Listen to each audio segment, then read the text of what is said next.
Dracula by Bram Stoker. How these papers have been placed in sequence will be made manifest in the reading of them.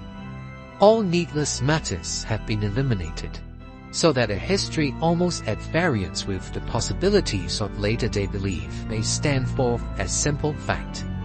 There is throughout no statement of past things wherein memory may err, for all the records chosen are exactly contemporary, given from standpoints and within the range of knowledge of those who make them. Chapter 1. Jonathan Harker's Journal. 3rd of May, Bistris. Left Munich at 8:35 p.m. On 1st of May, arriving at Vienna early next morning. Should have arrived at 6:46, but train was an hour late. Budapest seems a wonderful place. From the glimpse which I got of it from the train and the little I could walk through the streets, I feared to go very far from the station, as we had arrived late and would start as near the correct time as possible. The impression I had was that we were leaving the west and entering the east, the most western of splendid bridges over the Danube, which is here of noble width and depth, took us among the traditions of Turkish rule. We left in pretty good time, and came after nightfall to Klausenburg. Here I stopped for the night at the Hotel Royal.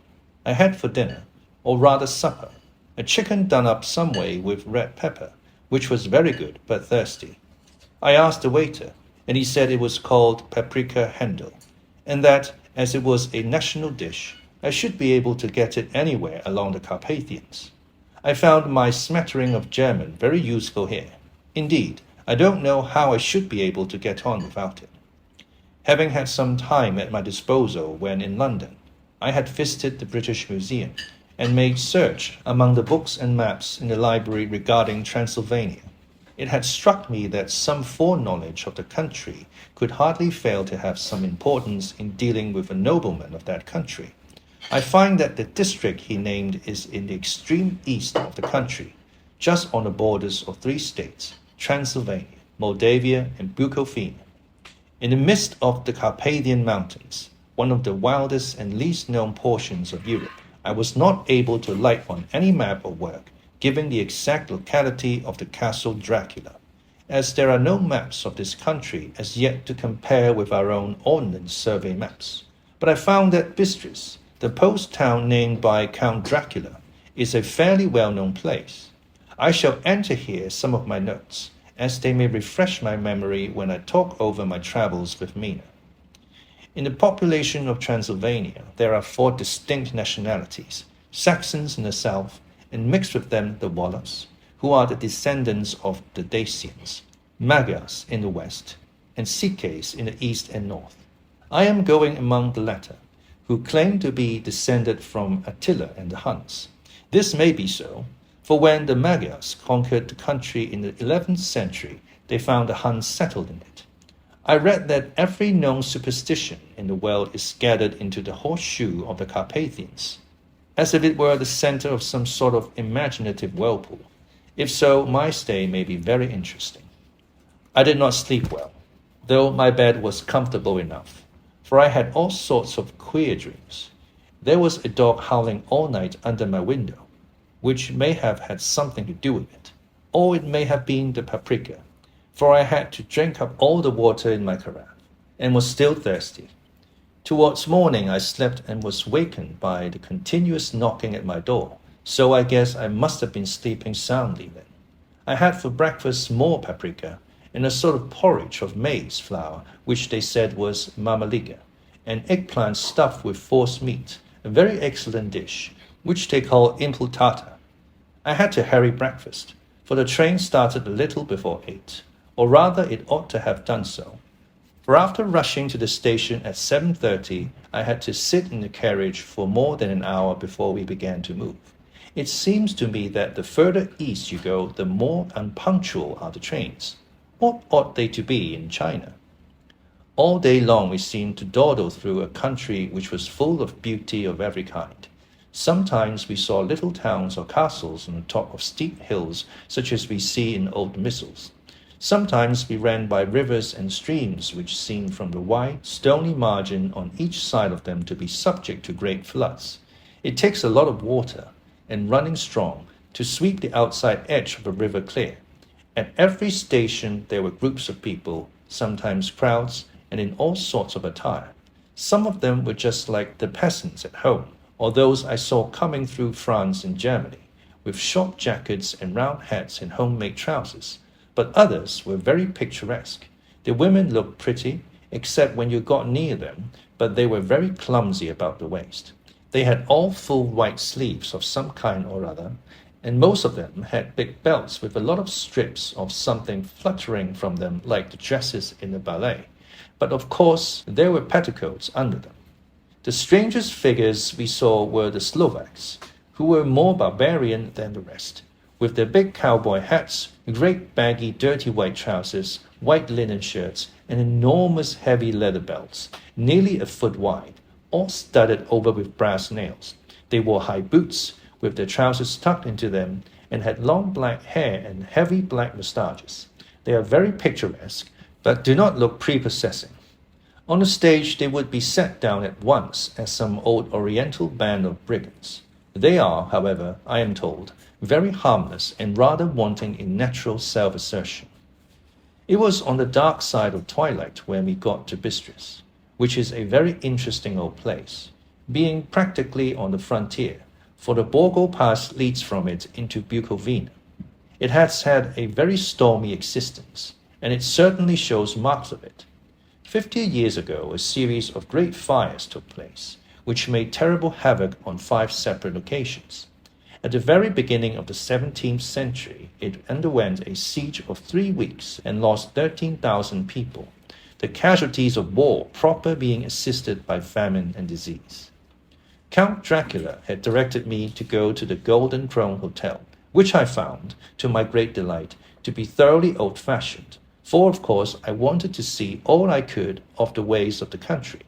I was evidently expected, for when I got near the door I faced a cheery-looking elderly woman in the usual peasant dress, white undergarment with long double apron, front and back, of coloured stuff fitting almost too tight for modesty. When I came close, she bowed and said, "The Herr Englishman?" "Yes," I said, "Jonathan Harker." She smiled, and gave some message to an elderly man in white shirt sleeves, who had followed her to the door. He went, but immediately returned with a letter. "My friend, welcome to the Carpathians. I am anxiously expecting you. Sleep well tonight. At 3 tomorrow the diligence will start for Bukovina. A place on it is kept for you. At the Borgo Pass my carriage will await you and will bring you to me. I trust that your journey from London has been a happy one, and that you will enjoy your stay in my beautiful land. Your friend, Dracula." 4th May. I found that my landlord had got a letter from the Count, directing him to secure the best place on the coach for me, but on making inquiries as to details he seemed somewhat reticent, and pretended that he could not understand my German. This could not be true, because up to then he had understood it perfectly. At least, he answered my questions exactly as if he did. He and his wife, the old lady who had received me, looked at each other in a frightened sort of way. He mumbled out that the money had been sent in the letter, and that was all he knew. When I asked if he knew Count Dracula, and could tell me anything of his castle, both he and his wife crossed themselves and, saying that they knew nothing at all, simply refused to speak further. It was so near the time of starting that I had no time to ask anyone else, for it was all very mysterious and not by any means comforting. Just before I was leaving, the old lady came up to my room and said in a very hysterical way, "Must you go? Oh, young Herr, must you go?" She was in such an excited state that she seemed to have lost her grip of what German she knew, and mixed it all up with some other language which I did not know at all. I was just able to follow her by asking many questions. When I told her that I must go at once, and that I was engaged on important business, she asked again, "Do you know what day it is?" I answered that it was the 4th of May. She shook her head as she said again, "Oh yes, I know that. I know that, but do you know what day it is?" On my saying that I did not understand, she went on, It is the eve of St. George's Day.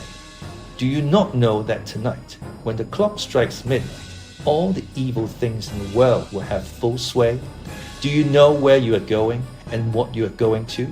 She was in such evident distress that I tried to comfort her, but without effect. Finally, she went down her knees and implored me not to go, at least to wait a day or two before starting. It was all very ridiculous, but I did not feel comfortable. However, there was business to be done, and I could allow nothing to interfere with it. I therefore tried to raise her up, and said as gravely as I could that I thanked her, but my duty was imperative, and that I must go. She then rose and dried her eyes, and taking a crucifix from her neck, offered it to me. I did not know what to do, for as an English churchman, I have been taught to regard such things as in some measure idolatrous, and yet it seems so ungracious to refuse an old lady meaning so well in such a state of mind. She saw, I suppose, the doubt in my face, for she put the rosary round my neck and said, "For your mother's sake," and went out of the room. I'm writing up this part of the diary whilst I'm waiting for the coach, which is, of course, late, and the crucifix is still round my neck.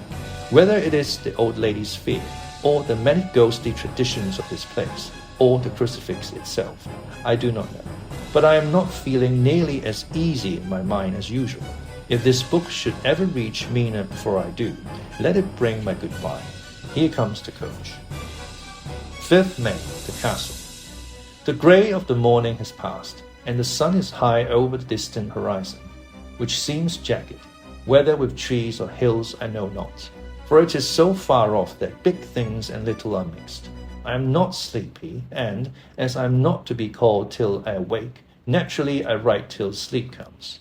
There are many odd things to put down, and, lest who reads them may fancy that I dined too well before I left Bistris, let me put down my dinner exactly.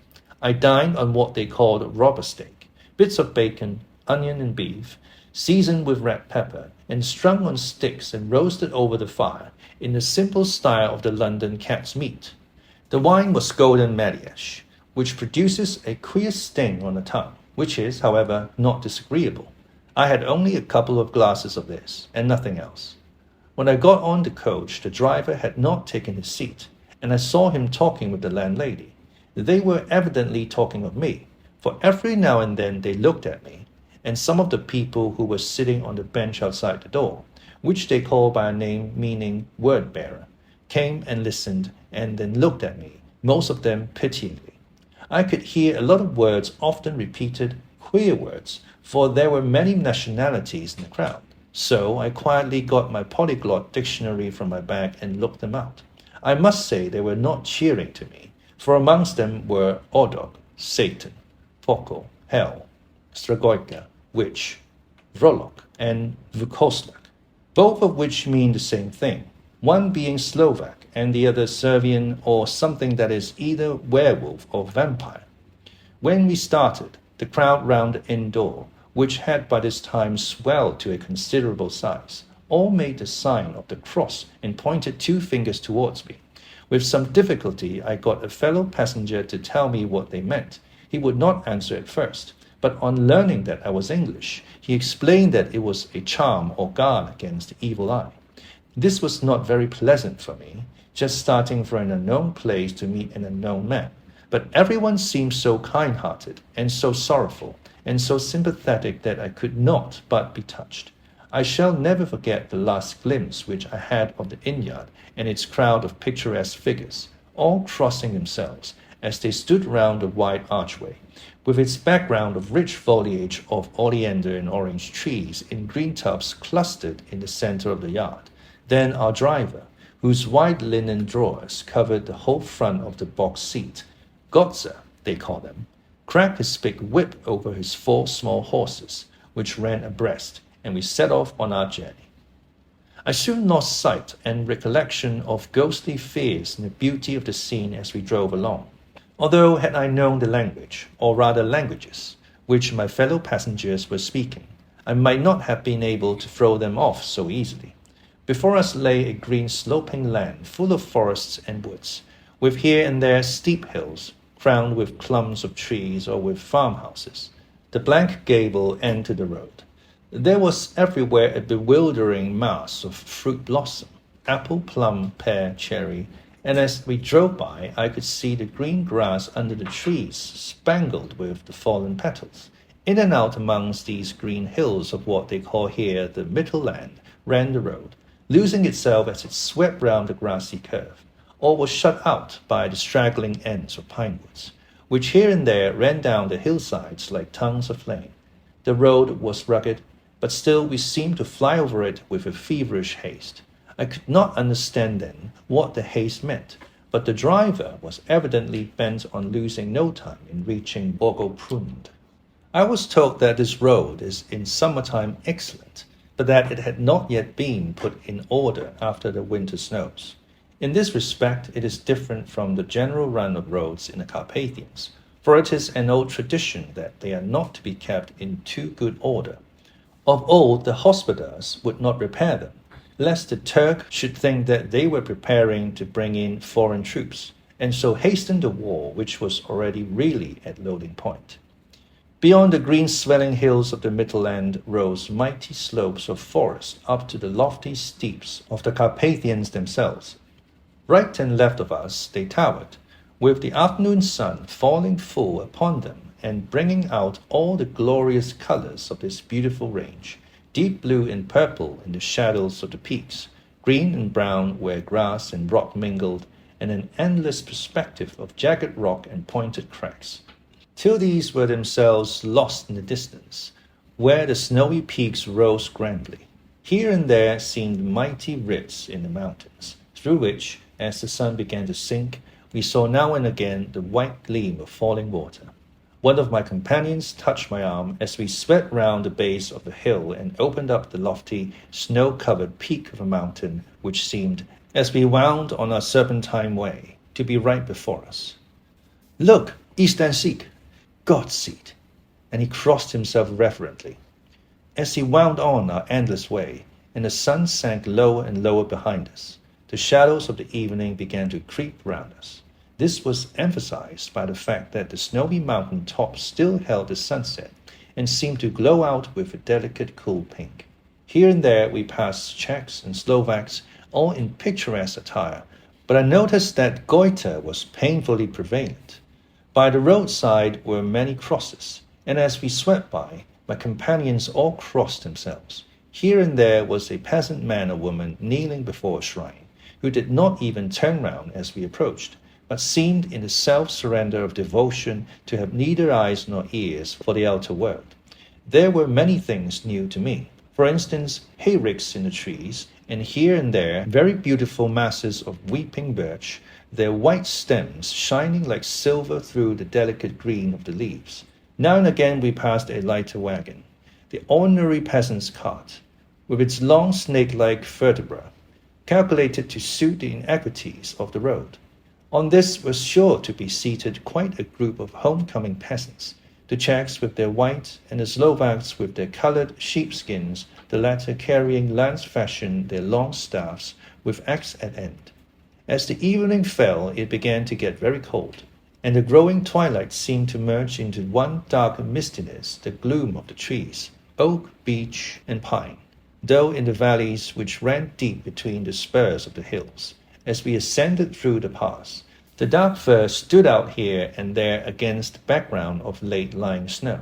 Sometimes, as the road was cut through the pine woods that seemed in the darkness to be closing down upon us, great masses of greyness, which here and there bestrewed the trees, produced a peculiarly weird and solemn effect, which carried on the thoughts and grim fancies engendered earlier in the evening, when the falling sunset threw into strange relief the ghost-like clouds which amongst the Carpathians seemed to wind ceaselessly through the valleys. Sometimes the hills were so steep that, despite our driver's haste, the horses could only go slowly. I wished to get down and walk up them, as we do at home, but the driver would not hear of it. "No, no," he said, "you must not walk here. The dogs are too fierce." And then he added, with what he evidently meant for grim pleasantry, for he looked round to catch the approving smile of the rest, "and you may have enough of such matters before you go to sleep." The only stop he would make was a moment's pause to light his lamps.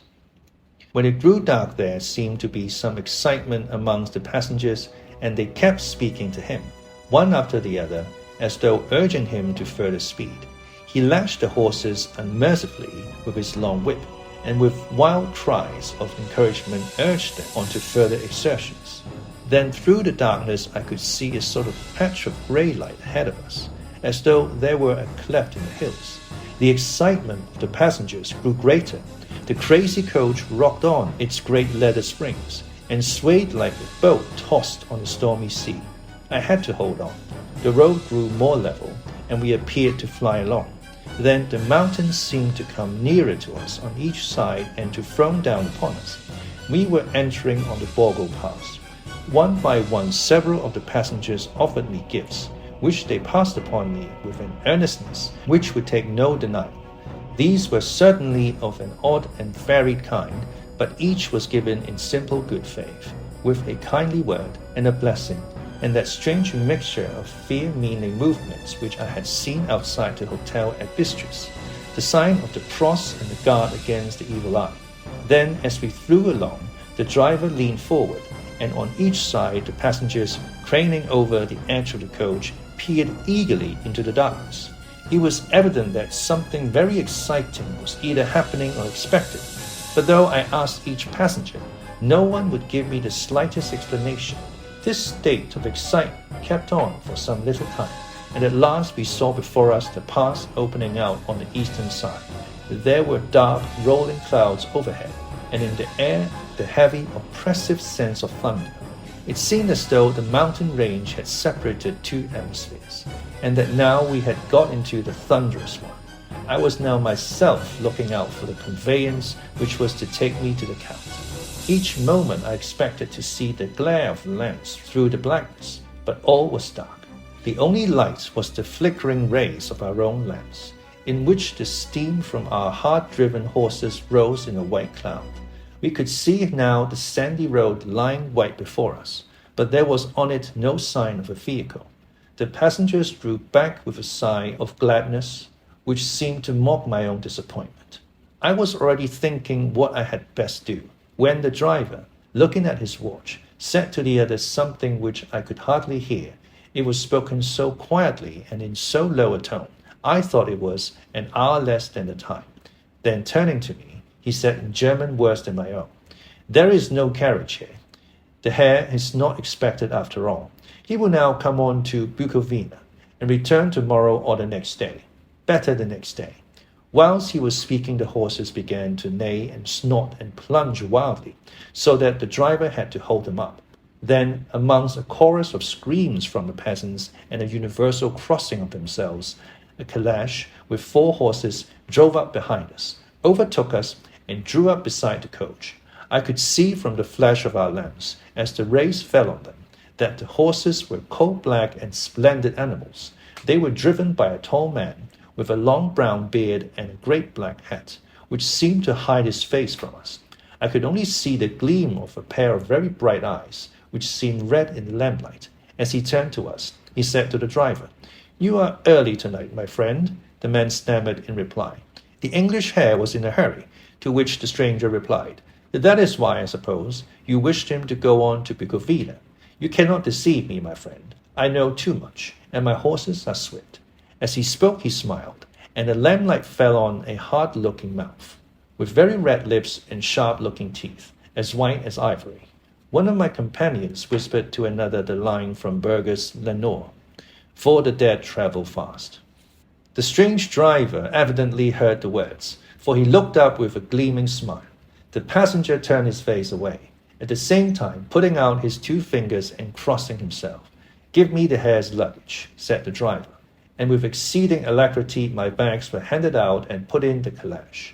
Then I descended from the side of the coach. As the calash was close alongside, the driver helping me with a hand which caught my arm in a grip of steel. His strength must have been prodigious.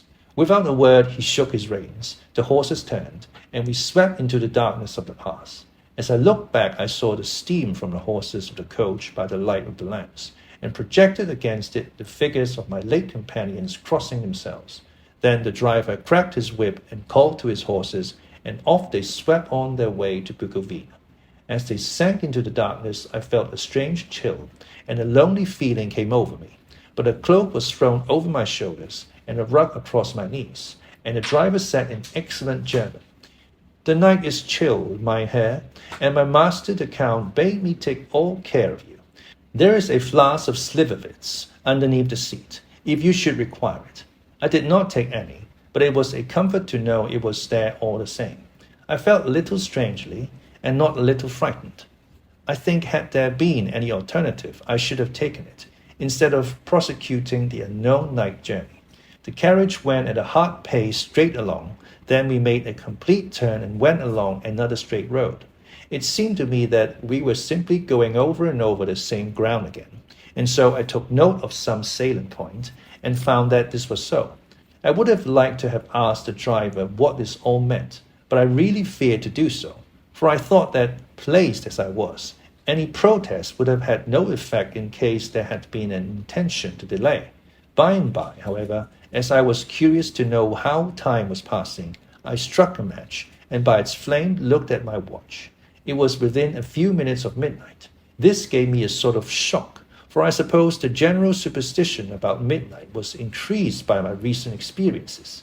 I waited with a sick feeling of suspense. Then a dog began to howl somewhere in the farmhouse far down the road, a long, agonizing wailing, as if from fear.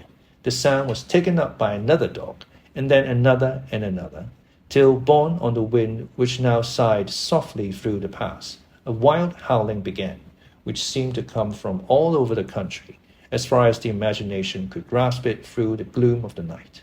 At the first howl, the horses began to strain and rear, but the driver spoke to them soothingly, and they quieted down, but shivered and sweated as though after a runaway from sudden fright. Then, far off in the distance, from the mountains on each side of us began a louder and sharper howling, that of wolves, which affected both the horses and myself in the same way, for I was minded to jump from the calash and run, whilst they reared again and plunged madly, so that the driver had to use all his great strength to keep them from bolting. In a few minutes, however, my own ears got accustomed to the sound, and the horses so far became quiet that the driver was able to descend and to stand before them. He petted and soothed them, and whispered something in their ears, as I have heard of horse tamers doing, and with extraordinary effect, for under his caresses they became quite manageable again, though they still trembled. The driver again took his seat, and shaking his reins, started off at a great pace. This time, after going to the far side of the pass, he suddenly turned down a narrow roadway which ran sharply to the right. Soon we were hemmed in with trees, which in places arched right over the roadway till we passed as through a tunnel, and again great frowning rocks guarded us boldly on either side.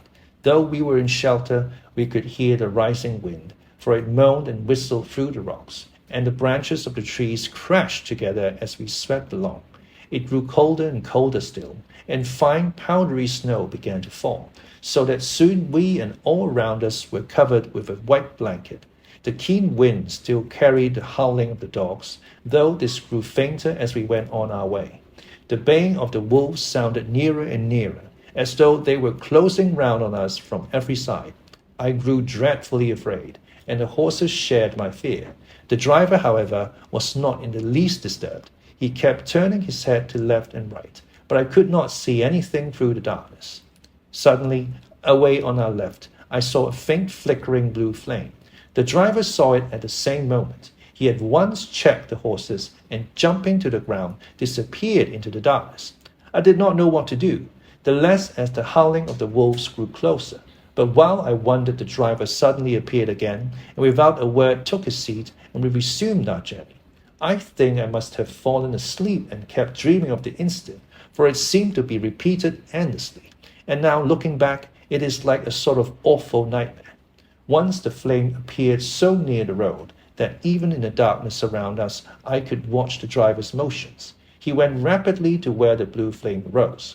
It must have been very faint, for it did not seem to illumine the place around it at all, and gathering a few stones, formed them into some device. Once there appeared a strange optical effect.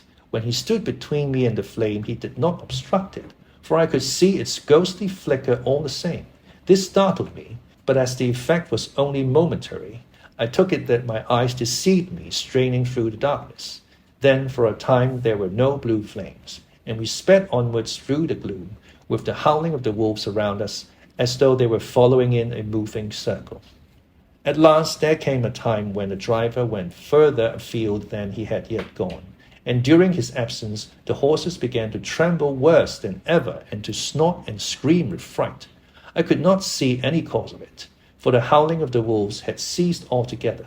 But just then the moon, sailing through the black clouds, appeared behind the jagged crest of a beating, pine-clad rock, and by its light I saw around us a ring of wolves, with white teeth and lolling red tongues, with long sinewy limbs and shaggy hair.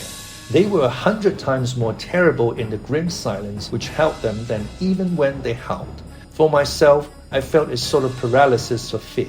It is only when a man feels himself face to face with such horrors that he can understand their true import.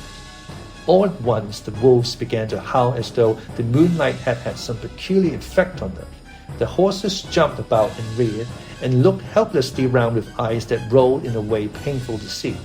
But the living ring of terror encompassed them on every side, and they had perforce to remain within it. I called to the coachman to come, for it seemed to me that our only chance was to try to break out through the ring and to aid his approach. I shouted and beat the side of the calash, hoping by the noise to scare the wolves from that side, so as to give him a chance of reaching the trap.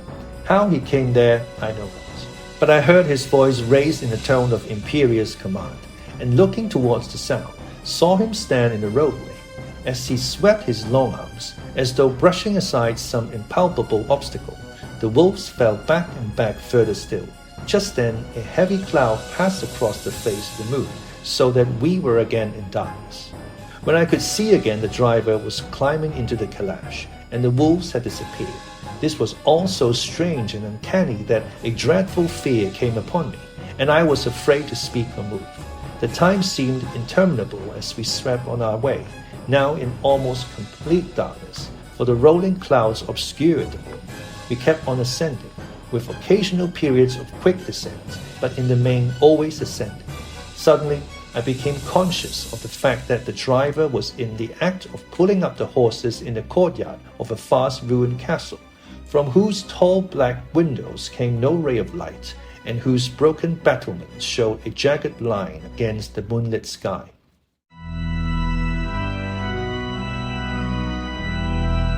Chapter 2. Jonathan Harker's Journey.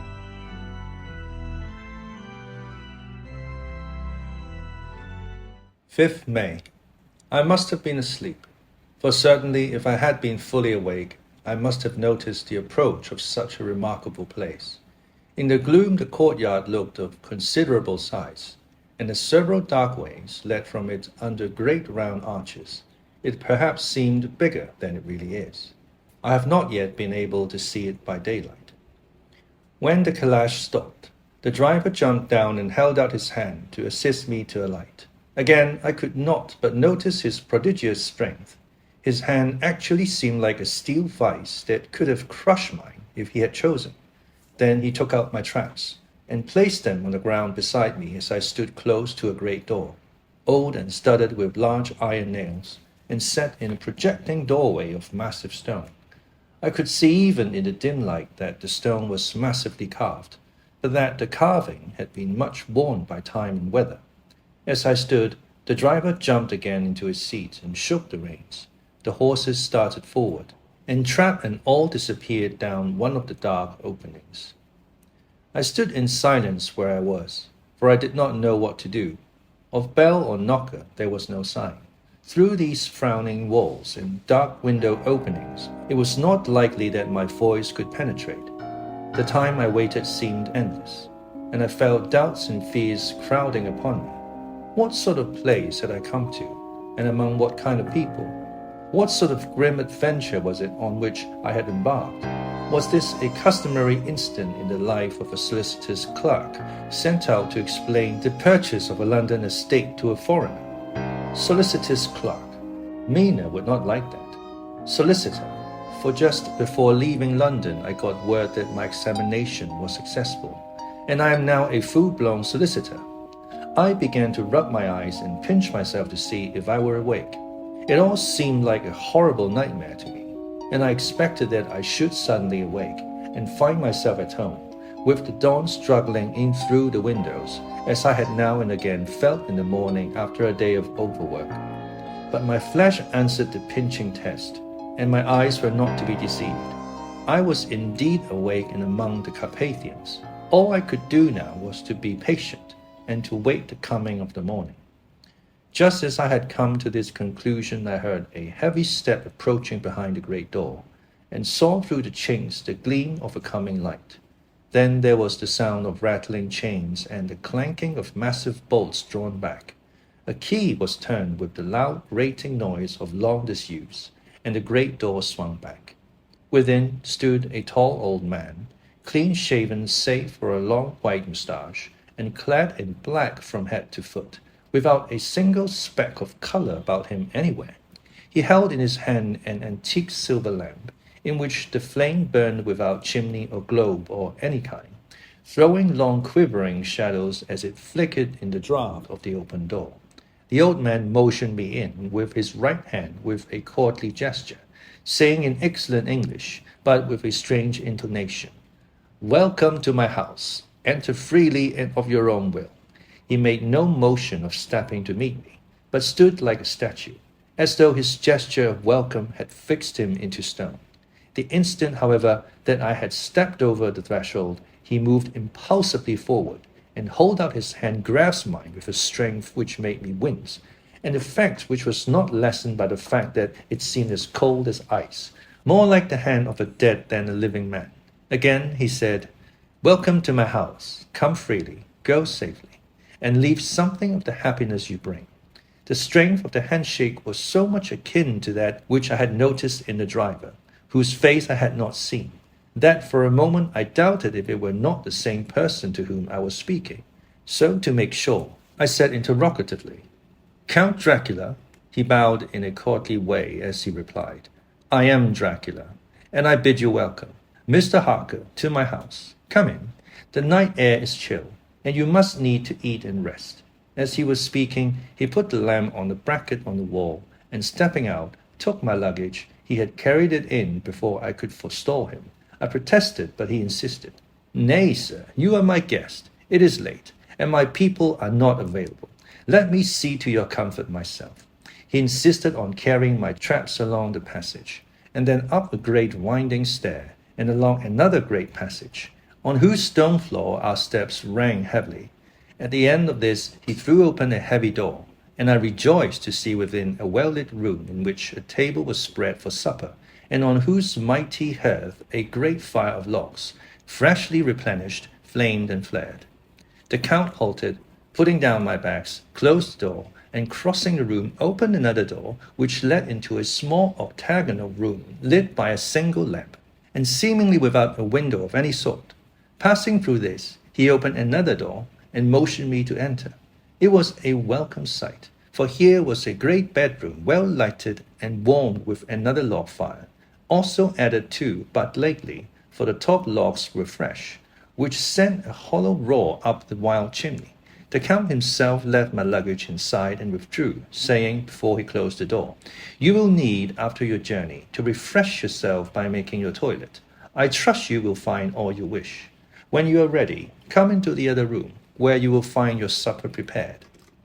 The light and warmth and the Count's courteous welcome seemed to have dissipated all my doubts and fears. Having then reached my normal state, I discovered that I was half famished with hunger, so, making a hasty toilet, I went into the other room. I found supper already laid out. My host, who stood on one side of the great fireplace, leaning against the stonework, made a graceful wave of his hand to the table, and said, "I pray you, be seated and sup how you please. You will, I trust, excuse me that I do not join you, but I have dined already, and I do not sup." I handed to him the sealed letter which Mr. Hawkins had entrusted to me. He opened it and read it gravely. Then, with a charming smile, he handed it to me to read. One passage of it, at least, gave me a thrill of pleasure. I must regret that an attack of gout, from which malady I am a constant sufferer, forbids absolutely any travelling on my part for some time to come. But I am happy to say I can send a sufficient substitute, one in whom I have every possible confidence. He is a young man, full of energy and talent in his own way, and of a very faithful disposition. He is discreet and silent, and has grown into manhood in my service. He shall be ready to attend on you when you will during his stay, and shall take your instructions in all matters. The Count himself came forward and took off the cover of a dish, and I fell to at once on an excellent roast chicken. This, with some cheese and a salad and a bottle of old Tokay, of which I had 2 glasses, was my supper. During the time I was eating it, the Count asked me many questions as to my journey, and I told him by degrees all I had experienced. By this time I had finished my supper, and by my host's desire had drawn up a chair by the fire and begun to smoke a cigar which he offered me, at the same time excusing himself that he did not smoke. I had now an opportunity of observing him. I found him of a very marked physiognomy. His face was a very long aquiline, with high bridge of the thin nose and peculiarly arched nostrils, with lofty domed forehead, and hair growing scantily round the temples but profusely elsewhere. His eyebrows were very massive, almost meeting over the nose, and with bushy hair that seemed to curl in its own profusion. The mouth, so far as I could see it under the heavy moustache, was fixed and rather cruel-looking, with peculiarly sharp white teeth. These protruded over the lips, whose remarkable rudeness showed astonishing vitality in a man of his years. For the rest, his ears were pale, and at the tops extremely pointed. The chin was broad and strong, and the cheeks firm though thin. The general effect was one of extraordinary pallor. Hitherto I had noticed the backs of his hands as they lay on his knees in the firelight, and they had seemed rather white and fine. But seeing them now close to me, I could not but notice that they were rather coarse, broad, with squat fingers. Strange to say, there were hairs in the center of the palm. The nails were long and fine, and cut to a sharp point. As the Count leaned over me and his hands touched me, I could not repress a shudder. It may have been that his breath was rank, but a horrible feeling of nausea came over me, which, do what I would, I could not conceal. The Count, evidently noticing it, drew back, and with a grim sort of smile, which showed more than he had yet done his protuberant teeth, sat himself down again on his own side of the fireplace. We were both silent for a while, and as I looked towards the window I saw the first dim streak of the coming dawn. There seemed a strange stillness over everything. But as I listened, I heard as if from down below in the valley the howling of many wolves. The Count's eyes gleamed, and he said, "Listen to them, the children of the night. What music they make." Seeing, I suppose, some expression in my face strange to him, he added, "Ah, sir, you dwellers in the city cannot enter into the feelings of the hunter." Then he rose and said, "But you must be tired. Your bedroom is all ready, and tomorrow you shall sleep as late as you will. I have to be away till the afternoon, so sleep well and dream well." With a courteous bow, he opened for me himself the door to the octagonal room, and I entered my bedroom. I am all in a sea of wonders. I doubt, I fear, I think strange things, which I dare not confess to my own soul. God keep me, if only for the sake of those dear to me. 7th May. It is again early morning, but I have rested and enjoyed the last 24 hours. I slept till late in the day, and awoke of my own accord. When I had dressed myself, I went into the room where we had supped, and found a cold breakfast laid out, with coffee kept hot by the pot being placed on the hearth. There was a card on the table, on which was written, "I have to be absent for a while. Do not wait for me. D." I sat to and enjoyed a hearty meal. When I had done, I looked for a bell, so that I might let the servants know I had finished, but I could not find one. There are certainly odd deficiencies in the house, considering the extraordinary evidences of wealth which are around me. The table service is of gold, and so beautifully wrought that it must be of immense value. The curtains and upholstery of the chairs and sofas and the hangings of my bed are of the costliest and most beautiful fabrics, and must have been of fabulous value when they were made, for they are centuries old, though in excellent order. I saw something like them in Hampton Court, but there they were worn and frayed and moth-eaten. But still, in none of the rooms is there a mirror. There is not even a toilet glass on my table, and I had to get the little shaving glass from my bag before I could either shave or brush my hair.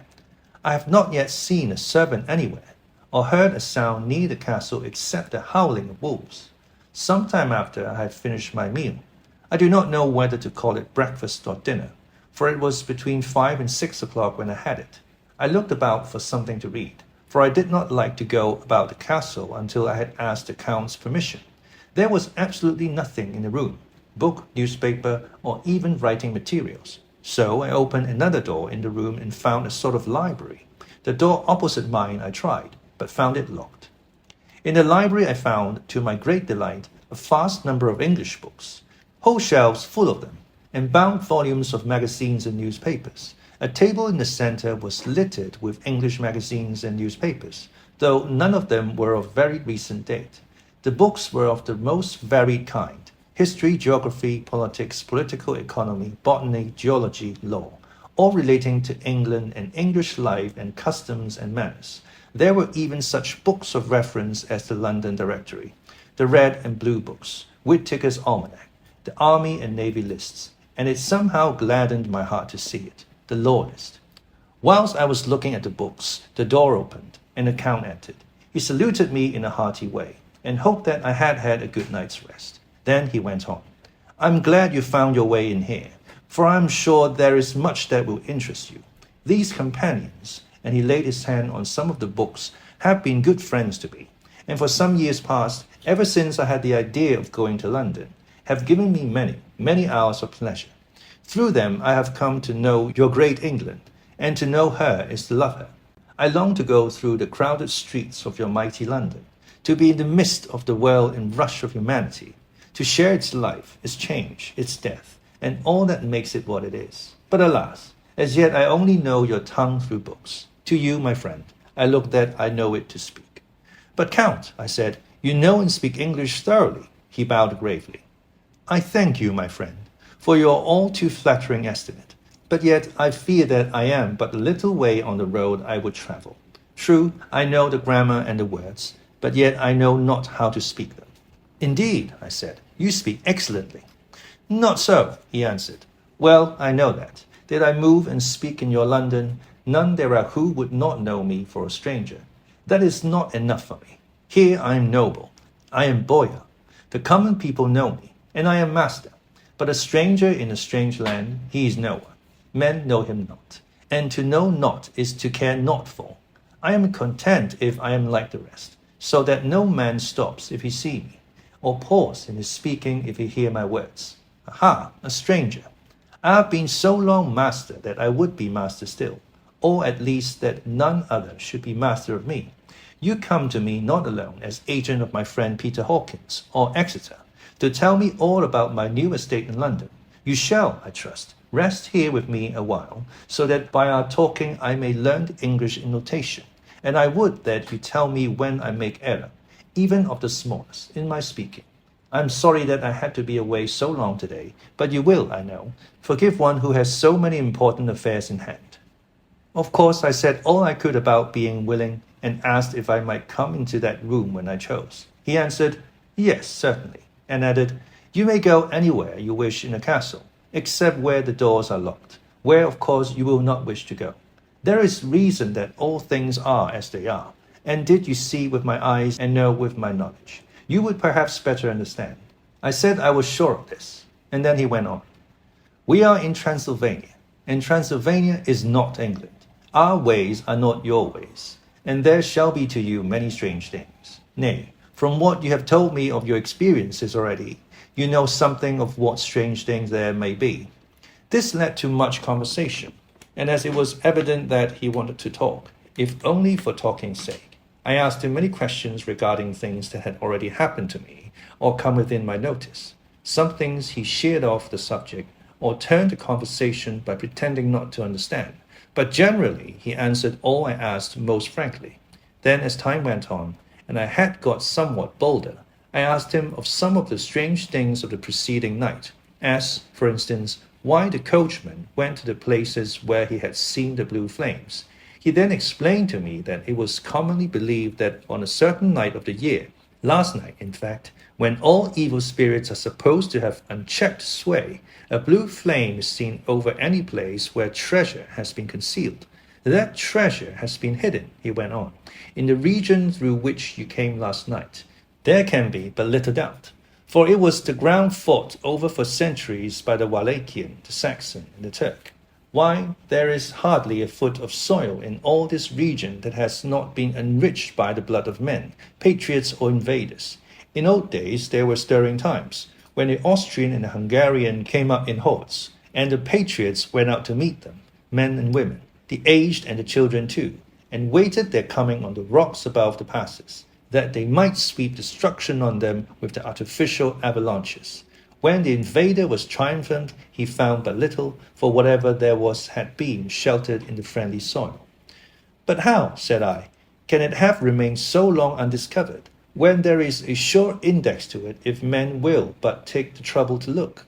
The Count smiled, and as his lips ran back over his gums, the long, sharp canine teeth showed out strangely. He answered, because your peasant is at heart a coward and a fool.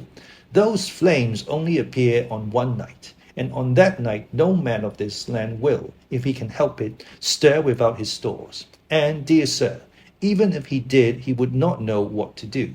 Why, even the peasant that you tell me of, who marked the place of the flame, would not know where to look in daylight, even for his own work.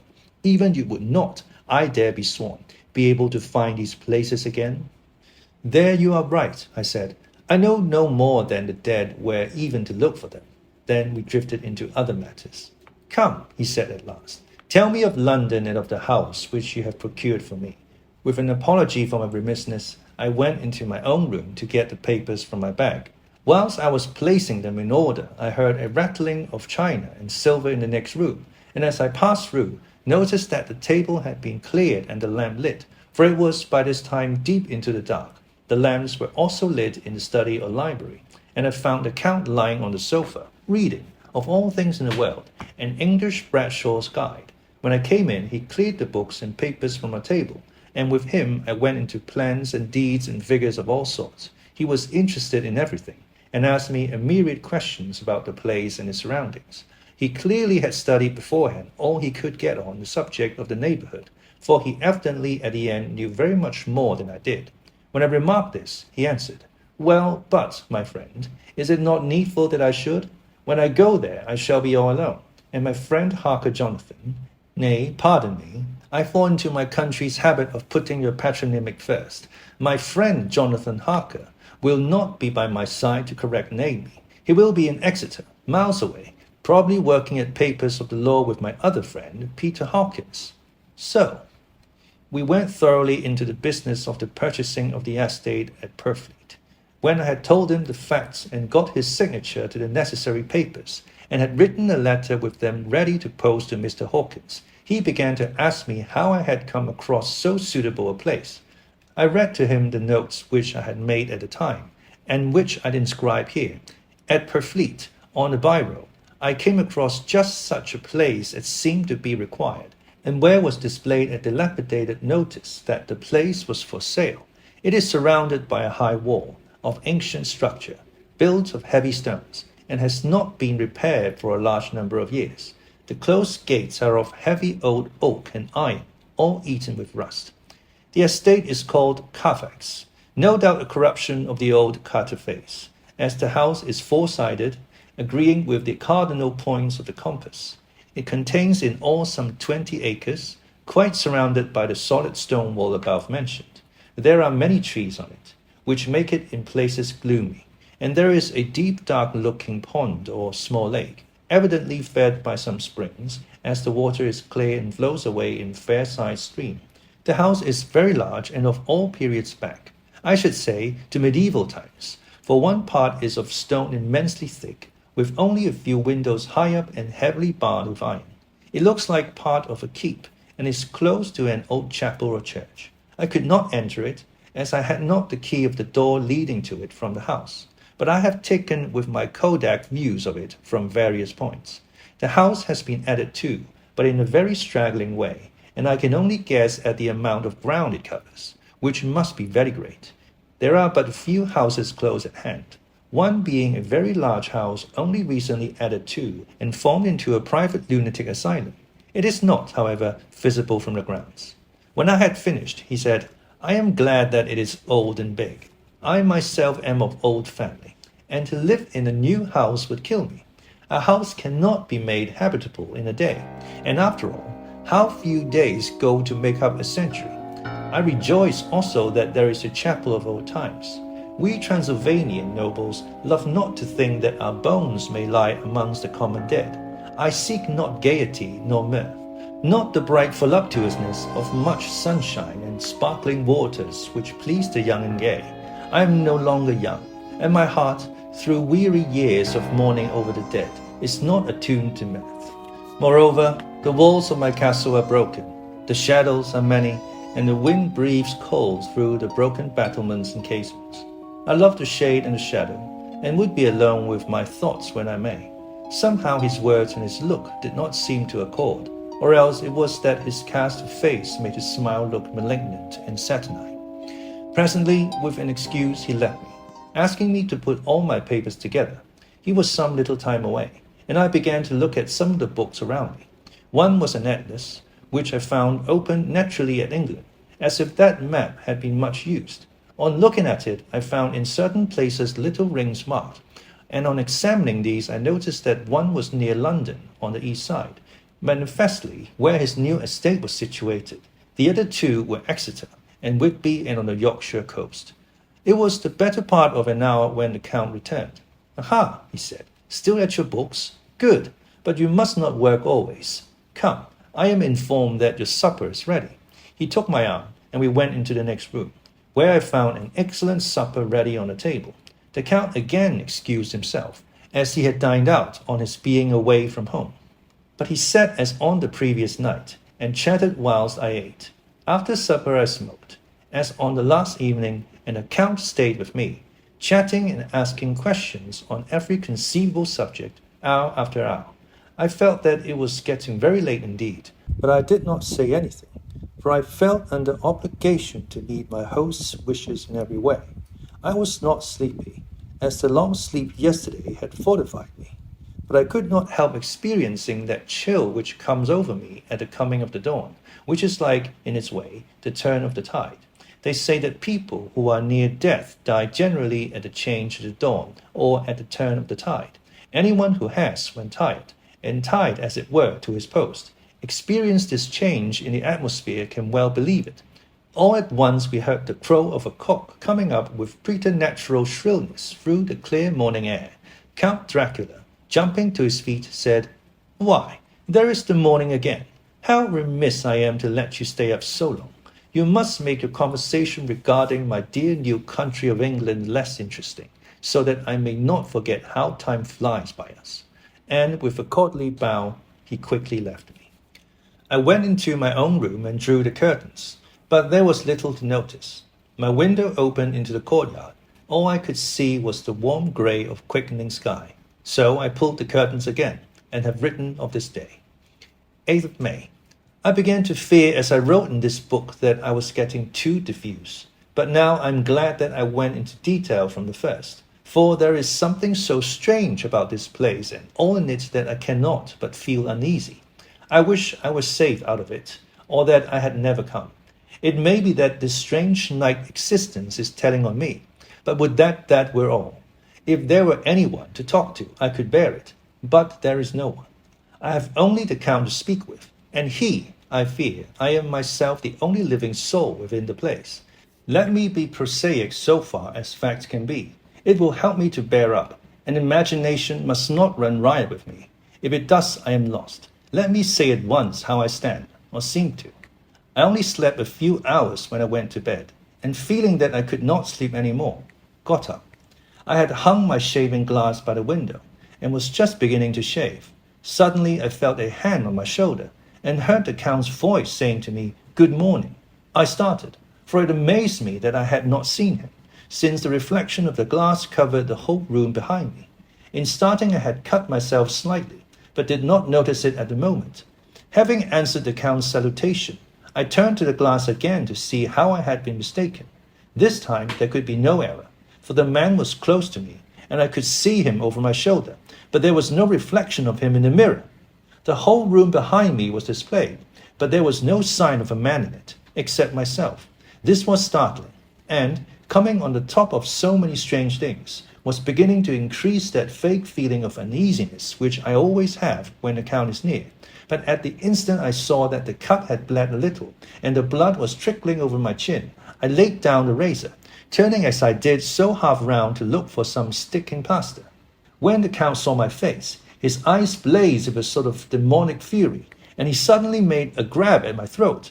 I drew away, and his hand touched the string of beads which held the crucifix. It made an instant change in him, for the fury passed so quickly that I could hardly believe that it was ever there. "Take care," he said.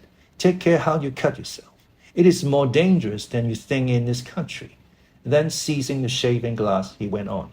"And this is the wretched thing that has done the mischief. It is a foul bauble of man's vanity. Away with it."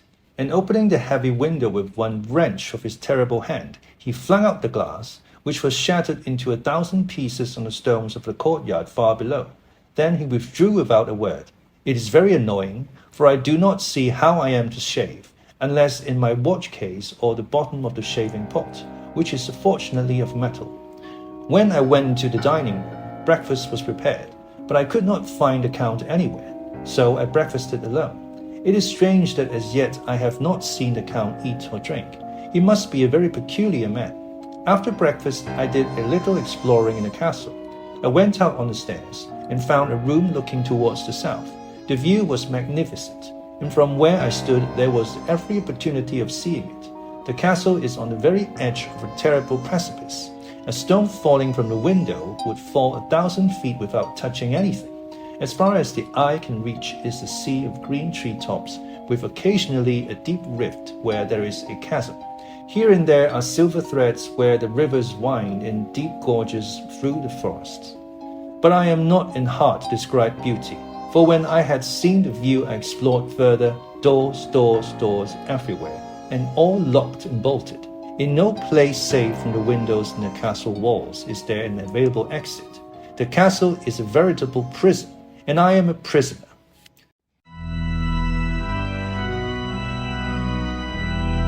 Chapter 3. Jonathan Harker's Journal.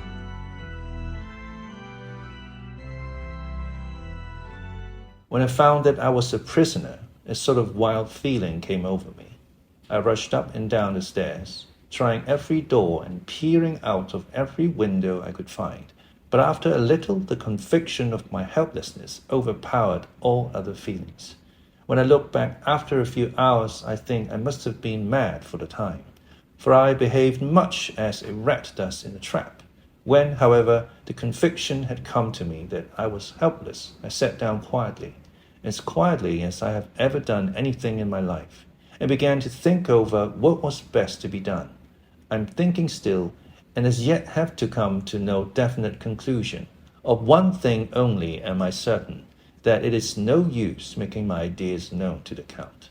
He knows well that I am imprisoned, and as he has done it himself, and has doubtless his own motives for it, he would only deceive me if I trusted him fully with the facts. My only plan will be to keep my knowledge and my fears to myself, and my eyes open. I am, I know, either being deceived, like a baby, by my own fears, or else I am in desperate straits, and if the latter be so, I need, and shall need, all my brains to get through. I had hardly come to this conclusion when I heard the great door below shut, and knew that the Count had returned. He did not come at once into the library, so I went cautiously to my own room and found him making the bed. This was odd, but only confirmed what I had all along thought, that there were no servants in the house. When later I saw him through the chink of the hinges of the door laying the table in the dining room, I was assured of it. For if he does himself all these menial offices, surely it is proof that there is no one else to do them. This gave me a fright, for if there is no one else in the castle, it must have been the Count himself who was the driver of the coach that brought me here.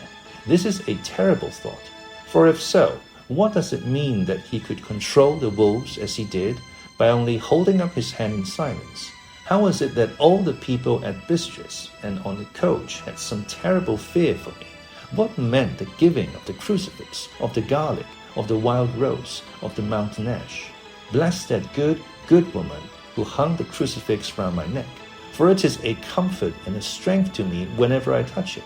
It is odd that a thing which I have been taught to regard with disfavor and as idolatrous should in a time of loneliness and trouble be of help. Is it that there is something in the essence of the thing itself, or that it is a medium, a tangible help, in conveying memories of sympathy and comfort? Sometime, if it may be, I must examine this matter and try to make up my mind about it. In the meantime, I must find out all I can about Count Dracula, as it may help me to understand. Tonight he may talk of himself, if I turn the conversation that way. I must be very careful, however, not to awake his suspicion. Midnight. I have had a long talk with the Count.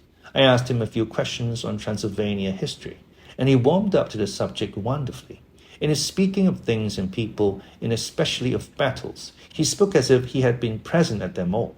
This he afterwards explained by saying that to a boyar the pride of his house and name is his own pride, that their glory is his glory, that their fate is his fate. Whenever he spoke of his house, he always said we, and spoke almost in the plural, like a king speaking.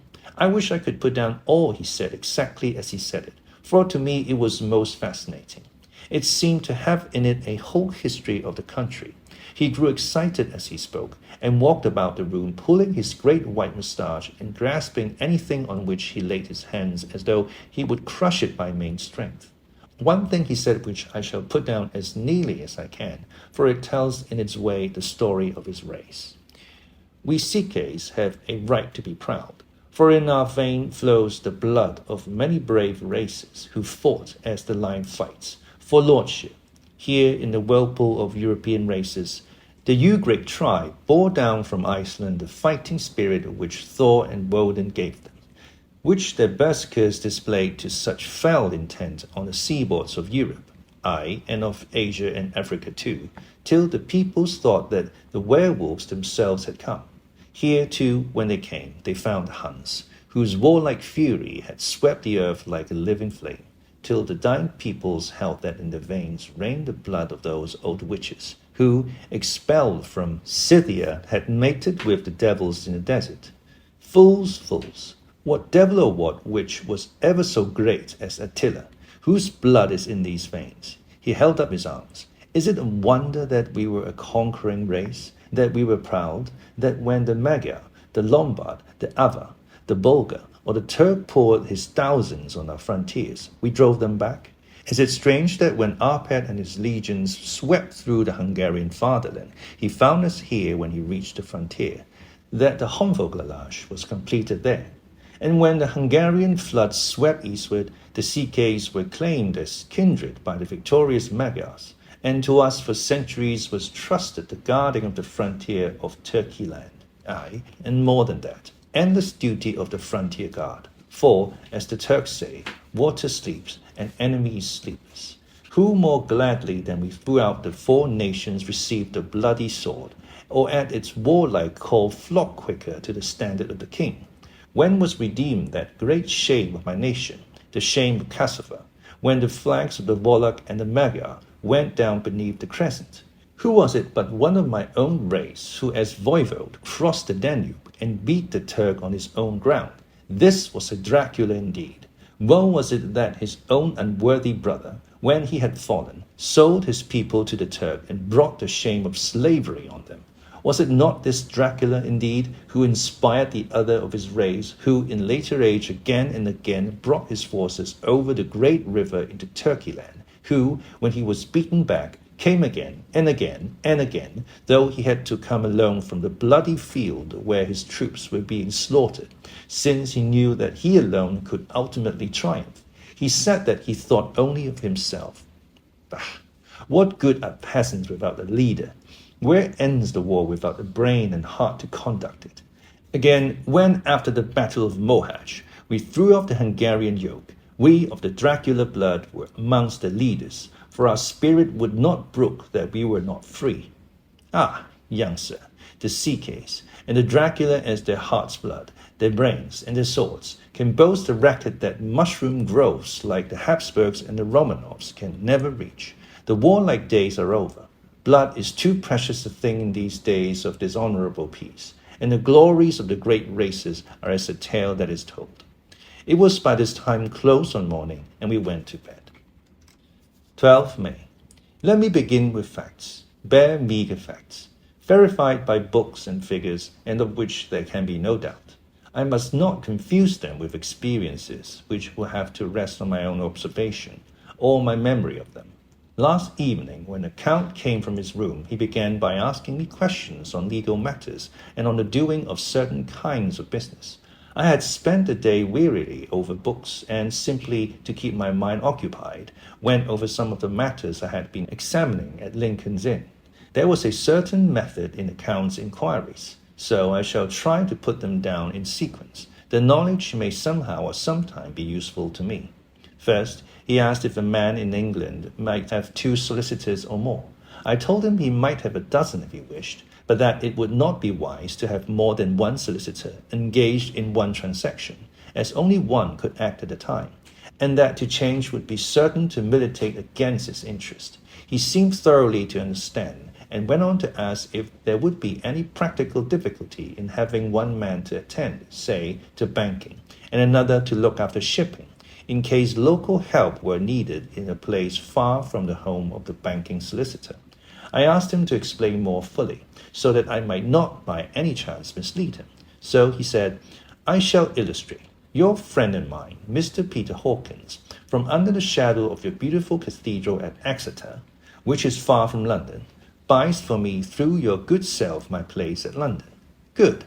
Now here let me say frankly, lest you should think it strange that I have sought the services of one so far off from London, instead of some one resident there, that my motive was that no local interest might be served save my wish only, and as one of London residents might, perhaps, have some purpose for himself or friend to serve, I went thus afield to seek my agent, whose labours should be only to my interest. Now, suppose I, who have much of affairs, wish to ship goods, say, to Newcastle, or Durham, or Harwich, or Dover, might it not be that it could with more ease be done by consigning to one in these ports?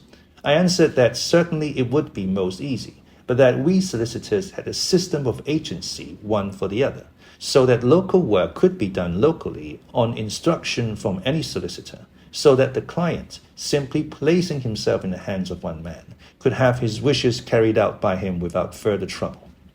But, said he, I could be at liberty to direct myself. Is it not so? Of course, I replied, and such is often done by men of business, who do not like the whole of their affairs to be known by any one person. Good, he said, and then went on to ask about the means of making consignments and the forms to be gone through, and of all sorts of difficulties which might arise, but by forethought could be guarded against. I explained all these things to him to the best of my ability, and he certainly left me under the impression that he would have made a wonderful solicitor, for there was nothing that he did not think of or foresee. For a man who was never in the country, and who did not evidently do much in the way of business, his knowledge and acumen were wonderful. When he had satisfied himself on these points of which he had spoken, and I had verified all as well as I could by the books available, he suddenly stood up and said, Have you written since your first letter to our friend Mr. Peter Hawkins, or to any other? It was with some bitterness in my heart that I answered that I had not. Then as yet I had not seen any opportunity of sending letters to anybody.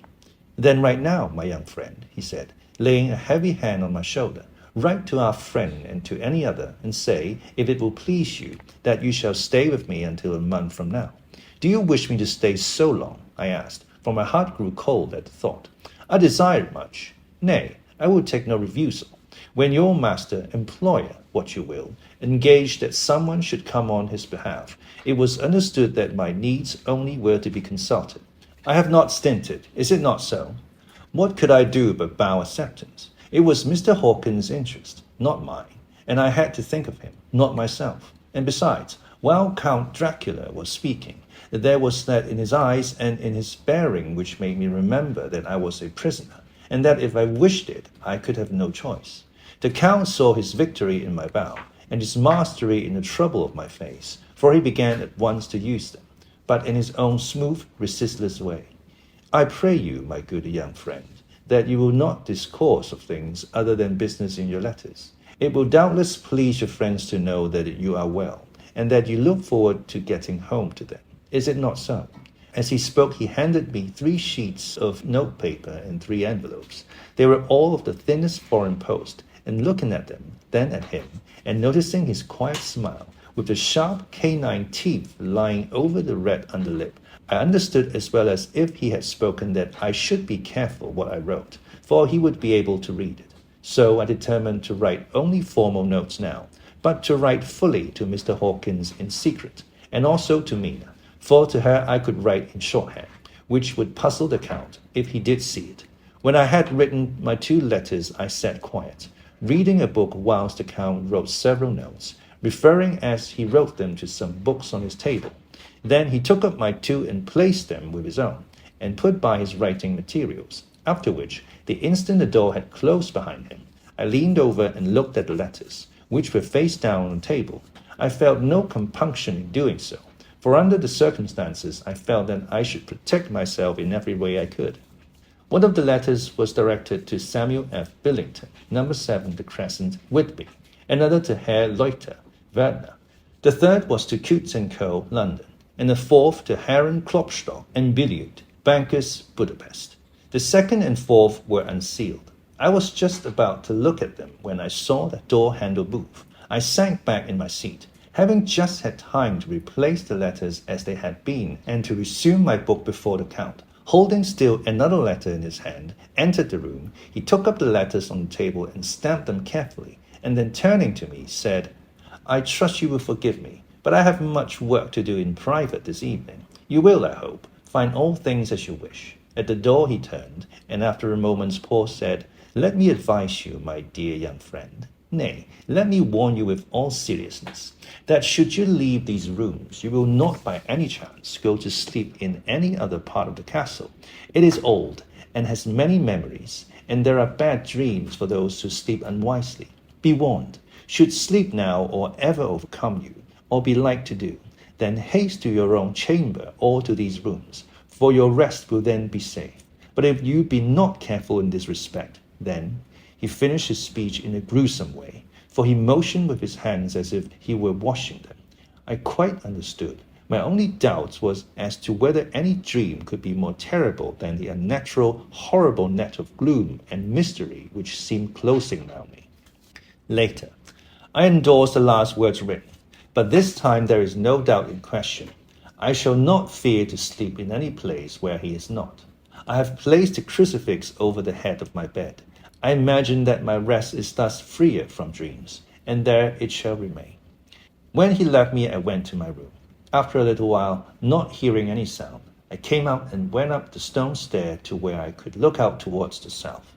There was some sense of freedom in the vast expanse, inaccessible though it was to me, as compared with the narrow darkness of the courtyard. Looking out on this, I felt that I was indeed in prison, and I seemed to want a breath of fresh air, though it were of the night. I am beginning to feel this nocturnal existence tell on me. It is destroying my nerve. I start at my own shadow, and am full of all sorts of horrible imaginings. God knows that there is ground for my terrible fear in this accursed place. I looked out over the beautiful expanse, bathed in soft yellow moonlight till it was almost as light as day. In the soft light the distant hills became melted, and the shadows in the valleys engorged of velvety blackness. The mere beauty seemed to cheer me. There was peace and comfort in every breath I drew. As I leaned from the window, my eye was caught by something moving a story below me, and somewhat to my left, where I imagined, from the order of the rooms, that the windows of the Count's own room would look out. The window at which I stood was tall and deep, stone-mullioned, and though weather-worn, was still complete. But it was evidently many a day since the case had been there. I drew back behind the stonework, and looked carefully out. What I saw was the Count's head coming out from the window. I did not see the face, but I knew the man by the neck and the movement of his back and arms. In any case, I could not mistake the hands which I had had so many opportunities of studying. I was at first interested and somewhat amused, for it is wonderful how small a matter will interest and amuse a man when he is a prisoner. But my very feelings changed to repulsion and terror when I saw the whole man slowly emerge from the window and begin to crawl down the castle wall over the dreadful abyss, face down, by his cloak spreading out around him like great wings. At first I could not believe my eyes. I thought it was some trick of the moonlight, some weird effect of the shadow, but I kept looking, and it could be no delusion. I saw the fingers and toes grasp the corner of the stones, worn clear of the mortar by the stress of years, and by thus using every projection and inequality move downwards with considerable speed, just as a lizard moves along a wall. What manner of man is this, or what manner of creature is it the semblance of man? I feel the dread of this horrible place overpowering me. I am in fear, in awful fear, and there is no escape for me. I am encompassed about with terrors that I dare not think of. 15th May. Once more have I seen the Count go out in his lizard fashion. He moved downwards in a sidelong way, some 100 feet down, and a good deal to the left. He vanished into some hole or window. When his head had disappeared, I leaned out to try and see more, but without avail. The distance was too great to allow a proper angle of sight. I knew he had left the castle now, and thought to use the opportunity to explore more than I had dared to do as yet. I went back to the room, and taking a lamp, tried all the doors. They were all locked. As I had expected, all the locks were comparatively new, but I went down the stone stairs to the hall where I had entered originally. I found I could pull back the bolts easily enough and unhook the great chains, but the door was locked, and the key was gone. That key must be in the Count's room. I must watch should his door be unlocked, so that I may get it and escape.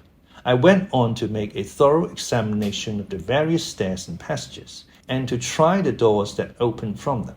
1 or 2 small rooms near the hall were open, but there was nothing to see in them except old furniture, dusty with age and moth-eaten. At last, however, I found one door at the top of the stairway which, though it seemed to be locked, gave a little under pressure.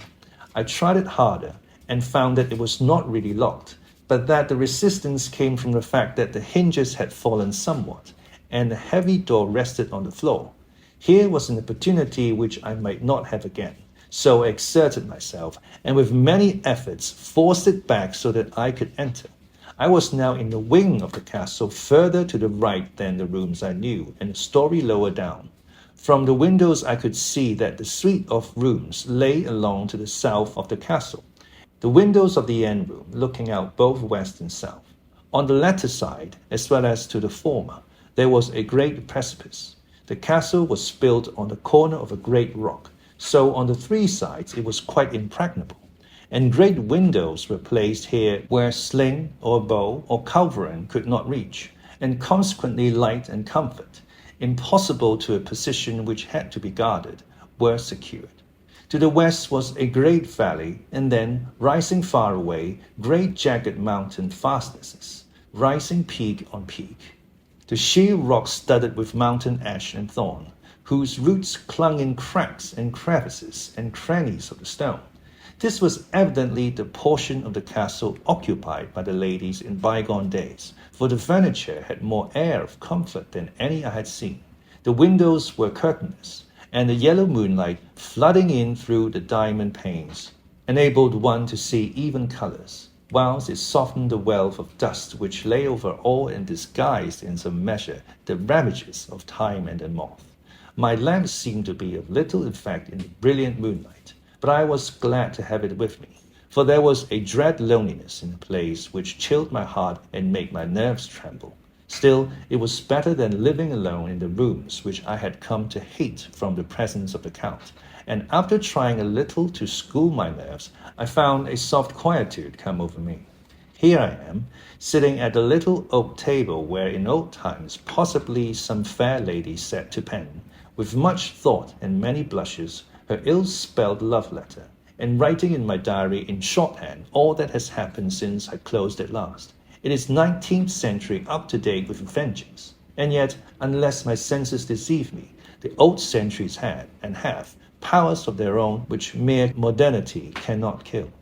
Later, the morning of 16th May, God preserve my sanity, for to this I am reduced. Safety and the assurance of safety are things of the past. Whilst I live on here, there is but one thing to hope for, that I may not go mad, if indeed I be not mad already. If I be sane, then surely it is maddening to think that of all the foul things that lurk in this hateful place, the Count is the least dreadful to me, that to him alone I can look for safety, even though this be only whilst I can serve his purpose. Great God, merciful God, let me be calm, for out of that way lies madness indeed. I begin to get new lights on certain things which have puzzled me. Up to now, I never quite knew what Shakespeare meant when he made Hamlet say, "My tablets, quick, my tablets, 'tis meet that I put it down," etc. For now, feeling as though my own brain was unhinged, or as if the shock had come which must end in its undoing, I turned to my diary for repose.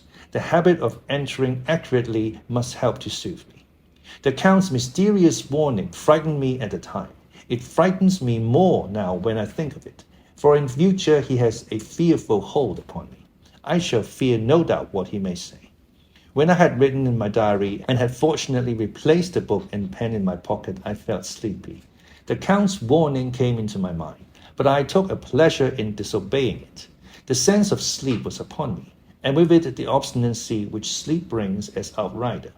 The soft moonlight soothed, and the wide expanse without gave a sense of freedom which refreshed me. I determined not to return tonight to the gloom-haunted rooms, but to sleep here, where of old ladies had sat and sung and lived sweet lives, whilst their gentle breasts were sad for their menfolk away in the midst of remorseless wars. I drew a great couch out of its place near the corner, so that as I lay, I could look at the lovely view to east and south, and unthinking of and uncaring for the dust, compose myself for sleep. I suppose I must have fallen asleep. I hope so, but I fear, for all that followed was startlingly real. So real that now sitting here in the broad full sunlight of the morning, I cannot in the least believe that it was all sleep. I was not alone. The room was the same, unchanged in any way since I came into it. I could see along the floor, in the brilliant moonlight, my own footsteps marked where I had disturbed the long accumulation of dust. In the moonlight opposite me were 3 young women, ladies by their dress and manner. I thought at the time that I must be dreaming when I saw them, for, though the moonlight was behind them, they threw no shadow on the floor. They came close to me and looked at me for some time, and then whispered together. 2 were dark, and had high aquiline noses, like the Count, and great dark piercing eyes that seemed to be almost red when contrasted with the pale yellow moon. The other was fair as can be, with great wavy masses of golden hair and the eyes like pale sapphires. I seemed somehow to know her face, and to know it in connection with some dreamy fear, but I could not recollect at the moment how or when. All 3 had brilliant white teeth that shone like pearls against the ruby of their voluptuous lips. There was something about them that made me uneasy, some longing and at the same time some deadly fear. I felt in my heart a wicked, burning desire that they would kiss me with those red lips. It is not good to note this down, lest some day it should meet Mina's eyes and cause her pain. But it is the truth. They whispered together, and then they all 3 laughed. Such a silvery, musical laugh, but as hard as though the sound never could have come through the softness of human lips. It was like the intolerable, tingling sweetness of water glasses when played on by a cunning hand. The fair girl shook her head coquettishly, and the other 2 urged her on. One said, "Go on, you are first, and we shall follow. Yours is the right to begin." The other added, "He is young and strong. There are kisses for us all." I lay quiet, looking out under my eyelashes in an agony of delightful anticipation. The fair girl advanced and bent over me till I could feel the movement of her breath upon me. Sweet it was in one sense, honey-sweet, and sent the same tingling through the nerves as her voice, but with a bitter underlying the sweet, a bitter offensiveness, as one smells in blood. I was afraid to raise my eyelids, but looked out and saw perfectly under the lashes. The girl went on her knees and bent over me, simply gloating.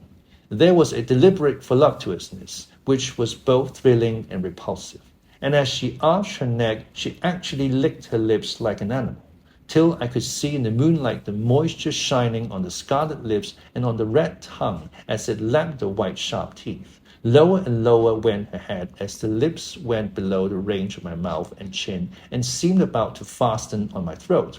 Then she paused, and I could hear the churning sound of her tongue as it licked her teeth and lips, and could feel the hot breath on my neck. Then the skin of my throat began to tingle as one's flesh does when the hand that is to tickle it approaches nearer.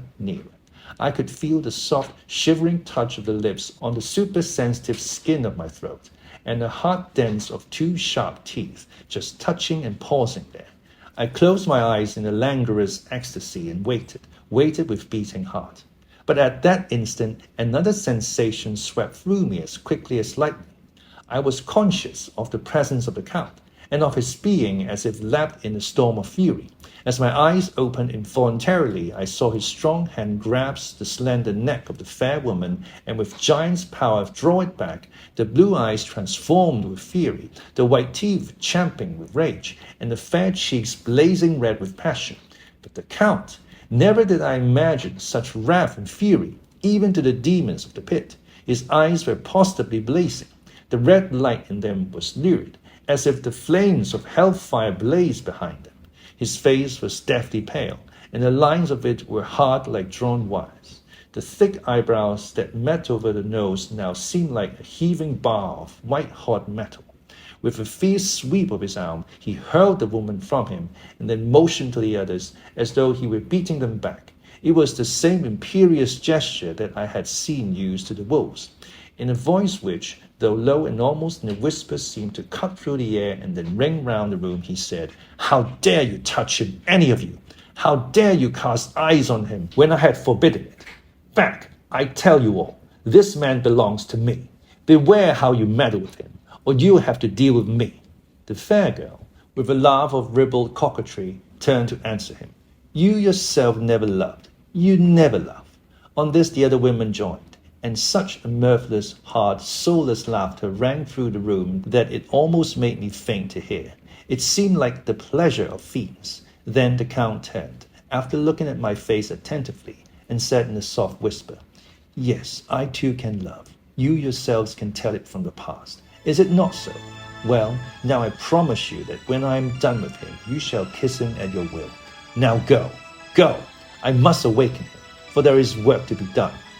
"Are we to have nothing tonight?" said one of them, with a low laugh, as she pointed to the bag which she had thrown upon the floor, and which moved as though there were some living thing within it. For answer he nodded his head. One of the women jumped forward and opened it. If my ears did not deceive me, there was a gasp and a low wail, as if a half-smothered child. The women closed round, whilst I was aghast with horror, but as I looked they disappeared, and with them the dreadful bag. There was no door near them, and they could not have passed me without my noticing. They simply seemed to fade into the rays of the moonlight and pass out through the window, for I could see outside the dim, shadowy forms for a moment before they entirely faded away.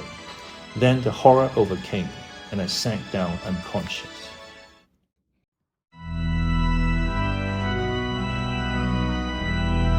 Chapter 4. Jonathan Harker's Gem.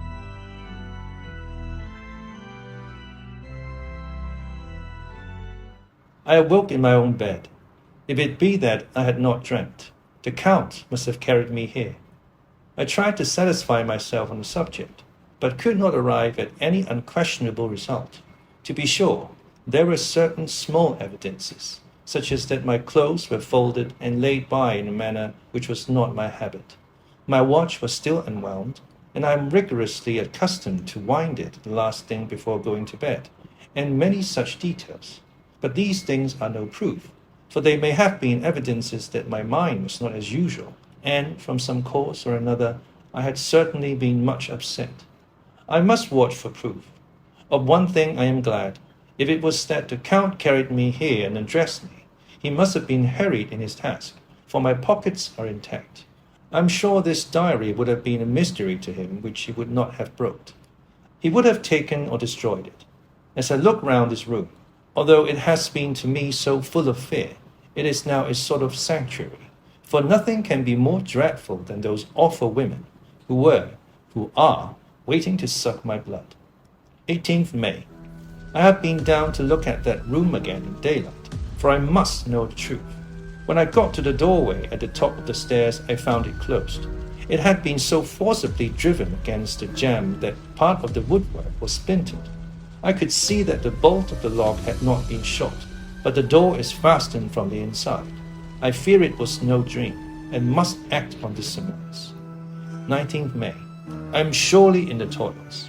Last night the Count asked me in the suavest tones to write 3 letters, one saying that my work here was nearly done, and that I should start for home within a few days.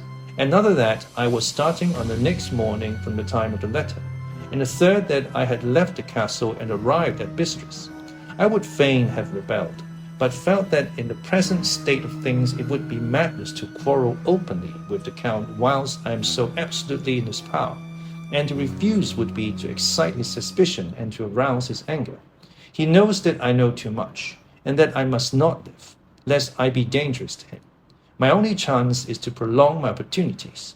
Something may occur which will give me a chance to escape. I saw in his eyes something of that gathering wrath which was manifest when he hurled that fair woman from him. He explained to me that posts were few and uncertain, and that my writing now would ensure ease of mind to my friends. And he assured me with so much impressiveness that he would countermand the later letters, which would be held over at Bistris until due time in case chance would admit of my prolonging my stay, that to oppose him would have been to create new suspicion.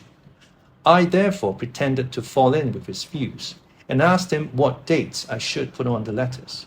He calculated a minute, and then said, the first should be June 12th, the second June 19th, and the third June 29th. I know now the span of my life. God help me. 28th May. There is a chance of escape, or at any rate of being able to send word home. A band of Sceni have come to the castle, and are encamped in the courtyard. These Sceni are gypsies. I have notes of them in my book. They are peculiar to this part of the world, though allied to the ordinary gypsies all the world over. There are thousands of them in Hungary and Transylvania, who are almost outside all law. They attach themselves as a rule to some great noble or boyar, and call themselves by his name. They are fearless and without religion, save superstition, and they talk only their own varieties of the Romani tongue. I shall write some letters home, and shall try to get them to have them posted. I have already spoken them through my window to begin acquaintanceship. They took their hats off and made obeisance and many signs, which, however, I could not understand any more than I could their spoken language. I have written the letters. Mina's is in shorthand, and I simply asked Mr. Hawkins to communicate with her. To her I have explained my situation, but without the horrors which I may only surmise. It would shock and frighten her to death were I to expose my heart to her. Should the letters not carry, then the Count shall not yet know my secret or the extent of my knowledge. I have given the letters. I threw them through the bars of my window with a gold piece, and made what signs I could to have them posted. The man who took them pressed them to his heart and bowed, and then put them in his cap. I could do no more. I stole back to the study and began to read. As the Count did not come in, I have written here. The Count has come. He sat down beside me, and said in his smoothest voice as he opened 2 letters, "This Sceni has given me these, of which, though I know not whence they come, I shall, of course, take care. See, he must have looked at it. One is from you, and to my friend Peter Hawkins. The other," here he caught sight of the strange symbols as he opened the envelope, and a dark look came into his face, and his eyes blazed wickedly. "The other is a vile thing, an outrage upon friendship and hospitality. It is not signed. Well, so it cannot matter to us." And he calmly held letter and envelope in the flame of the lamp till they were consumed. Then he went on. "The letter to Hawkins, that I shall, of course, send on, since it is yours. Your letters are sacred to me. Your pardon, my friend, that unknowingly I did break the seal. Will you not cover it again? He held out the letter to me, and with a courteous bow handed me a clean envelope. I could only redirect it and hand it to him in silence. When he went out of the room, I could hear the key turn softly. A minute later, I went over and tried it, and the door was locked. When, an hour or two after, the Count came quietly into the room, his coming awakened me, for I had gone to sleep on the sofa. He was very courteous and very cheery in his manner, and seeing that I had been sleeping, he said, "So, my friend, you are tired? Go to bed. There is the surest rest. I may not have the pleasure to talk tonight, since there are many labors to me, but you will sleep, I pray." I passed to my room and went to bed, and, strange to say, slept without dreaming. Despair has its own calms. 31st May. This morning when I woke, I thought I would provide myself with some paper and envelopes from my bag and keep them in my pocket, so that I might write in case I should get an opportunity. But again a surprise, again a shock. Every scrap of paper was gone, and with it all my notes, my memoranda relating to railways and travel, my letter of credit, in fact all that might be useful to me were I once outside the castle. I sat and pondered a while, and then some thought occurred to me, and I made search of my portmanteau and the wardrobe where I had placed my clothes.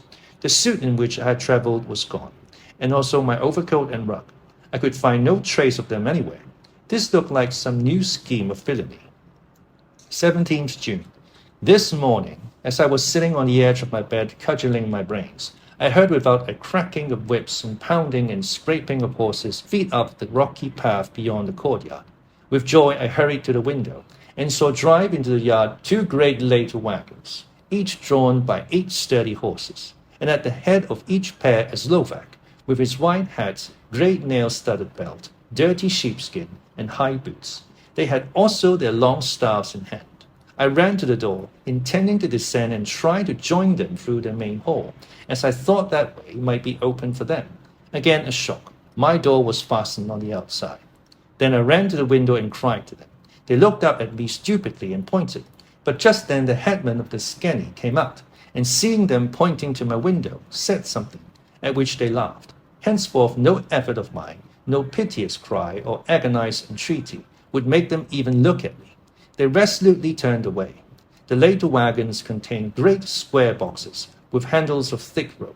These were evidently empty by the ease with which the Slovaks handled them, and by their resonance as they were roughly moved. When they were all unloaded and packed in a great heap in one corner of the yard, the Slovaks were given some money by their skenny, and spitting on it for luck, lazily went each to his horse's head. Shortly afterwards, I heard the cracking of their whips die away in the distance. 24th June, before morning. Last night the Count left me early, and locked himself into his own room. As soon as I dared, I ran up the winding stair, and looked out of the window, which opened south. I thought I would watch for the Count, for there is something going on. The skenny are quartered somewhere in the castle, and are doing work of some kind. I know it, for now and then I hear the far-away muffled sound as the mattock and spade, and whatever it is, it must be the end of some ruthless villainy. I had been at the window somewhat less than half an hour, when I saw something coming out of the Count's window. I drew back and watched carefully, and saw the whole man emerge. It was a new shock to me to find that he had on the suit of clothes which I had worn whilst travelling here, and slung over his shoulder the terrible bag which I had seen the women take away. There could be no doubt as to his quest, and in my garb too. This, then, is his new scheme of evil, that he will allow others to see me as they think, so that he may both leave evidence that I have been seen in the towns or villages, posting my own letters, and that any wickedness which he may do shall by the local people be attributed to me. It makes me rage to think that this can go on, and whilst I am shut up here, a veritable prisoner, but without that protection of the law which is even a criminal's right and consolation. I thought I would watch for the Count's return, and for a long time sat doggedly at the window. Then I began to notice that there were some quaint little specks floating in the rays of the moonlight. They were like the tiniest grains of dust, and they whirled round and gathered in clusters in a nebulous sort of way. I watched them with a sense of soothing, and a sort of calm stole over me. I leaned back in the embrasure in a more comfortable position, so that I could enjoy more fully the aerial gambling. Something made me start up. a low, piteous howling of dogs somewhere far below in the valley, which was hidden from my sight. Louder it seemed to ring in my ears, and the floating motes of dust to take new shapes to the sound as they danced in the moonlight. I felt myself struggling to awake to some call of my instincts. Nay, my very soul was struggling, and my half-remembered sensibilities were striving to answer the call. I was becoming hypnotized. Quicker and quicker danced the dust. The moonbeams seemed to quiver as they went by me into the mass of gloom beyond. More and more they gathered till they seemed to take dim phantom shapes. And then I started, broad awake and in full possession of my senses, and ran screaming from the place. The phantom shapes, which were becoming gradually materialized from the moonbeams, were those of the three ghostly women to whom I was due. I fled, and felt somewhat safer in my own room, where there was no moonlight and where the lamp was burning brightly. When a couple of hours had passed, I heard something stirring in the Count's room, something like a sharp wail quickly suppressed. And then there was silence, deep, awful silence, which chilled me. With a beating heart, I tried the door, but I was locked in my prison and could do nothing. I sat down and simply cried.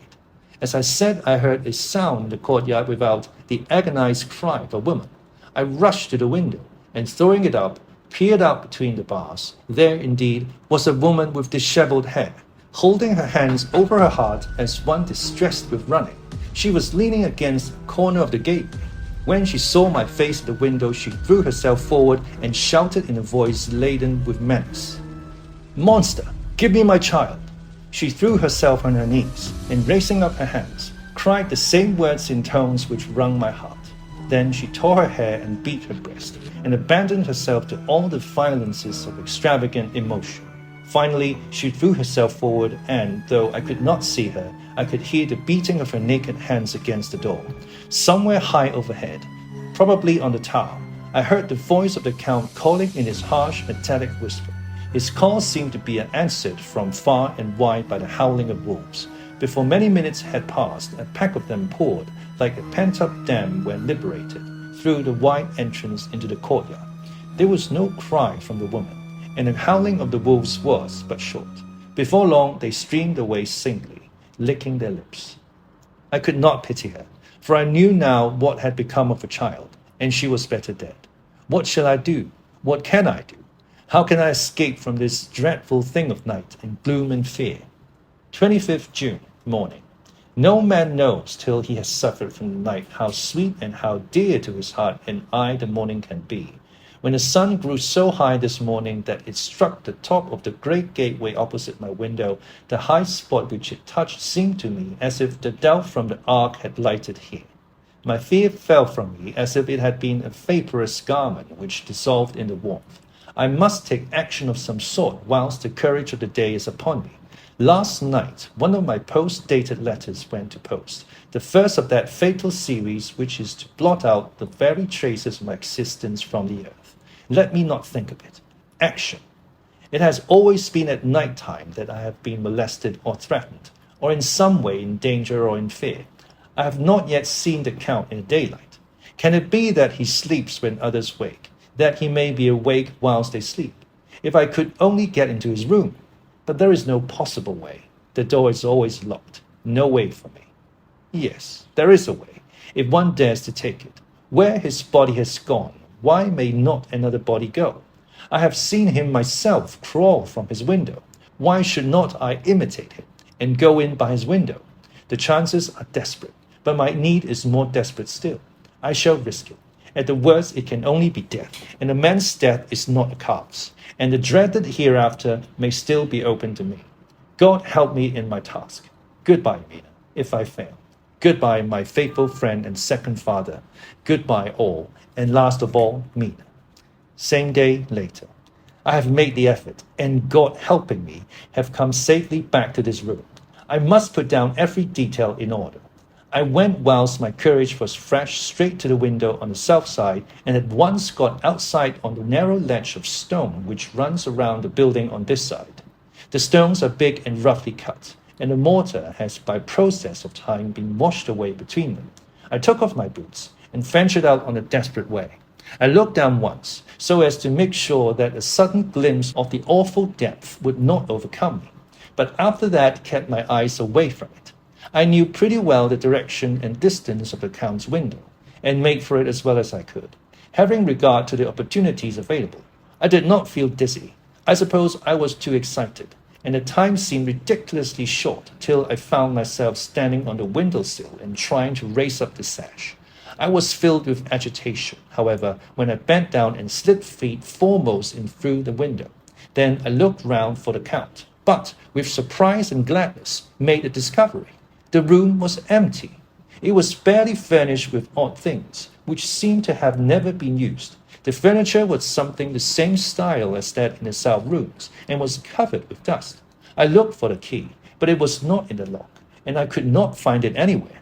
The only thing I found was a great heap of gold in one corner, gold of all kinds, Roman and British and Austrian and Hungarian and Greek and Turkish money, covered with a film of dust, as though it had lain long in the ground. None of it that I noticed was less than 300 years old. There were also chains and ornaments, some jeweled, but all of them old and stained.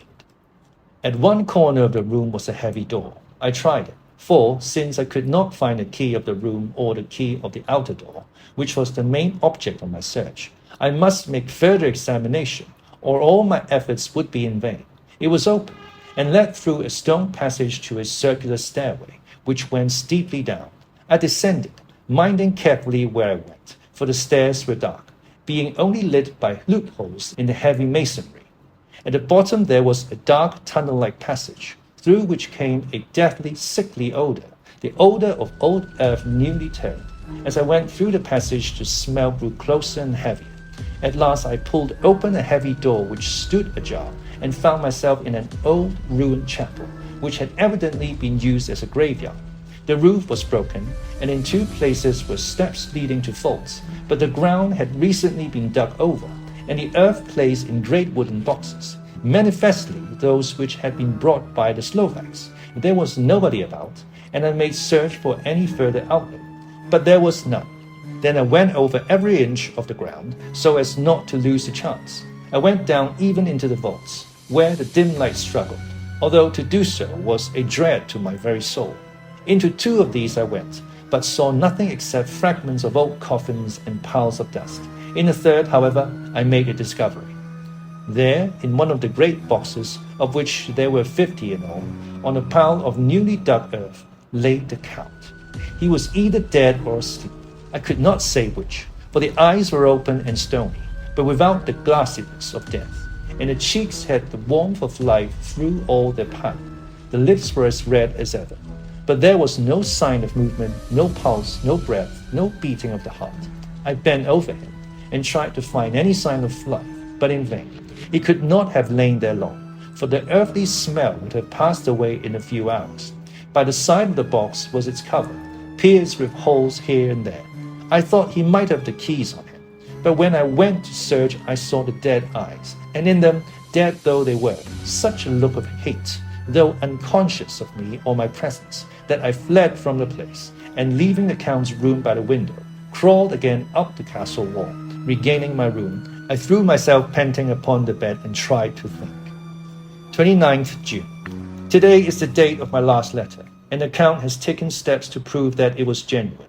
For again I saw him leave the castle by the same window and in my clothes as he went down the hall, lizard fashion. I wish I had a gun or some lethal weapon, that I might destroy him, but I fear that no weapon wrought alone by man's hand would have any effect on him. I dare not wait to see him return, for I feared to see those weird sisters. I came back to the library, and read there till I fell asleep. I was awakened by the Count, who looked at me as grimly as a man can look as he said, "Tomorrow, my friend, we must part. You return to your beautiful England, I to some work which may have such an end that we may never meet. Your letter home has been dispatched. Tomorrow I shall not be here, but all shall be ready for your journey. In the morning come the skinny, who have some labors of their own here, and also come some Slovaks.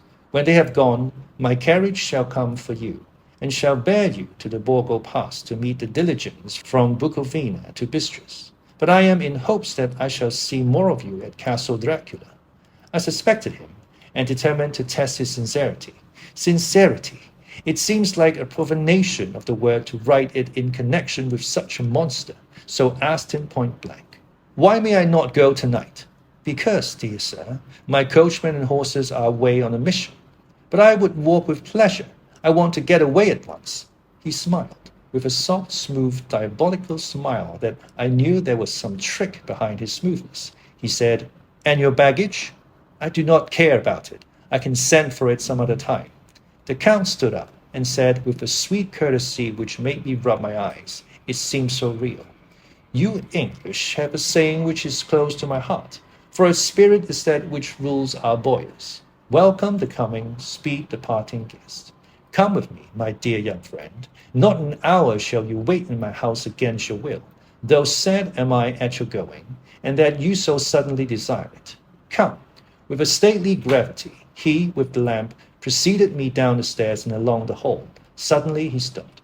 "Hark!" Close at hand came the howling of many wolves. It was almost as if the sound sprang up at the rising of his hand, just as the music of a great orchestra seems to leap under the baton of the conductor. After a pause of a moment, he proceeded, in a stately way, to the door, drew back the ponderous bolts, unhooked the heavy chains, and began to draw it open. To my intense astonishment, I saw that it was unlocked. Suspiciously, I looked all round, but could see no key of any kind. As the door began to open, the howling of the wolves without grew louder and angrier. Their red jaws, with champing teeth, and their blunt-clawed feet as they leaped, came in through the opening door. I knew then that to struggle at the moment against the Count was useless. With such allies as these at his command, I could do nothing. But still the door continued slowly to open, and only the Count's body stood in the gap. Suddenly it struck me that this might be the moment and means of my doom. I was to be given to the wolves, and at my own instigation. There was a diabolical wickedness in the idea great enough for the Count, and as a last chance I cried out, "Shut the door, I shall wait till morning," and covered my face with my hands to hide my tears of bitter disappointment. With one sweep of his powerful arm, the Count threw the door shut, and the great bolts clanged and echoed through the wall as they shot back into their places. In silence we returned to the library, and after a minute or two I went to my own room. The last I saw of Count Dracula was his kissing his hand to me, with a red light of triumph in his eyes, and with a smile that Judas in hell might be proud of. When I was in my room and about to lie down, I thought I heard a whispering at my door. I went to it softly and listened. Unless my ears deceived me, I heard the voice of the Count. "Back, back, to your own place. Your time is not yet come. Wait, have patience. Tonight is mine. Tomorrow night is yours." There was a low, sweet ripple of laughter. In a rage, I threw open the door and saw about the three terrible women licking their lips. As I appeared, they all joined in a horrible laugh and ran away. I came back to my room and threw myself on my knees. It is then so near the end. Tomorrow, tomorrow. Lord help me, and those to whom I am dear. 30th June morning. These may be the last words I ever write in this diary.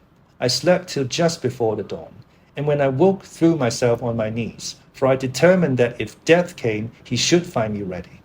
At last I felt that subtle change in the air, and knew that the morning had come.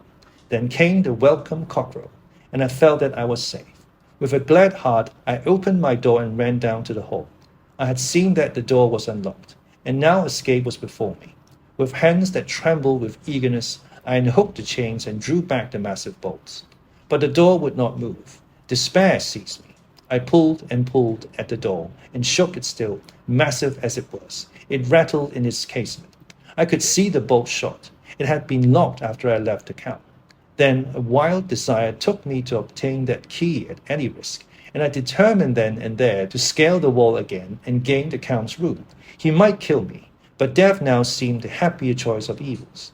Without a pause, I rushed up to the east window and scrambled down the wall, as before, into the Count's room. It was empty, but that was as I expected. I could not see a key anywhere, but a heap of gold remained. I went through the door in the corner and down the winding stair and a long, dark passage to the old chapel. I knew now well enough where to find the monster I sought. The great box was in the same place, close against the wall, but the lid was laid on it, not fastened down, but with the nails ready in their places to be hammered home. I knew I must reach the body for the key. So I raised the lid and laid it back against the wall. And then I saw something which filled my very soul with horror. There lay the Count, but looking as if his youth had been half renewed, for the white hair and moustache were changed to dark iron grey. The cheeks were fuller, and the white skin seemed ruby red underneath. The mouth was redder than ever, for on the lips were gouts of fresh blood, which trickled from the corners of the mouth and ran over the chin and neck. Even the deep, burning eyes seemed set among swollen flesh, for the lids and pouches underneath were bloated. It seemed as if the whole awful creature was simply gorged with blood. He lay like a filthy leech, exhausted with his repletion. I shuddered as I bent over to touch him, and every sense in me revolted at the contact. But I had to search, or I was lost. The coming night might see my own body a banquet in a similar way to those horrid three. I felt all over the body, but no sign could I find of the key. Then I stopped and looked at the Count. There was a mocking smile on the bloated face which seemed to drive me mad.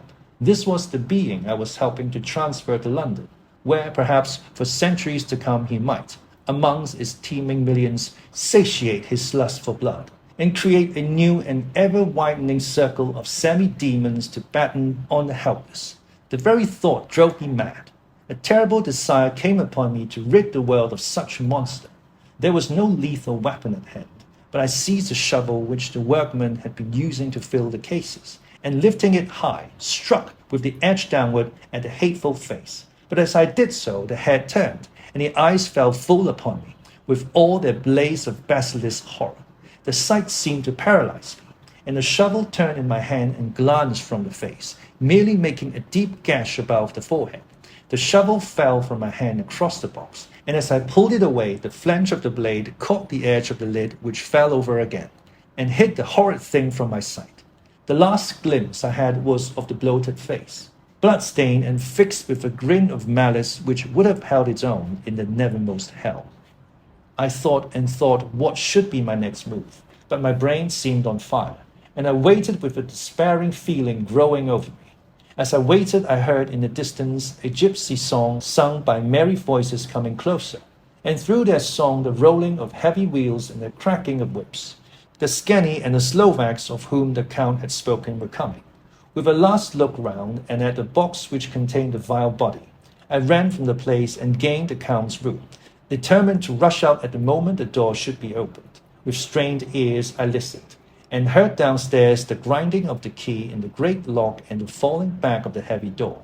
There must have been some other means of entry, or someone had a key for one of the locked doors. Then there came the sound of many feet tramping and dying away in some passage which sent up a clanging echo.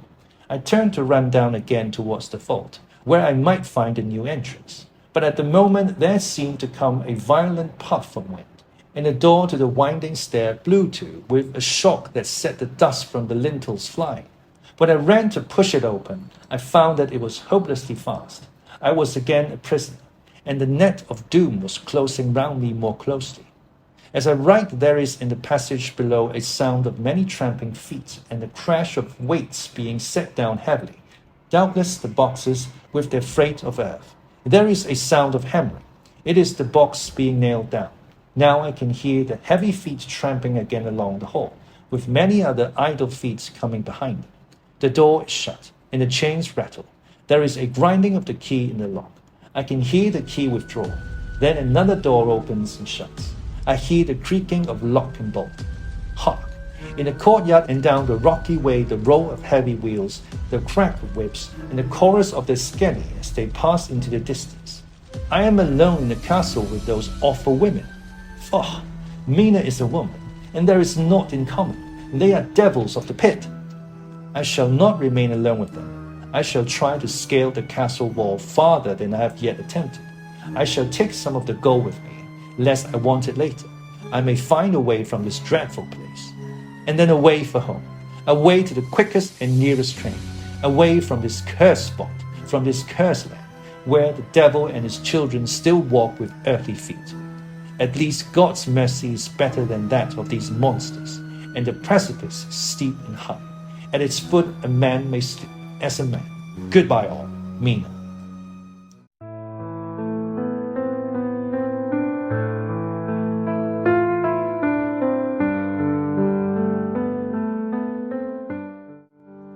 Dracula by Bram Stoker. Chapter 5. Letter from Miss Mina Murray to Miss Lucy Westenra. 9th May.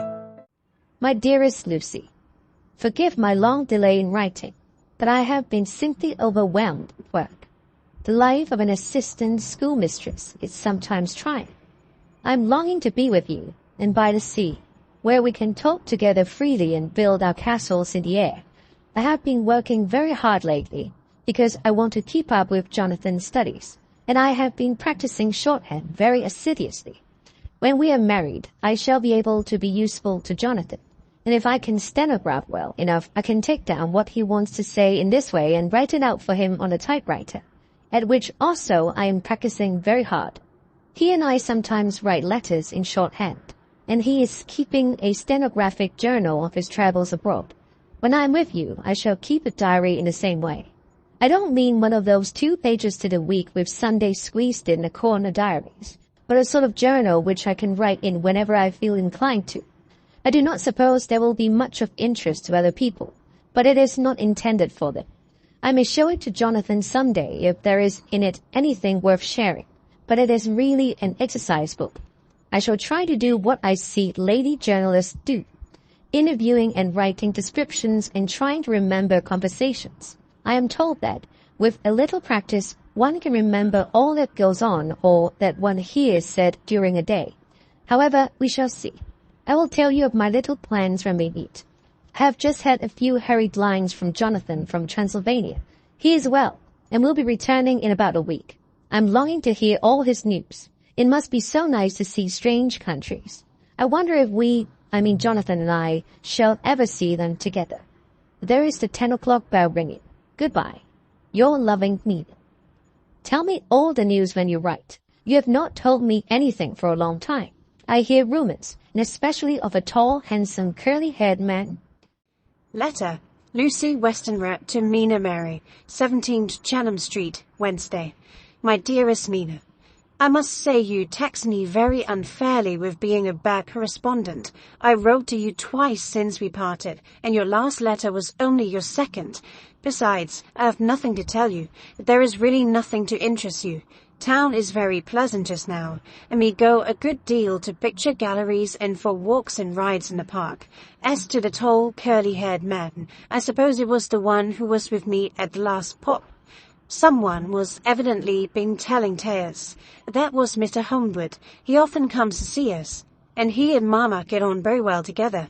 They have so many things to talk about in common. We met some time ago a man that would just do for you, if you were not already engaged to Jonathan. He is an excellent party, being handsome, well off, and of good birth. He is a doctor and really clever. Just fancy. He is only 29, and he has an immense lunatic asylum all under his own care.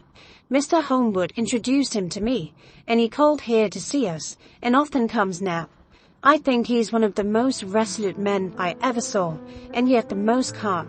He seems absolutely imperturbable.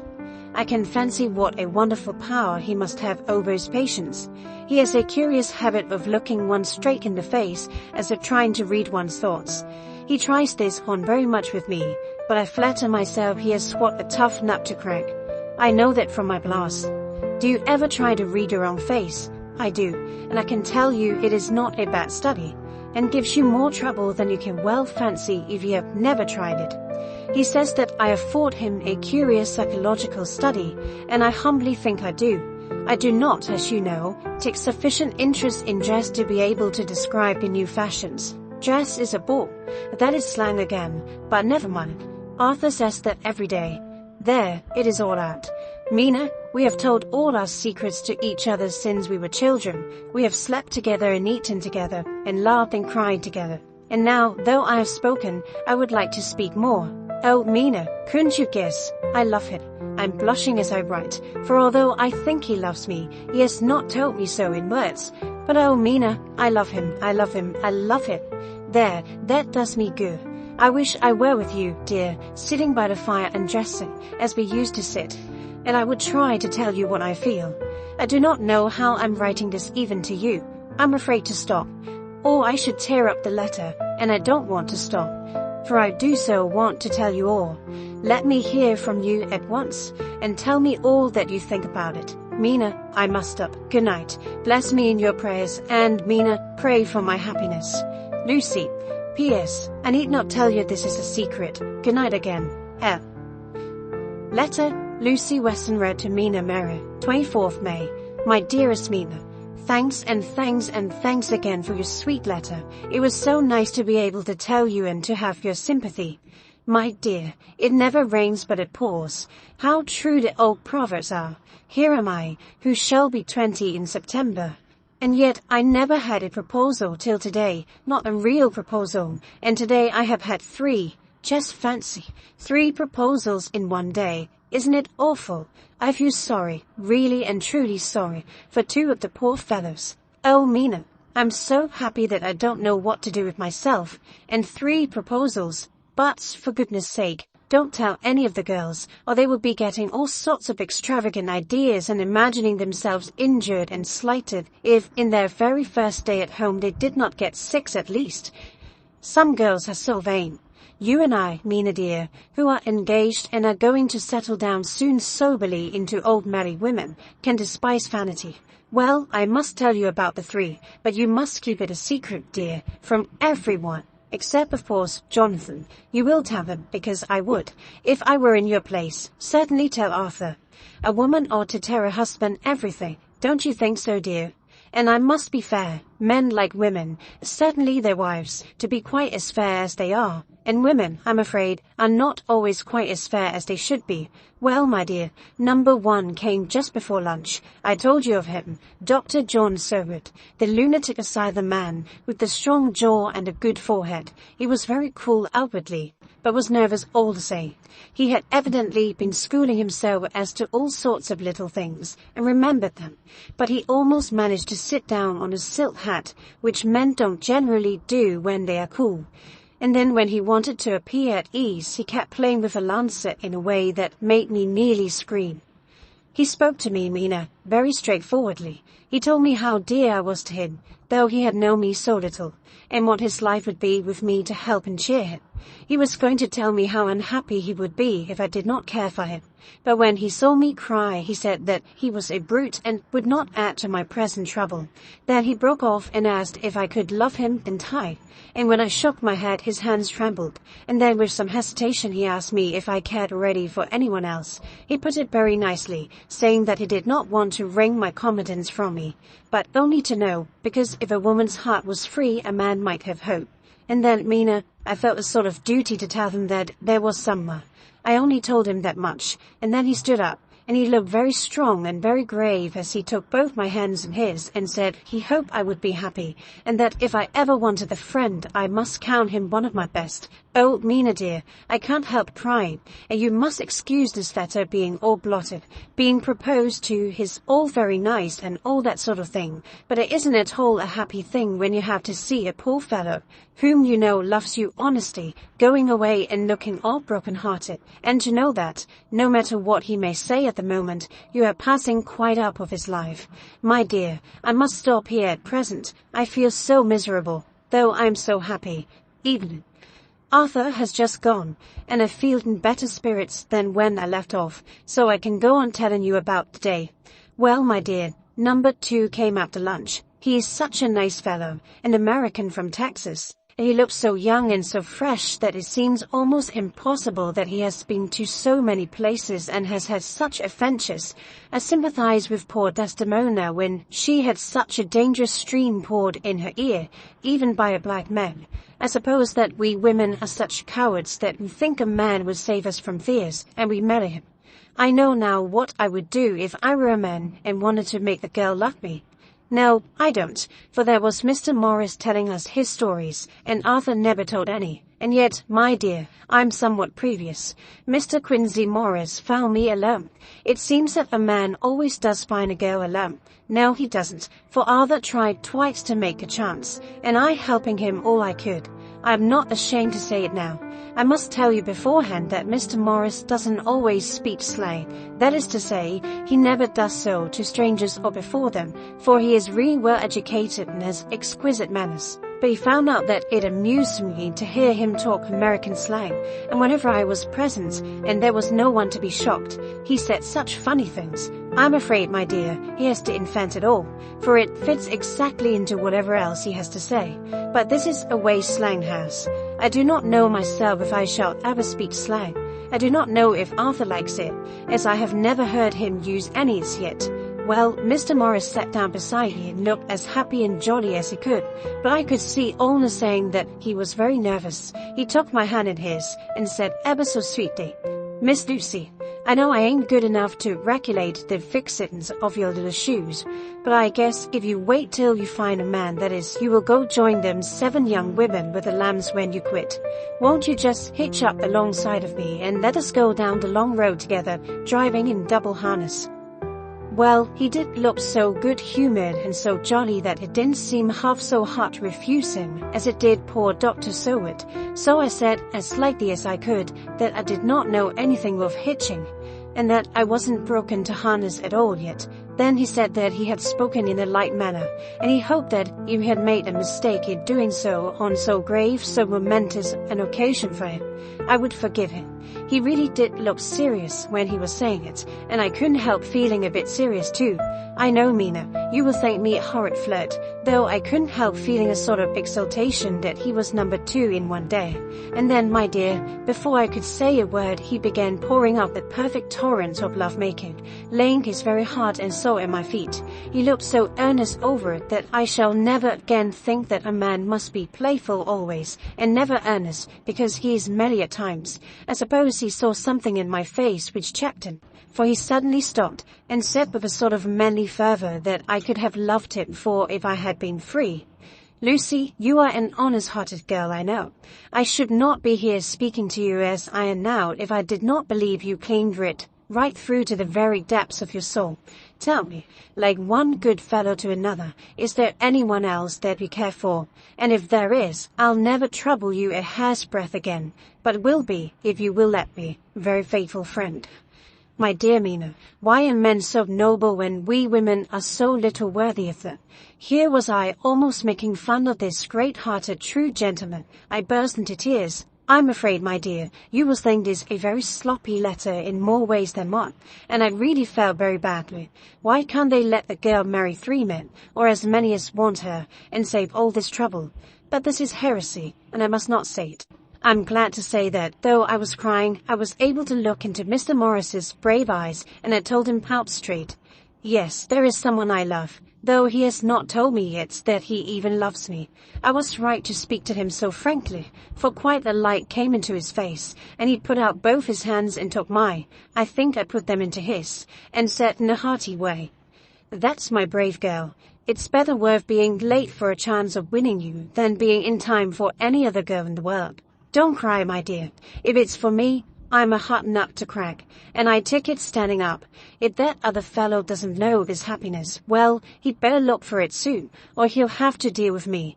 Little girl, your honesty and pluck have made me a friend, and that's rarer than a lover. It's more unselfish anyhow. My dear, I'm going to have a pretty lonely walk between this and Kingdom Come. Won't you give me one kiss? It'll be something to keep off the darkness now and then. You can, you know, if you like, for that other good fellow. He must be a good fellow, my dear, and a fine fellow, or you could not love him. Hasn't spoken yet. That quite won me, Mina, for it was brave and sweet of him, and noble too, to a rival, wasn't it?" And he so said, so I leaned over and kissed him. He stood up with my 2 hands in his, and as he looked down to my face, I'm afraid I was blushing very much. He said, "Little girl, I hold your hand, and you've kissed me, and if these things don't make us friends, nothing ever will. Thank you for your sweet honesty to me, and goodbye." He wrung my hand, and taking up his hat, went straight out of the room without looking back, without a tear or a quiver or a pause, and I'm crying like a baby. Oh, why must a man like that be made unhappy when there are lots of girls about who would worship the very ground he trod on? I know I would if I were free, only I don't want to be free. My dear, this quite upset me, and I feel I cannot write of happiness just at once, after telling you of it, and I don't wish to tell of the number 3 until it can be all happy. Ever your loving, Lucy. P.S. Oh, about number 3. I needn't tell you of number 3, need I? Besides, it was also confused. It seemed only a moment from his coming into the room till both his arms around me, and he was kissing me. I'm very, very happy, and I don't know what I've done to deserve it. I must only try in future to show that I am not ungrateful to God for all his goodness to me in sending to me such a lover, such a husband, and such a friend. Goodbye. Dr. Seward's Diary, 25th May. Appetite in appetite today. Cannot eat, cannot rest, so diary instead. Since my rebuff of yesterday, I have a sort of empty feeling. Nothing in the world seems of sufficient importance to be worth the doing. As I knew that the only cure for this sort of thing was work, I went down amongst the patients. I picked out one who has afforded me a study of much interest. He is so quaint that I am determined to understand him as well as I can. Today I seem to get nearer than ever before to the heart of his mystery. I questioned him more fully than I had ever done, with a view of making myself master of the facts of his hallucination. In my manner of doing it, there was, I now see, something of cruelty. I seemed to wish to keep him to the point of his madness, a thing which I avoid with the patients as I would the mouth of hell. Everything in room is for sale. Hell has its price. A word is enough to the wise. If there be anything behind this instinct, it will be valuable to trace it afterwards accurately. So I had better commence to do so. Therefore, R.M. Renfield, ITAT 59, sanguine temperament, great physical strength, morbidly excitable, periods of gloom, ending in some fixed idea which I cannot make out. I presume that the sanguine temperament itself and the disturbing influence end in a mentally accomplished finish. A possibly dangerous man, probably dangerous if unselfish. In selfish men, caution is as secure an armor for their foes as for themselves. What I think of on this point is, when self is the fixed point, the centripetal force is balanced with the centrifugal. When duty, a cause, etc., is the fixed point, the latter force is paramount, and only accident or series of accidents can balance it. Letter, Quincy Morris to Honorary Arthur Holmwood, 25th May. My dear Art, we've told yarns by the campfire in the prairies, and dressed one another's wounds after trying a landing at the Marquesas, and drunk healths on the shore of Titicaca. There are more yarns to be told, and other wounds to be healed, and another health to be drunk. Won't you let this be at my campfire tomorrow night? I have no hesitation in asking, as I know a certain lady is engaged to a certain dinner party and that you are free. There will only be one other, our old pal at the Courier, Jack Seward.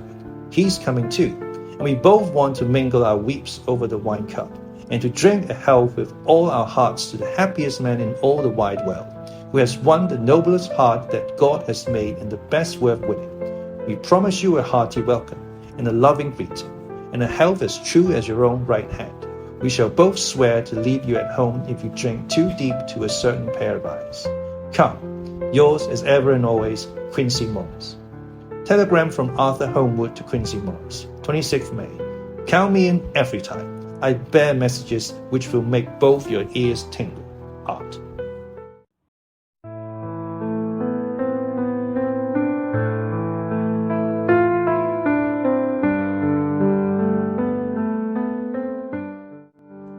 Dracula by Bram Stoker. Chapter 6. Mina Mary's Journal. 24th July, Whitby.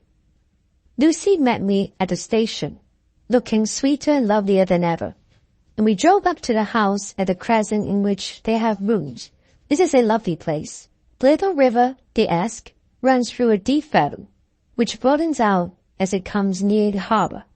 A great viaduct runs across, with high piers, through which the view seems somehow further away than it really is. The valley is beautifully green, and it is so steep that when you are on the highland on each side you look right across it, unless you are near enough to see down. The houses of the old town, the side away from us, are all red-roofed, and seem piled up one over the other anyhow, like the pictures we see of Nuremberg.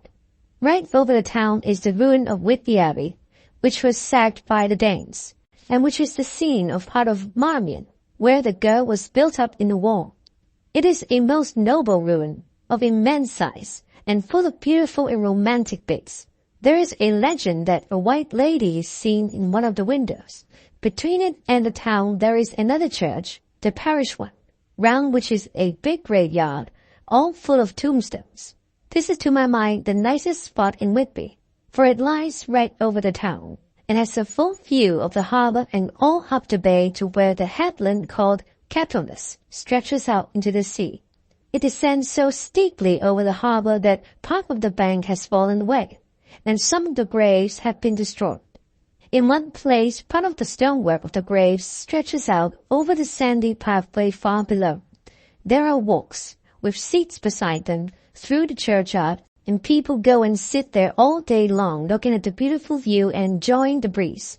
I shall come and sit here very often myself and work. Indeed, I'm writing now, with my book on my knee, and listening to the talk of 3 old men who are sitting beside me. They seem to do nothing all day but sit up here and talk. The harbour lies below me, with, on the far side, one long granite wall stretching out into the sea, with a curve outwards at the end of it, in the middle of which is a lighthouse. A heavy sea wall runs along outside of it. On the near side, the sea wall makes an elbow crooked inversely, and its end too as a lighthouse. Between the 2 piers there is a narrow opening into the harbour, which then suddenly widens. It is nice at high water, but when the tide is out it shoals away to nothing, and there is merely the stream of the Esk, running between banks of sand, with rocks here and there. Outside the harbour, on this side, there rises for about half a mile a great reef, the sharp edge of which runs straight out from behind the south lighthouse. At the end of it is a buoy with a bell, which swings in bad weather, and sends in a mournful sound on the wind. They have a legend here that when a ship is lost, bells are heard out at sea. I must ask the old man about this. He is coming this way. He is a funny old man. He must be awfully old, for his face is all gnarled and twisted like the bark of a tree. He tells me that he is nearly 100, and that he was a sailor in the Greenland fishing fleet when Waterloo was fought. He is, I'm afraid, a very sceptical person, for when I asked him about the bells at sea and the white lady at the Abbey, he said very brusquely, "I won't fash messel with them, miss. Them things be all wore out, mind. I don't say that they never was, but I do say that they wasn't in my time. They be all very well for comers and trippers and the like, but not for a nice young lady like you. Them feet folks from York and Leeds that be always eating curd errands and drinking tea and looking out to buy cheap jet would treat on't. I wonder messel would bother telling nice to them. Even the newspapers, which is full of fool talk."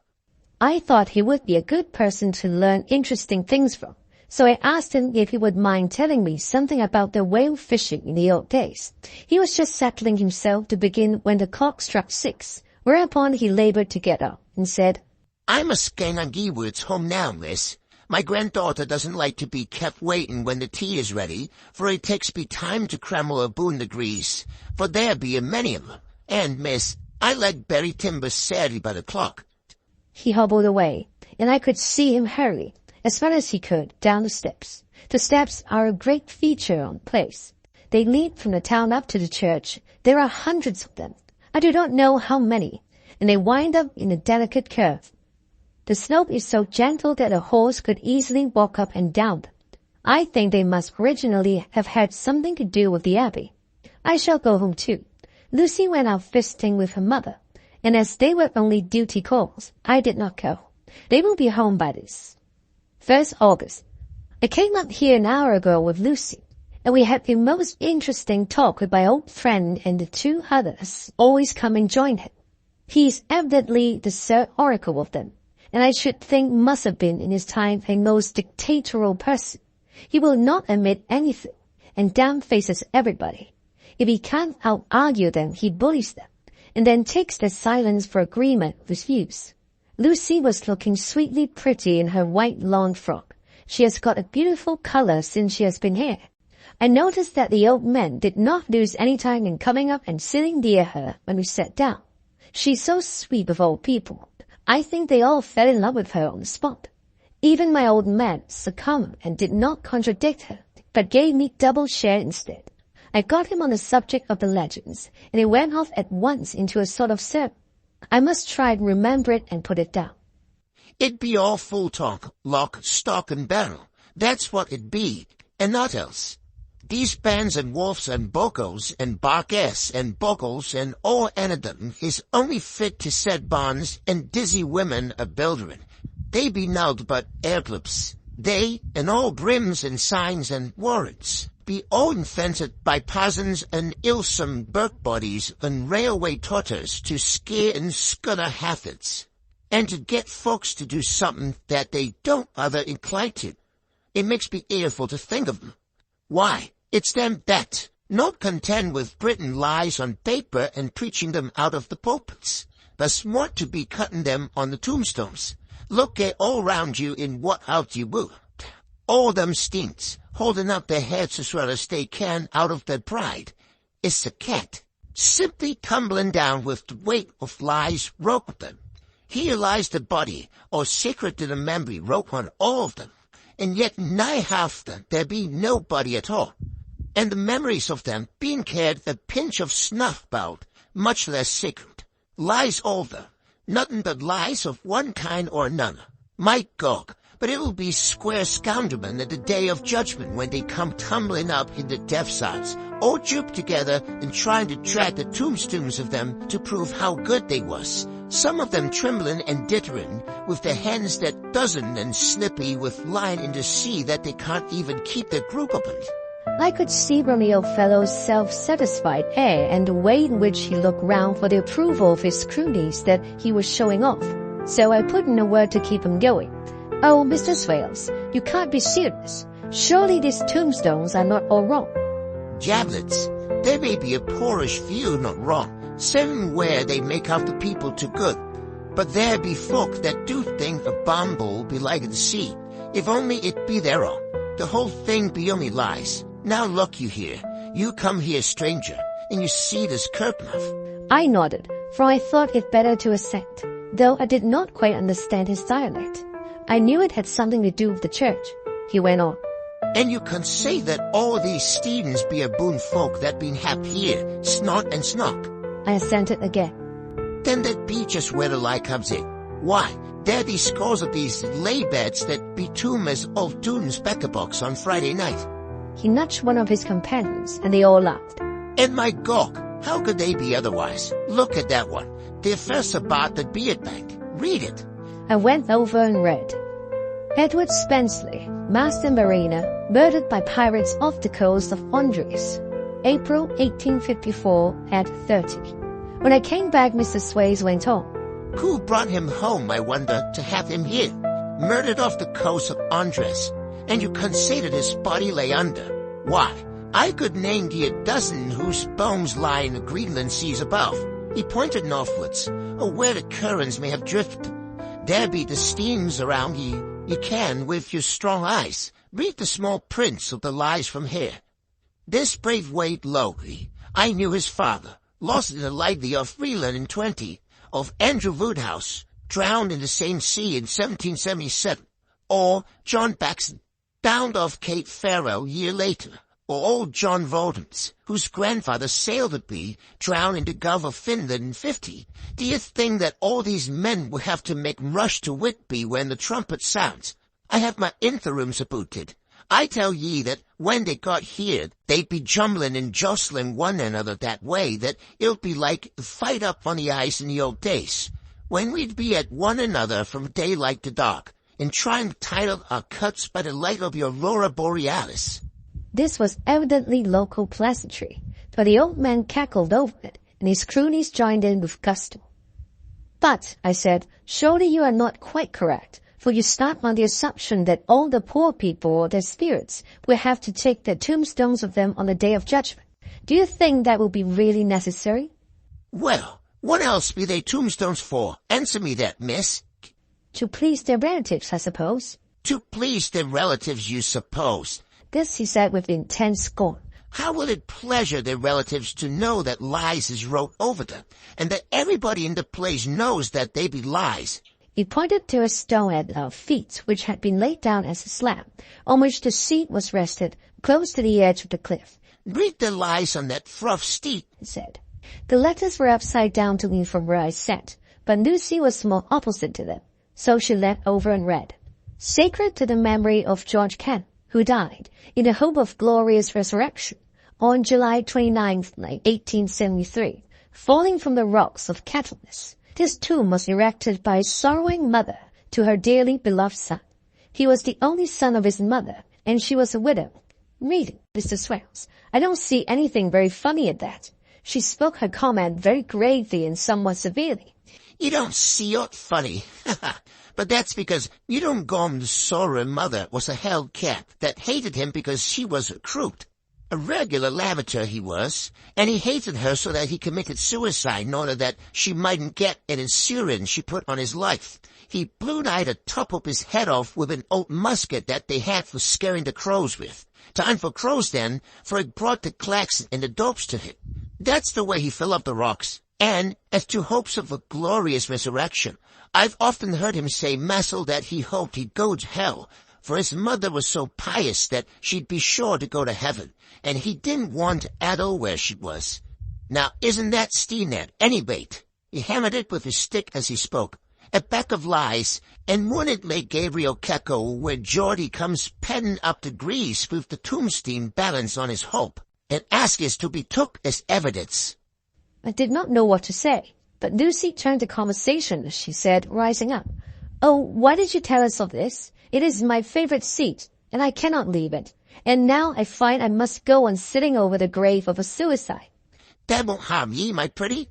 And make poor Geordie gladsome to have so trim a lass sitting on his lap. That won't hurt ye. Why, I've sat here off and on for nigh 20 years past, and it hasn't done me no harm. Don't ye fash about then as lies under ye, or that doesn't lie there either. It'll be time for ye to be getting scat when ye see the tombstones all run wade, and the place spares a Stuplefield. There's the clock, and I must get. My service to ye, ladies. And off he hobbled. Lucy and I said wow, and it was all so beautiful before us that we took hands as we sat. And she told me over again about Arthur and their coming marriage. That made me just a little heartsick, for I haven't heard from Jonathan for a whole month. The same day, I came up here alone, for I'm very sad. There was no letter for me. I hope there cannot be anything the matter with Jonathan. The clock has just struck 9. I see the lights scattered all over the town, sometimes in rows where the streets are, and sometimes singly. They run right up the S and die away in the curve of the valley. To my left the view is cut off by a black line of roof of the old house next the abbey. The sheep and lambs are bleating in the fields away behind me, and there is a clatter of a donkey's hoofs up the paved road below. The band on the pier is playing a harsh waltz in good time, and further along the quay there is a Salvation Army meeting in the back street. Neither of the bands hears the other, but up here I hear and see them both. I wonder where Jonathan is, and if he is thinking of me. I wish he were here. Dr. Seward's Diary, 5th June. The case of Renfield grows more interesting the more I get to understand the man. He has certain qualities very largely developed: selfishness, secrecy, and purpose. I wish I could get at what is the object of the latter. He seems to have some settled scheme of his own, but what it is I do not yet know. His redeeming quality is a love of animals, though indeed he has such curious turns in it that I sometimes imagine he is only abnormally cruel. His pets are of odd sorts. Just now his hobby is catching flies. He has at present such a quantity that I have had myself to expostulate. To my astonishment, he did not break out into a fury, as I expected, but took the matter in simple seriousness. He thought for a moment and then said, "May I have 3 days? I shall clear them away." Of course, I said that would do. I must watch him. 18th June. He has turned his mind now to spiders, and has got several very big fellows in a box. He keeps feeding them with his flies, and the number of the latter is becoming sensibly diminished, although he has used half his food in attracting more flies from outside to his room. 1st July. His spiders are now becoming as great a nuisance as his flies, and today I told him that he must get rid of them. He looked very sad at this, so I said that he must clear out some of them, at all events. He cheerfully acquiesced in this, and I gave him the same time as before for reduction. He disgusted me much while with him, For when a horrid blowfly, bloated with some carrion food, buzzed into the room, he caught it, held it exultantly for a few moments between his finger and thumb, and, before I knew what he was going to do, put it in his mouth and ate it. I scolded him for it, but he argued quietly that it was very good and very wholesome, that it was life, strong life, and gave life to him. This gave me an idea, or the rudiment of one. I must watch how he gets rid of his spiders. He has evidently some deep problem in his mind, for he keeps a little notebook in which he is always jotting down something. Whole pages of it are filled with masses of figures, generally single numbers added up in batches, and then the totals added in batches again, as though he was focusing some account, as the auditors put it. 8th July. There is a method in his madness, and the rudimentary idea in my mind is grown. It will be a whole idea soon, and then, oh, unconscious cerebration. You will have to give the wall to your conscious, brother. I kept away from my friend for a few days, so that I might notice if there were any change. Things remain as they were except that he has parted with some of his pets and got a new one. He has managed to get a sparrow, and has already partially tamed it. His means of taming is simple, for already the spiders have diminished. Those that do remain, however, are well fed, for he still brings in the flies by tempting them with his food. 19th July. We are progressing. My friend has now a whole colony of sparrows, and his flies and spiders are almost obliterated. When I came in, he ran to me and said he wanted to ask me a great favor, a very, very great favor, and as he spoke, he fawned on me like a dog. I asked him what it was, and he said, with a sort of rapture in his voice and bearing, a kitten, a nice little, sleek, playful kitten that I can play with and teach and feed and feed and feed. I was not unprepared for this request, for I had noticed how his pets went on increasing in size and vivacity, but I did not care that his pretty family of tame sparrows should have wiped out in the same manner as the flies and the spiders. So I said I would see about it, and asked him if he would not rather have a cat than a kitten. His eagerness betrayed him as he answered, "Oh yes, I would like a cat. I only asked for a kitten lest you should refuse me a cat. No one would refuse me a kitten, would they?" I shook my head, and said that at present I feared it would not be possible, but that I would see about it. His face fell, and I could see a warning of danger in it, for there was a sudden fierce, sidelong look which meant killing. The man is an undeveloped, homicidal maniac. I shall test him with his present craving and see how it will work out. Then I shall know more. 10 p.m. I have visited him again and found him sitting in a corner brooding. When I came in, he threw himself on his knees before me and implored me to let him have a cat, that his salvation depended upon it. I was firm, however, and told him that he could not have it, whereupon he went without a word, and sat down, gnawing his fingers, in a corner where I had found him. I shall see him in the morning early. 20th July. Visited Renfield very early, before the attendant went his rounds. Found him up and humming a tune. He was spreading out his sugar, which he had saved, in the window, and was manifestly beginning his fly-catching again, and beginning it cheerfully and with a good grace. I looked around for his birds, and not seeing them, asked him where they were. He replied, without turning round, that they had all flown away. There were a few feathers about the room, and on his pillow a drop of blood. I said nothing, but went and told the keeper to report to me if there were anything odd about him during the day. 11th a.m. The attendant has just been to me to say that Renfield has been very sick and has disgorged a whole lot of feathers.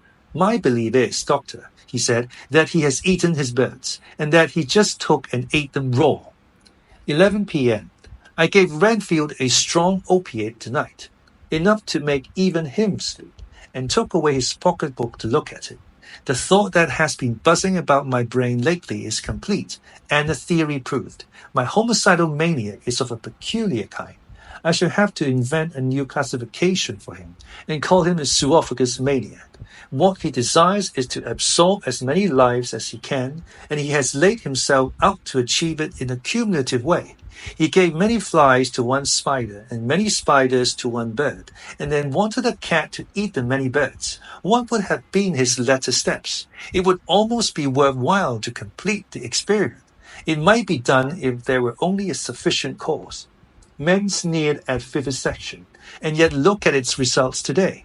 Why not advance science in its most difficult and vital aspect, the knowledge of the brain?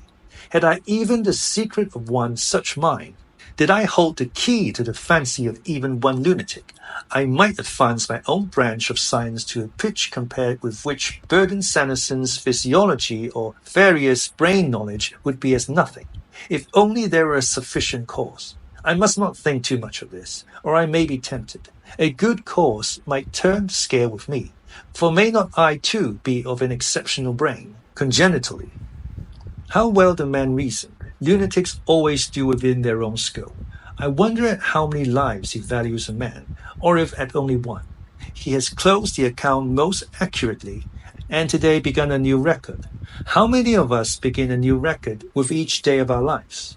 To me it seems only yesterday that my whole life ended with my new hope, and that truly I began a new record. So it will be until the great recorder sums me up and closes my ledger account with a balance to profit or loss. Oh, Lucy, Lucy, I cannot be angry with you, nor can I be angry with my friend whose happiness is yours, but I must only wait on hopeless and work, work, work. If I only could have as strong a cause as my poor mad friend there, a good unselfish cause to make me work, that would be indeed happiness. Mina Mary's Journal, 26th July. I'm anxious, and it suits me to express myself here. It is like whispering to oneself and listening at the same time. And there is also something about the shorthand symbols that makes it different from writing. I'm unhappy about Lucy and about Jonathan.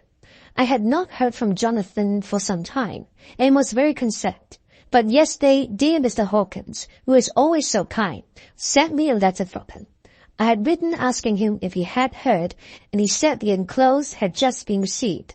It is only a line dated from Castle Dracula, and says that he is just starting for home. That is not like Jonathan. I do not understand it, and it makes me uneasy.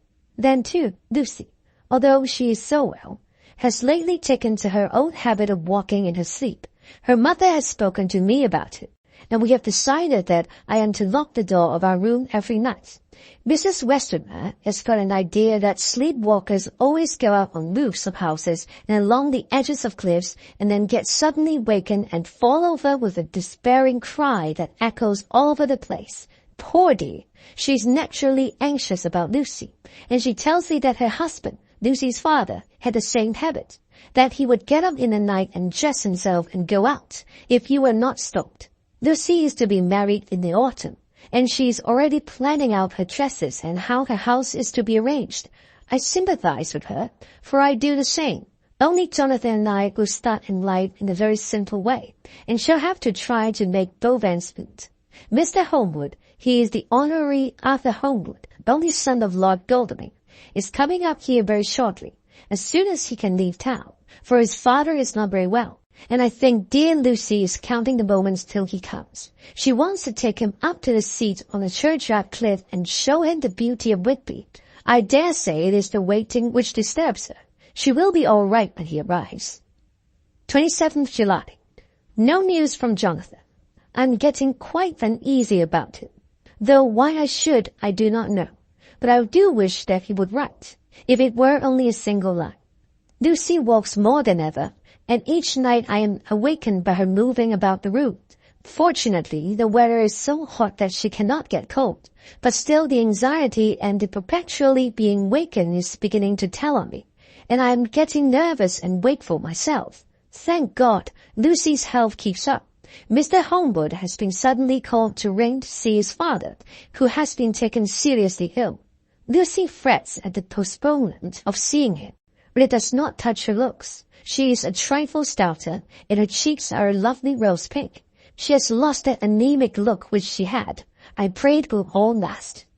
3rd August. Another week gone, and no news from Jonathan, not even to Mr. Hawkins, from whom I have heard.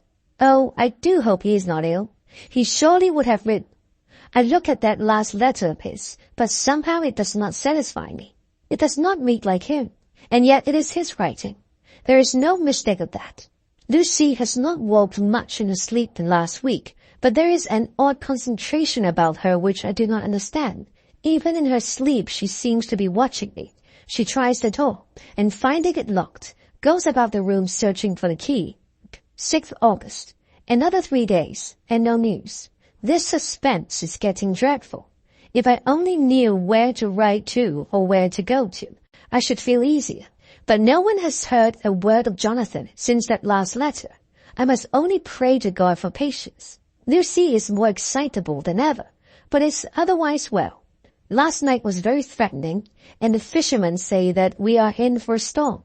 I must try to watch it and learn the weather signs. Today is a grey day, and the sun as I write is hidden in thick clouds, high over Catullus. Everything is grey, except the green grass, which seems like emerald amongst it. Grey earthy rock, grey clouds, tinged with the sunburst at the far edge, hang over the grey sea, into which the sand points stretch like grey fingers.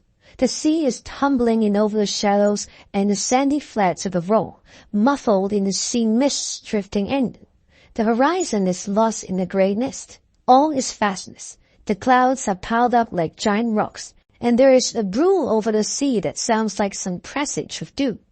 Dark figures are on the beach here and there, sometimes half shrouded in the mist, and seem men like trees walking.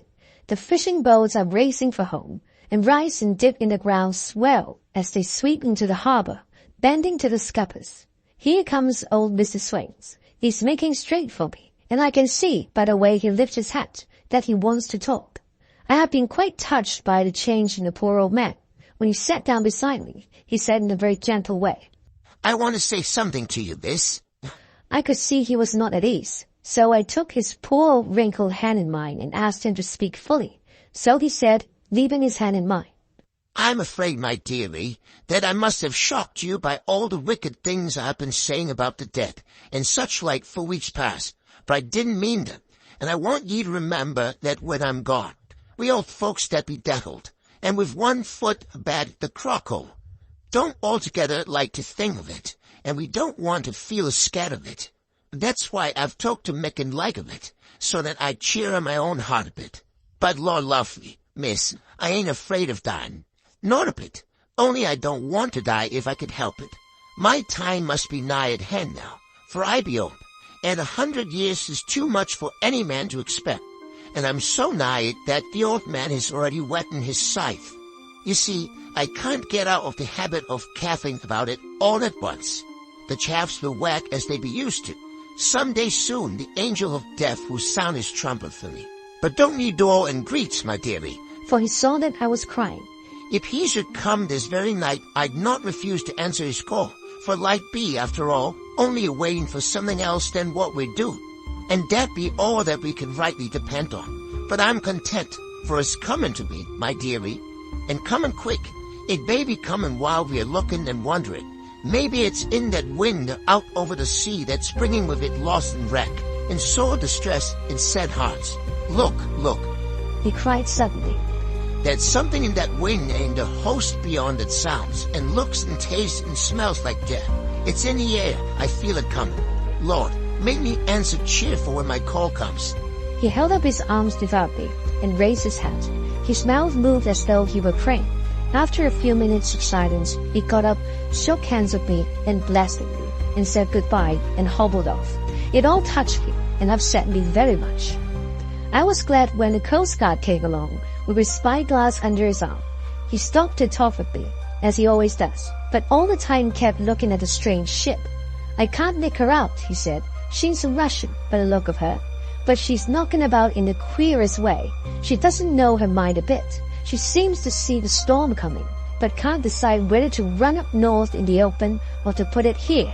Look there again.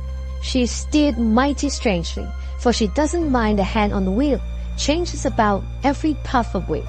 We'll hear more about her before this time tomorrow."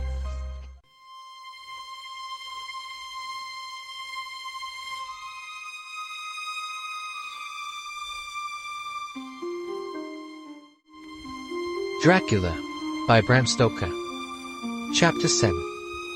Cutting from the Daily Graph, 8th August.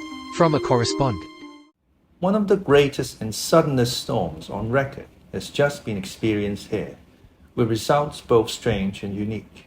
The weather had been somewhat sultry, but not to any degree uncommon in the month of August. Saturday evening was as fine as ever known, and a great body of holiday-makers laid out yesterday for visits to Maigret woods, Robin Hood's Bay, Rigmill, Brunswick, Steers, and the various trips in the neighbourhood of Whitby. The steamers Emma and Scarborough made trips up and down the coast, and there was an unusual amount of tripping both to and from Whitby. The day was unusually fine till the afternoon, when some of the gossips who frequent the East Cliff churchyard and from that commanding eminence watched the wide sweep of sea visible to the north and east, called attention to a sudden show of mares, tails high in the sky to the northwest. The wind was then blowing from the southwest in a mild degree, which in barometrical language is ranked number 2, light breeze. The Coast Guard on duty at once made report, and one old fisherman, who for more than half a century has kept watch on weather signs from the East Cliff, foretold in an emphatic manner the coming of a sudden storm. The approach of sunset was so very beautiful, so grand in its masses of splendidly coloured clouds, that there was quite an assemblage on the walk along the cliff in the old churchyard to enjoy the beauty. Before the sun dipped below the black mass of Catanus, standing boldly athwart the western sky. Its downward way was marked by myriad clouds of every sunset colour, flame, purple, pink, green, violet, and all the tints of gold, with here and there masses not large, but of seemingly absolute blackness, in all sorts of shapes, as well outlined as colossal silhouettes. The experience was not lost on the painters, and doubtless some of the sketches of the prelude to the great storm will grace the R.A. and R.I. walls in May next. More than one captain made up his mind then and there that his cobble or his mule, as they termed the different classes of boats, would remain in the harbour till the storm had passed. The wind fell away entirely during the evening, and at midnight there was a dead calm, a sultry heat, and that prevailing intensity which, on the approach of thunder, affects persons of a sensitive nature.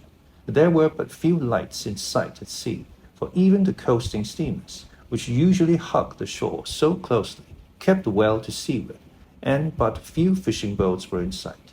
The only sail noticeable was a foreign schooner with all sails set, which was seemingly going westwards. The foolhardiness or ignorance of her officers was a prolific theme for comment whilst she remained in sight, and efforts were made to signal her to reduce sail in face of her danger. Before the night shut down, she was seen with sails idly flapping as she gently rowed on the undulating swell of the sea, as idle as a painted ship upon a painted ocean. Shortly before 10 o'clock, the stillness of the air grew quite oppressive, and the silence was so marked that the bleating of a sheep inland or the barking of a dog in the town was distinctly heard, and the band on the pier, with its lively French air, was like a discord in the great harmony of nature's silence. A little after midnight came a strange sound from over the sea, and high overhead the air began to carry a strange, faint, hollow booming. Then without warning the tempest broke, with a rapidity which at the time seemed incredible, and even afterwards is impossible to realize. The whole aspect of nature at once became convulsed. The waves rose in growing fury, each overtopping its fellow, till in a very few minutes the lately glassy sea was like a roaring and devouring monster. White-crested waves beat madly on the level sands and rushed up the shelving cliffs. Others broke over the piers, and with their spume swept the lanterns of the lighthouses which rise from the end of either pier of Whitby harbour. The wind roared like thunder, and blew with such force that it was with difficulty that even strong men kept their feet, or clung with grim clasps to the iron stanchions. It was found necessary to clear the entire piers from the mass of onlookers, or else the fatalities of the night would have been increased manifold. To add to the difficulties and dangers of the time, masses of sea fog came drifting inland, white wet clouds, which swept by in ghostly fashion, so dank and damp and cold that it needed but little effort of imagination to think that the spirits of those lost at sea were touching their living brethren with the clammy hands of death, and many a one shuddered as the reefs of sea mist swept by. At times the mist cleared, and the sea for some distance could be seen in the glare of the lightning, which now came thick and fast, followed by such sudden peals of thunder that the whole sky overhead seemed trembling under the shock of the footsteps of the storm. Some of the scenes thus revealed were of immeasurable grandeur and of absorbing interest. The sea, running mountains high, threw skywards with each wave mighty masses of white foam, which the tempest seemed to snatch at and whirl away into space. Here and there a fishing boat, with a rag of sail, running madly for shelter before the blast. Now and again the white wings of a storm-tossed seabird. On the summit of the east cliff, the new searchlight was ready for experiment, but had not yet been tried. The officers in charge of it got it into working order, and in the pauses of the inrushing mist swept with it the surface of the sea. Once or twice its service was most effective, as when a fishing boat, with gunwale under water, rushed into the harbour, able, by the guidance of the sheltering light, to avoid the danger of dashing against the piers. As each boat achieved the safety of the port, there was a shout of joy from the mass of people on shore, a shout which for a moment seemed to cleave the gale and was then swept away in its rush. Before long, the searchlight discovered some distance away a schooner with all sails set, apparently the same vessel which had been noticed earlier in the evening. The wind had by this time backed to the east, and there was a shudder amongst the watchers on the cliff as they realized the terrible danger in which she now was. Between her and the port lay the great flat reef on which so many good ships have from time to time suffered, and, with the wind blowing from its present quarter, it would be quite impossible that she should fetch the entrance of the harbour. It was now nearly the hour of high tide, but the waves were so great that in their troughs the shallows of the shore were almost visible, and the schooner, with all sails set, was rushing with such speed that, in the words of one old salt, she must fetch up somewhere, if it was only in hell. Then came another rush of sea fog, greater than any hitherto, a mass of dank mist, which seemed to close on all things like a grey pall, and left available to men only the organ of hearing, for the roar of the tempest and the crash of the thunder, and the booming of the mighty billows came through the damp oblivion even louder than before. The rays of the searchlight were kept fixed on the harbour mouth across the east pier, where the shock was expected, and men waited breathless. The wind suddenly shifted to the northeast, and the remnant of the sea fog melted in the blast. And then, amazing to say, between the piers, leaping from wave to wave as it rushed at headlong speed, swept the strange schooner before the blast, with all sails set, and gained the safety of the harbour. The searchlight followed her, and a shudder ran through all who saw her, for lashed to the helm was a corpse, with drooping head, which swung horribly to and fro at each motion of the ship. No other form could be seen on deck at all. A great awe came on all as they realized that the ship, as if by a miracle, had found the harbour, unsteered save by the hand of a dead man. However, all took place more quickly than it takes to write these words. The schooner paused not, but rushing across the harbour, pitched herself on that accumulation of sand and gravel, washed by many tides and many storms into the southeast corner of the pier, jutting under the east cliff, known locally as Tate Hill Pier. There was, of course, a considerable concussion as the vessel drove up on the sand heap. Every spar, rope, and stay was strained, and some of the top hammer came crashing down. But, strangest of all, the very instant the shore was touched, an immense dog sprang up on deck from below, as if shot up by the concussion, and running forward, jumped from the bow on the sand, making straight for the steep cliff, where the churchyard hangs over the laneway to East Pier so steeply that some of the flat tombstones, troughstones or throwstones, as they call them in Whitby vernacular, actually project over where the sustaining cliff has fallen away. It disappeared in the darkness, which seemed intensified just beyond the focus of the searchlight. It so happened that there was no one in the moment on Tate Hill Pier, as all those whose houses are in close proximity were either in bed or were out on the heights above. Thus the Coast Guard on duty on the eastern side of the harbour, who at once ran down to the little pier, was the first to climb on board. The men working the searchlight, after scouring the entrance of the harbour without seeing anything, then turned the light on the derelict and kept it there. The Coast Guard ran aft, and when he came beside the wheel, bent over to examine it, and recoiled at once as though under some sudden emotion. This seemed to pique a general curiosity, and quite a number of people began to run.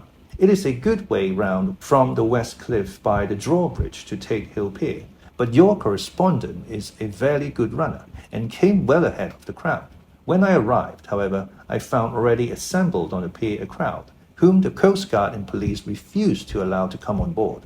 By the courtesy of the chief boatman, I was, as your correspondent, permitted to climb on deck, and was one of a small group who saw the dead seaman whilst actually lashed to the wheel. It was no wonder that the Coast Guard was surprised, or even awed, for not often can such a sight have been seen. The man was simply fastened by his hands, tied one over the other, to a spoke of a wheel. Between the inner hand and the wood was a crucifix, the set of beads on which it was fastened being round both wrist and wheel, and all kept fast by the binding cords. The poor fellow may have been seated at one time, but the flapping and buffeting of the sails had worked through the rudder of the wheel and dragged him to and fro, so that the cords with which he was tied had cut the flesh to the bone. Accurate note was made of the state of things, and a doctor, Surgeon Caffin, of 33 East Elliot Place, who came immediately after me, declared, after making examination, that the man must have been dead for quite 2 days. In his pocket was a bottle, carefully corked, empty save for a little roll of paper, which proved to be the addendum to the log. The Coast Guard said the man must have tied up his own hands, fastened the knots with his teeth. The fact that the Coast Guard was the first on board may save some complications later on in the Admiralty Court, for Coast Guards cannot claim the salvage, which is the right of the first civilian entering on the derelict. Already, however, the legal tongues are wagging, and one young law student is loudly asserting that the rights of the owner are already completely sacrificed, his property being held in contravention of the statutes of mortmain, since the tiller, as emblemship, if not proof, of delegated possession, is held in the dead hand. It is needless to say that the dead steersman has been reverently removed from the place where he held his honourable watch and ward till death, a steadfast as noble as that of the young Casabianca, and placed in a mortuary to await inquest. Already the sudden storm is passing, and its fierceness is abating. Crowds are scattering homeward, and the sky is beginning to redden over the Yorkshire wolds. I shall send, in time for your next issue, further details of a derelict ship which found her way so miraculously into harbour in the storm. Whitby, 9th August. The sequel to the strange arrival of the derelict in the storm last night is almost more startling than the thing itself. It turns out that the schooner is a Russian from Varna and is called the Demeter. She is almost entirely in ballast of silver sand, with only a small amount of cargo, a number of great wooden boxes filled with mould. This cargo was consigned to a Whitby solicitor, Mr. Billington, of 7, the Crescent, who this morning went aboard and formally took possession of the goods consigned to him. The Russian consul, too, acting for the charter party, took formal possession of the ship and paid all harbour dues, etc. Nothing is talked about here today except the strange coincidence. The officials of the Board of Trade have been most exacting in seeing that every compliance has been made with existing regulations. As the matter is to be a 9 days' wonder, they are evidently determined that there shall be no cause of after complaint.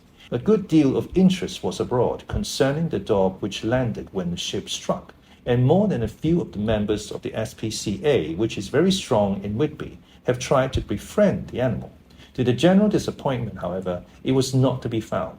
It seems to have disappeared entirely from the town. It may be that it was frightened and made its way on to the moors, where it is still hiding in terror. There are some who look with dread on such a possibility, lest later on it should in itself become a danger, for it is evidently a fierce brute. Early this morning a large dog, a half-bred mastiff belonging to a coal merchant close to Tate Hill Pier, was found dead in the roadway opposite to its master's yard. It had been fighting and manifestly had a savage opponent, for its throat was torn away and its belly was split open as if with a savage claw. Later, by the kindness of the Board of Trade Inspector, I have been permitted to look over the logbook of the Demeter, which was in order up to within 3 days, but contained nothing of special interest except as to facts of missing men. The greatest interest, however, is with regard to the paper found in the bottle, which was today produced at the inquest. and a more strange narrative than the two between them unfold it has not been my lot to come across. As there is no motive for concealment, I am permitted to use them, and accordingly send you a rescript, simply omitting technical details of seamanship and supercargo. It almost seems as though the captain had been seized with some kind of mania before he had got well into blue water, and that this had developed persistently throughout the voyage. Of course, my statement must be taken with a grain of salt, since I'm writing from the dictation of a clerk of the Russian consul, who kindly translated for me, time being short. Log of the Demeter, Varna to Whitby, written 18th July. Things so strange happening that I shall keep accurate note henceforth till we land. On 6th July we finished taking in cargo, silver sand and boxes of earth. At noon set sail, east wind fresh, crew 5 hands, 2 mates, cook, and myself. On 11th July at dawn entered Bosporus, boarded by Turkish customs officers. Backsheesh, all correct, underway at 4 p.m. On 12th July through Dardanelles, more customs officers and flag boat of guarding squadron. Backsheesh again. Work of officers thorough, but quick. Warn us off soon. At dark passed into Archipelago. On 13th July past Cape Matapan.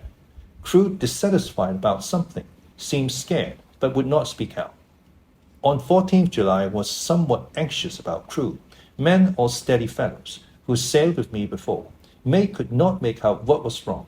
They only told him there was something, and crossed themselves. May lost temper with one of them that day and struck him. Expected fierce quarrel, but all was quiet. On 16th July, Mate reported in the morning that one of crew, Petrovsky, was missing. Could not account for it. Took larboard watch 8 bells last night. Was relieved by Abramov, but did not go to bunk. Men more downcast than ever. All said they expected something of the kind, but would not say more than there was something aboard. Mate getting very impatient of them, feared some trouble ahead. On 17th July, yesterday, one of the men, Olgarin, came to my cabin, and in an awestruck way confided to me that he thought there was a strange man aboard the ship. He said that in his watch he had been sheltering behind the deck house, as there was a rainstorm, when he saw a tall, thin man, who was not like any of the crew, come up the companionway and go along deck forward and disappear. He followed cautiously, but when he got to bows found no one, and the hatchways were all closed. He was in a panic of superstitious fear, and I am afraid the panic may spread. To allay it, I shall today search entire ship carefully from stem to stern.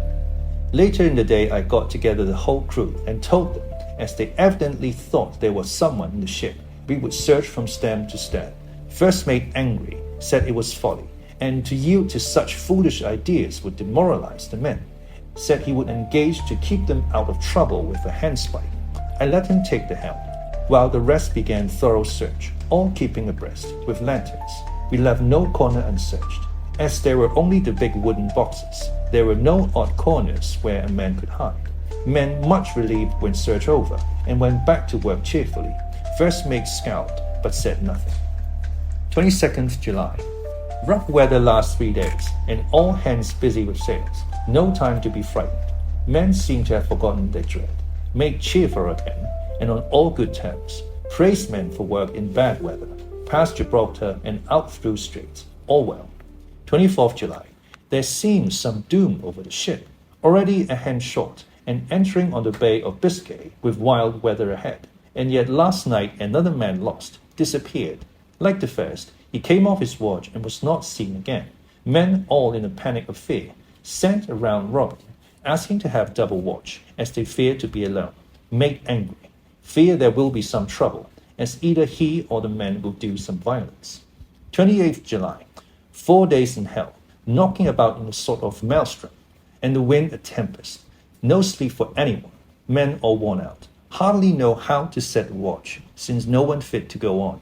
Second mate volunteered to steer and watch, and let men snatch a few hours' sleep. Wind abating, seas still terrific, but feel them less, as ship is steadier. 29th July. Another tragedy. Had single watch tonight, as crew too tired to double. When morning watch came on deck, could find no one except steersman. Raised outcry, and all came on deck. Thorough search, but no one found. Are now without second mate, and crew in a panic. Mate and I agreed to go armed henceforth and wait for any sign of course. 30th July, last night. Rejoiced we are nearing England. Weather fine, all sails set, retired worn out, slept soundly, awaked by mate telling me that both men of watch and steersman missing, only self and mate and 2 hands left to work ship. 1st August, 2 days of fog and not a sail sighted. Had hoped when in the English Channel to be able to signal for help or get in somewhere, not having power to work sails, have to run before wind, dare not lower, as could not raise them again. We seem to be drifting to some terrible doom, made now more demoralized than either of men. His stronger nature seems to have worked inwardly against himself. Men are beyond fear, working stolidly and patiently, with minds made up to West. They are Russian, he Romanian. 2nd August, midnight. Woke up from few minutes' sleep by hearing a cry, seemingly outside my port. Could see nothing in fog. Rushed on deck and ran against mate. Tells me he heard cry and ran, but no sign of man on watch. One more gone. Lord, help us. Mate says we must be past Straits of Dover, as in the moment of fog lifting he saw Northforeland, just as he heard the man cry out. If so, we are now off in the North Sea, and only God can guide us in the fog, which seems to move with us, and God seems to have deserted us. 3rd August. At midnight I went to relieve the man at the wheel, and when I got to it found no one there. The wind was steady, and as we ran before it there was no yawing. I dared not leave it, so shouted for the mate. After a few seconds he rushed up on deck in his flannels. He looked wild-eyed and haggard, and I greatly fear his reason has given way. He came close to me and whispered hoarsely, with his mouth to my ear, as though fearing the very air might hear. It is here. I know it, now. On the watch last night I saw it, like a man, tall and thin, and ghastly pale. It was in the bows, and looking out. I crept behind it and gave it my knife, but the knife went through it, empty as the air. And as he spoke, he took his knife and drove it savagely into space. Then he went on, but it is here, and I'll find it. It is in the hold, perhaps in one of those boxes. I'll unscrew them one by one and see. You work the helm. And with a warning look and his finger on his lip, he went below. There was springing up a choppy wind, and I could not leave the helm. I saw him come out on deck again with a tool chest and a lantern, and go down the forward hatchway. He is mad, stark, raving mad, and it's no use my trying to stop him. He can't hurt those big boxes. They are invoiced as clay, and to pull them about is as harmless a thing as he can do. So here I stay, and mind the helm, and write these notes. I can only trust in God and wait till the fog clears. Then, if I can't steer to any harbour with the wind that is, I shall cut down sails and lie by, and signal for help. It is nearly all over now, just as I was beginning to hope that the mate would come out calmer, for I heard him knocking away at something in the hold, and work is good for him. There came up the hatchway a sudden, startled scream, which made my blood run cold, and up on the deck he came as if shot from a gun, a raging madman, with his eyes rolling and his face convulsed with fear. Save me, he cried, and then looked round on the blanket of fog. His horror turned to despair, and in a steady voice he said, You had better come too, Captain, before it is too late. He is there. I know the secret now. The sea will save me from him, and it is all that is left. Before I could say a word or move forward to seize him, he sprang on the bulwark and deliberately threw himself into the sea. I suppose I know the secret too now. It was this madman who had got rid of the men one by one, and now he has followed them himself. God help me. How am I to account for all these horrors when I get to port? When I get to port, will that ever be? 4th August, still fog, with the sunrise cannot pierce. I know there is sunrise because I am a sailor. Why else I know not. I dare not to go below. I dare not leave the helm. So there all night I stayed, and in the dimness of the night I saw it, him. God forgive me. But the mate was right to jump overboard. It was better to die like a man. To die like a sailor in blue water no man can object. But I am captain, and I must not leave my ship. But I shall baffle this fiend or monster, for I shall tie my hands to the wheel when my strength begins to fail, and along with them I shall tie that which it, dare not touch. And then, come good wind or foul, I shall save my soul, and my honour as a captain. I am growing weaker, and the night is coming on. If he can look me in the face again, I may not have time to act. If we are wrecked, mayhap this bottle may be found, and those who find it may understand. If not, well, then all men shall know that I have been true to my trust. God and the Blessed Virgin and the saints help a poor ignorant soul trying to do his duty. Of course, the verdict was an open one. There is no evidence to adduce, and whether or not the man himself committed the murders, there is now none to say. The folks here hold almost universally that the captain is simply a hero, and he is to be given a public funeral. Already it is arranged that his body is to be taken with a train of boats up the Esk for a piece and then brought back to Tate Hill Pier and up the Abbey steps, for he is to be buried in a churchyard on a cliff. The owners of more than 100 boats have already given in their names as wishing to follow him to the grave.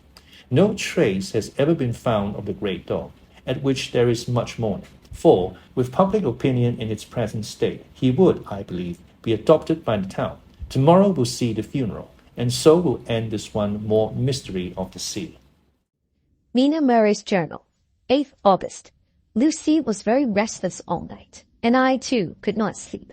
The storm was fearful, and as it boomed loudly among the chimney pots, it made me shudder. When a sharp puff came, it seemed to be like a distant gun. Strangely enough, Lucy did not wake, but she got up twice and dressed herself. Fortunately, each time I awoke in time and managed to undress her without waking her, and got her back to bed. It is a very strange thing, this sleepwalking, for as soon as her will is thwarted in any physical way, her intention, if there be any, disappears, and she yields herself almost exactly to the routine of her life. Early in the morning, we both got up and went down to the harbor to see if anything had happened in the night. There were very few people about, and though the sun was bright, and the air clear and fresh, the big grim-looking waves that seemed dark themselves because the foam that topped them was like snow, forced themselves in through the narrow mouth of the harbor, like a bullying man going through a crowd. Somehow I felt glad that Jonathan was not on the sea last night, but on land. But, oh, is he on land or sea? Where is he, and how? I'm getting fearfully anxious about him. If I only knew what to do, and could do anything.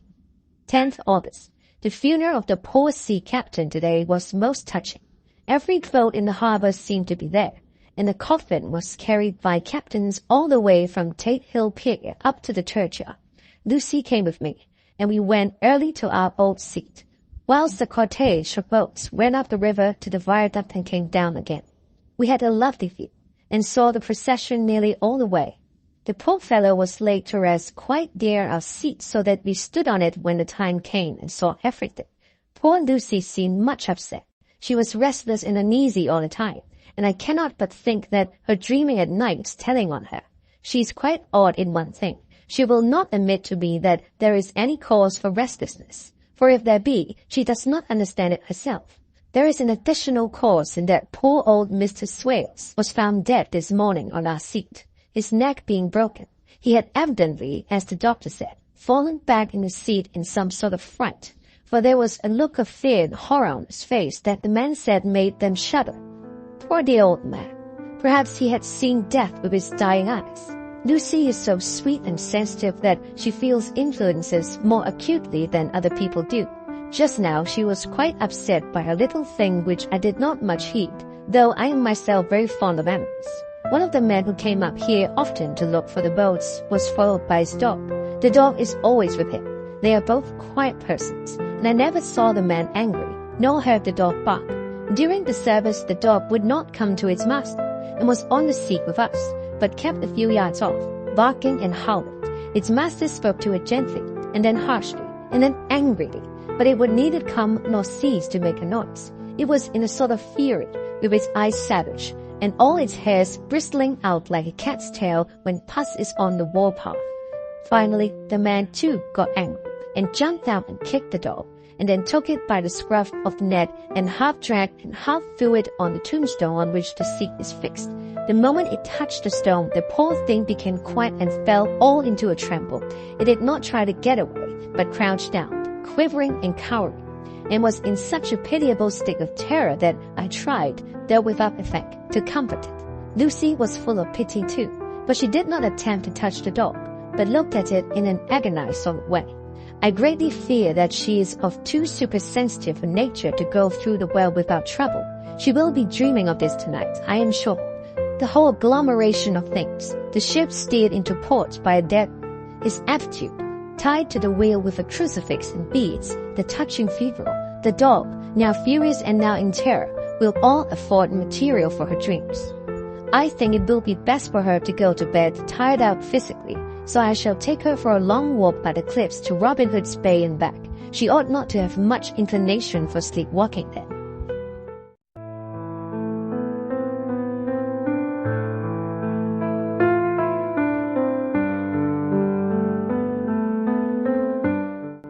Dracula by Bram Stoker. Chapter 8. Mina Murray's Journal. Same day, 11 o'clock p.m. Oh, but I'm tired. If it were not that I had made my diary a duty, I should not open it tonight.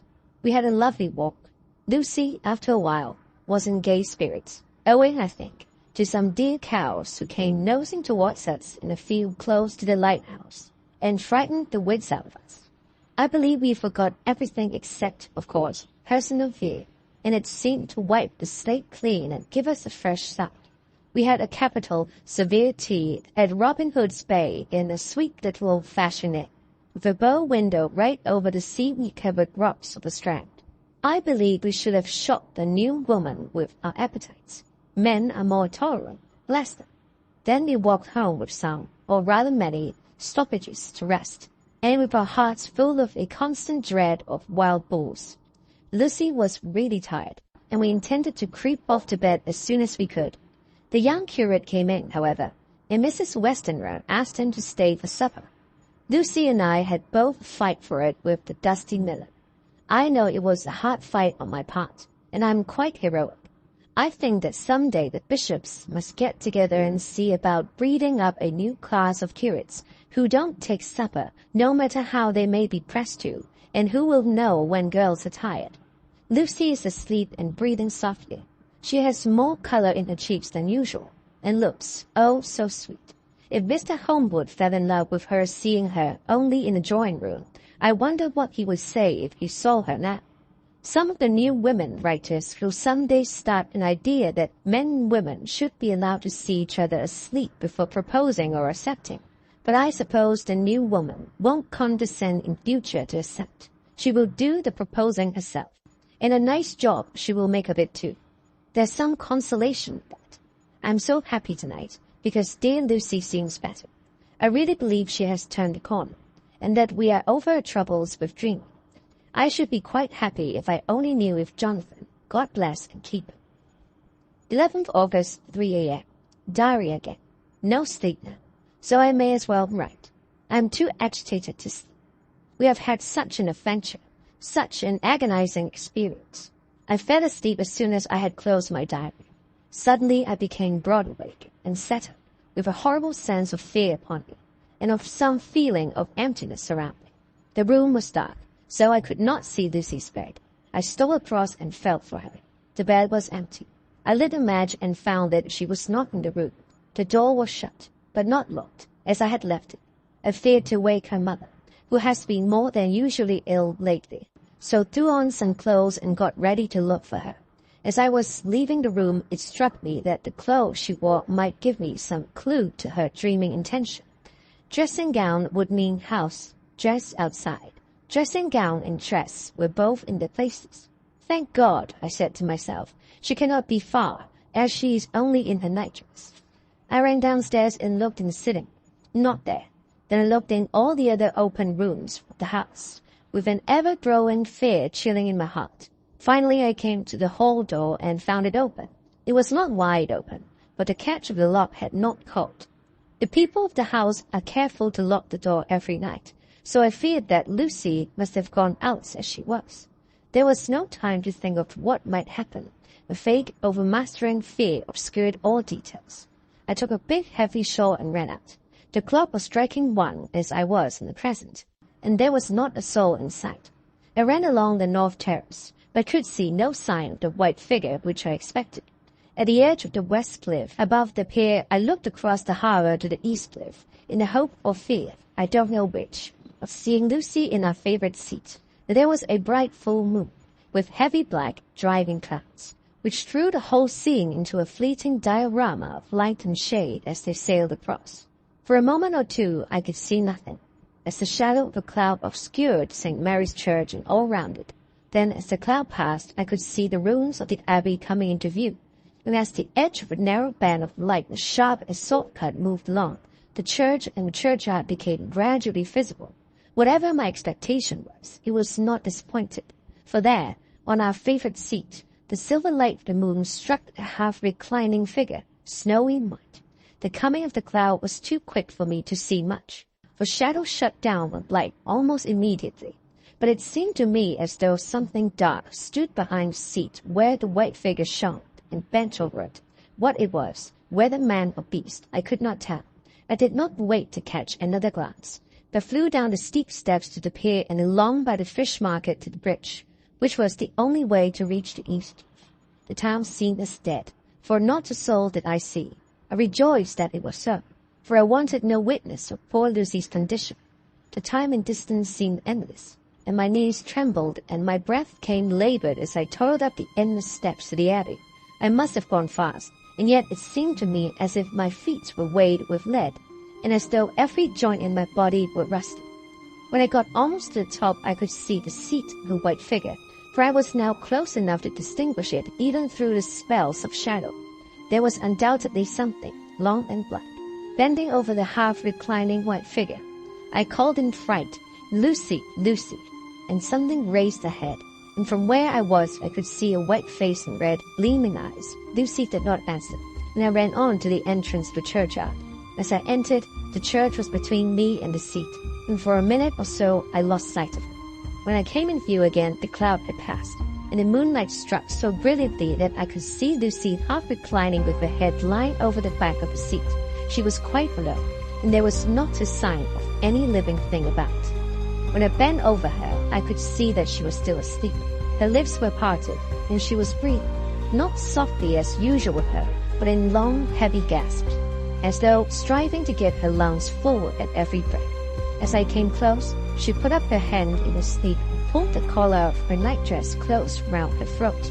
While she did so, there came a little shudder through her, as though she felt the cold. I flung the warm shawl over her, and drew the edges tight round her neck, for I dreaded lest she should get some deadly chill from the night air, unclad as she was. I feared to wake her all at once, so in order to have my hands free that I might help her, I fastened the shawl at her throat with a big safety pin. But I must have been clumsy in my anxiety and pinched or pricked her with it, for by and by, when her breathing became quieter, she put the hand to her throat again and moaned. When I had her carefully wrapped up, I put my shoes on her feet and then began very gently to wake her. At first she did not respond, but gradually she became more and more uneasy in her sleep, moaning and sighing occasionally. At last, as time was passing fast, and for many other reasons I wished to get her home at once, I shook her more forcibly, till finally she opened her eyes and awoke. She did not seem surprised to see me, as, of course, she did not realize all at once where she was. Lucy always wakes prettily, and even at such a time, when her body must have been chilled with cold, and her mind somewhat appalled at waking unclad in the churchyard at night, she did not lose her grace. She trembled a little, and clung to me. When I told her to come at once with me home, she rose about the word, with the obedience of a child. As we passed along, the gravel hurt my feet, and Lucy noticed me wince. She stopped and wanted to insist upon my taking my shoes, but I would not. However, when we got to the pathway outside the churchyard, where there was a puddle of water remaining from the storm, I daubed my feet with mud, using each foot in turn on the other, so that as we went home, no one, in case we should meet anyone, should notice my bare feet. Fortune favored us, and we got home without meeting a soul. Once we saw a man, who seemed not quite sober, passing along a street in front of us, but we hid in the door till he had disappeared up an opening such as there are here, steep little closes, or wynds as they call them in Scotland. My heart beat so loud all the time that sometimes I thought I should faint. I was filled with anxiety about Lucy, not only for her health, lest she should suffer from the exposure, but for her reputation in case the story should get wind. When we got in, and had washed our feet, and had said a prayer of thankfulness together, I tucked her into bed. Before falling asleep she asked, even implored me, not to say a word to anyone, even her mother, about her sleepwalking adventure. I hesitated at first to promise, but on thinking of the state of her mother's health, and how knowledge of such a thing would fret her, and thinking too of how such a story might become distorted, nay, invariably would, in case it should leak out, I thought it wiser to do so. I hope I did right. I have locked the door, and the key is tied to my wrist, so perhaps I shall not be again disturbed. Lucy is sleeping soundly. The reflex of the dawn is high and far over the sea. Same day, noon. All goes well. Lucy slept till I woke her and seemed not to have even changed her sign. The adventure of the night does not seem to have harmed her. On the contrary, it has benefited her, for she looks better this morning than she has done for weeks. I was sorry to notice that my clumsiness with the safety pin hurt her. Indeed, it might have been serious, for the skin of her throat was pierced. I must have pinched up a piece of loose skin and have transfixed it, for there are 2 little red points like pinpricks, and on the band of her nightdress was a drop of blood. When I apologized and was concerned about it, she laughed and petted me, and said she did not even feel it. Fortunately, it cannot leave a scar, as it is so tiny. Same day, night. We passed a happy day. The air was clear, and the sun bright, and there was a cool breeze. We took our lunch to Maigret woods. Mrs. Westenra driving by the road, and Lucy and I walking by the cliff path and joining her at the gate. I felt a little sad myself, for I could not but feel how absolutely happy it would have been had Jonathan been with me. But there, I must only be patient. In the evening, we strolled in the casino terrace and heard some good music by Spohr and Mackenzie, and went to bed early. Lucy seems more restful than she has been for some time, and fell asleep at once. I shall lock the door and secure the key the same as before, though I do not expect any trouble tonight. 12 August. My expectations were wrong, for twice during the night I was wakened by Lucy trying to get up.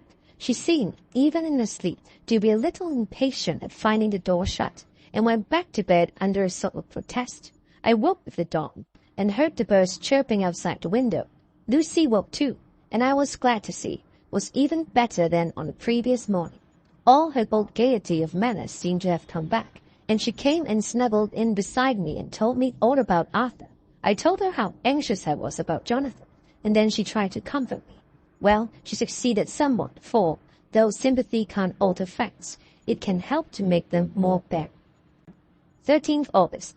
Another quiet day, and to bed with the key on my wrist as before. Again, I awoke in the night, and found Lucy sitting up in bed, still asleep, pointing to the window. I got up quietly, and pulling aside the blind, looked out. It was brilliant moonlight, and the soft effect of the light over the sea and sky merged together in one great silent mystery. Was beautiful beyond words. Between me and the moonlight flitted a great bat, coming and going in great whirling circles. Once or twice it came quite close, but was, I suppose, frightened at seeing me, and flitted away across the harbour towards the Abbey. When I came back from the window, Lucy had lain down again, and was sleeping peacefully. She did not stir again all night.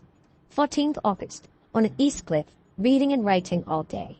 Lucy seems to have become as much in love with the spot as I am, and it is hard to get her away from it when it is time to come home for lunch or tea or dinner. This afternoon she made a funny remark. We were coming home for dinner, and had come to the top of the steps up from the west pier and stopped to look at the view, as we generally do. The setting sun, low down in the sky, was just dropping behind Kettleman's. The red light was thrown over on the east cliff and the old abbey, and seemed to bathe everything in a beautiful rosy glow. We were silent for a while, and suddenly Lucy murmured as if to herself, "His red eyes again. They are just the same." It was such an odd expression, coming apropos of nothing, that it quite startled me. I slewed round a little, so as to see Lucy well without seeming to stare at her, and saw that she was in a half-dreamy state, with an odd look on the face that I could not quite make out. So I said nothing, but followed her eyes. She appeared to be looking over at our own seat, whereon was a dark figure seated alone. I was a little startled myself, for it seemed for an instant as if the stranger had great eyes like burning flames, but a second look dispelled the illusion. The red sunlight was shining on the windows of St. Mary's Church behind our seat, and as the sun dipped, there was just sufficient change in the refraction and reflection to make it appear as if the light moved. I called Lucy's attention to the peculiar effect, and she became sour with a sob, but she looked sad all the same. It may have been that she was thinking of that terrible night up there. We never referred to it, so I said nothing, and we went home to dinner. Lucy had a headache and went early to bed. I saw her asleep and went out for a little stroll myself. I walked along the cliffs to the westward and was full of sweet sadness, for I was thinking of Jonathan. When coming home, it was then bright moonlight, so bright that though the front of our part of the crescent was in shadow, everything could be well seen. I threw a glance up at our window and saw Lucy's head leaning out. I thought that perhaps she was looking out for me, so I opened my handkerchief and waved it. She did not notice or make any movement whatever. Just then, the moonlight crept round an angle of the building, and the light fell on the window. There distinctly was Lucy with her head lying up against the side windowsill and her eyes shut. She was fast asleep, and by her, seated on a windowsill, was something that looked like a good-sized bird. I was afraid she might get a chill, so I ran upstairs, but as I came into the room she was moving back to her bed, fast asleep, and breathing heavily. She was holding her hand to her throat, as though to protect it from cold. I did not wake her, but tucked her up warmly. I have taken care that the door is locked and the window securely fastened. She looks so sweet as she sleeps, but she is paler than is her wont. Then there is a drawn, haggard look under her eyes which I do not like. I fear she is fretting about something. I wish I could find out what it is. 15th August. Rose later than usual. Lucy was languid and tired, and slept on after we had been called. We had a happy surprise at breakfast. Arthur's father is better, and wants the marriage to come off soon. Lucy is full of quiet joy, and her mother is glad and sorry at once. Later on in the day she told me the cause. She is grieved to lose Lucy as her very own, but she is rejoiced that she is soon to have someone to protect her. Oh dear, sweet lady. She confided to me that she has got her death warrant. She has not told Lucy, and made me promise secrecy. The doctor told her that within a few months, at most, she must die, for her heart is weakening. At any time, even now, a sudden shock would be almost sure to kill her. Ah, we were wise to keep her from the affair of the dreadful night of Lucy's sleepwalking. 17th August. No diary for 2 whole days. I have not had the heart to write. Some sort of shadowy pall seems to be coming over our happiness. No news from Jonathan, and Lucy seems to be growing weaker, while her mother's hours are numbering to a close. I do not understand Lucy's fading away as she's doing. She eats well and sleeps well, and enjoys the fresh air, but all the time the roses in her cheeks are fading, and she gets weaker and more languid day by day. At night I hear her gasping as if for air. I keep the key of our door always fastened to my wrist at night, but she gets up and walks about the room, and sits at the open window. Last night I found her leaning out when I woke up, and when I tried to wake her I could not. She was in a faint. When I managed to restore her, she was as weak as water, and cried silently between long painful struggles for breath. When I asked her how she came to be at the window, she shook her head and turned away. I trust her feeling ill may not be from the unlucky prick of the safety pin. I looked at her throat just now as she lay asleep, and the tiny wounds seem not to have healed. They are still open, and, if anything, larger than before, and the edges of them are faintly white. They are like little white dots with red centers. Unless they heal within a day or 2, I shall insist on doctor seeing about them. Letter. Samuel Billington of Sun Solicitors, Whitby, to Messrs. Carter, Patterson and Co., London, 17th August. Dear Sirs, herewith please receive invoice of goods sent by Great Northern Railway. Same are to be delivered at Carfax, near Purfleet, immediately on receipt at Goods Station, King's Cross. The house is at present empty, but enclosed please find keys, all of which are labelled. You will please deposit the boxes, 50 in number, which form the consignment, in a partially ruined building forming part of the house marked A on rough diagram enclosed. Your agent will easily recognize the locality, as it is the ancient chapel of the mansion. The goods leave by the train at 9:30 tonight, and will be due at King's Cross at 4:30 tomorrow afternoon. As our client wishes the delivery made as soon as possible, we shall be obliged by your having teams ready at King's Cross at the time named and forthwith conveying the goods to destination. In order to obviate any delays possible through any routine requirements as to payment in your departments, we enclose check herewith for £10, receipt of which please acknowledge. Should the charge be less than this amount, you can return balance. If greater, we shall at once send check for difference on hearing from you. You are to leave the keys on coming away in the main hall of the house, where the proprietor may get them on his entering the house by means of his duplicate key. Pray do not take us as exceeding the bounds of business courtesy in pressing you in all ways to use the utmost expedition. We are, dear sirs, faithfully yours, Samuel Billington and Son. Letter, Messrs. Carter, Patterson Co., London, to Messrs. Billington and Son, Whitby, 21st August. Dear Sirs, we beg to acknowledge £10 received and to return check £1 17 shillings 9pence, amount of overplus, as shown in receipted account herewith. Goods are delivered in exact accordance with instructions, and keys left in parcel in main hall, as directed. We are, dear sirs, yours respectfully, Pro Carter, Patterson Co. Mina Mary's Journal, 18th August. I am happy today and right sitting on a seat in the churchyard. Lucy is ever so much better. Last night she slept well at night and did not disturb me once. The roses seemed coming back already to her cheeks, though she is still sadly pale and wan looking. If she were in any way anemic, I could understand it, but she is not. She is in gay spirits and full of life and cheerfulness. All the morbid reticence seems to have passed from her, and she has just reminded me, as if I needed any reminding, of that night, and that it was here, on this very seat, I found her asleep. As she told me, she tapped playfully with the heel of her boot on a stone slab and said, "My poor little feet didn't make much noise then." I dare say poor old Mr. Swales would have told me that it was because I didn't want to wake up Geordie. As she was in such a communicative humor, I asked her if she had dreamed at all that night. Before she answered, that sweet puckered look came into her forehead, which Arthur, I call him Arthur from a habit, says he loves, and indeed I don't wonder that he does.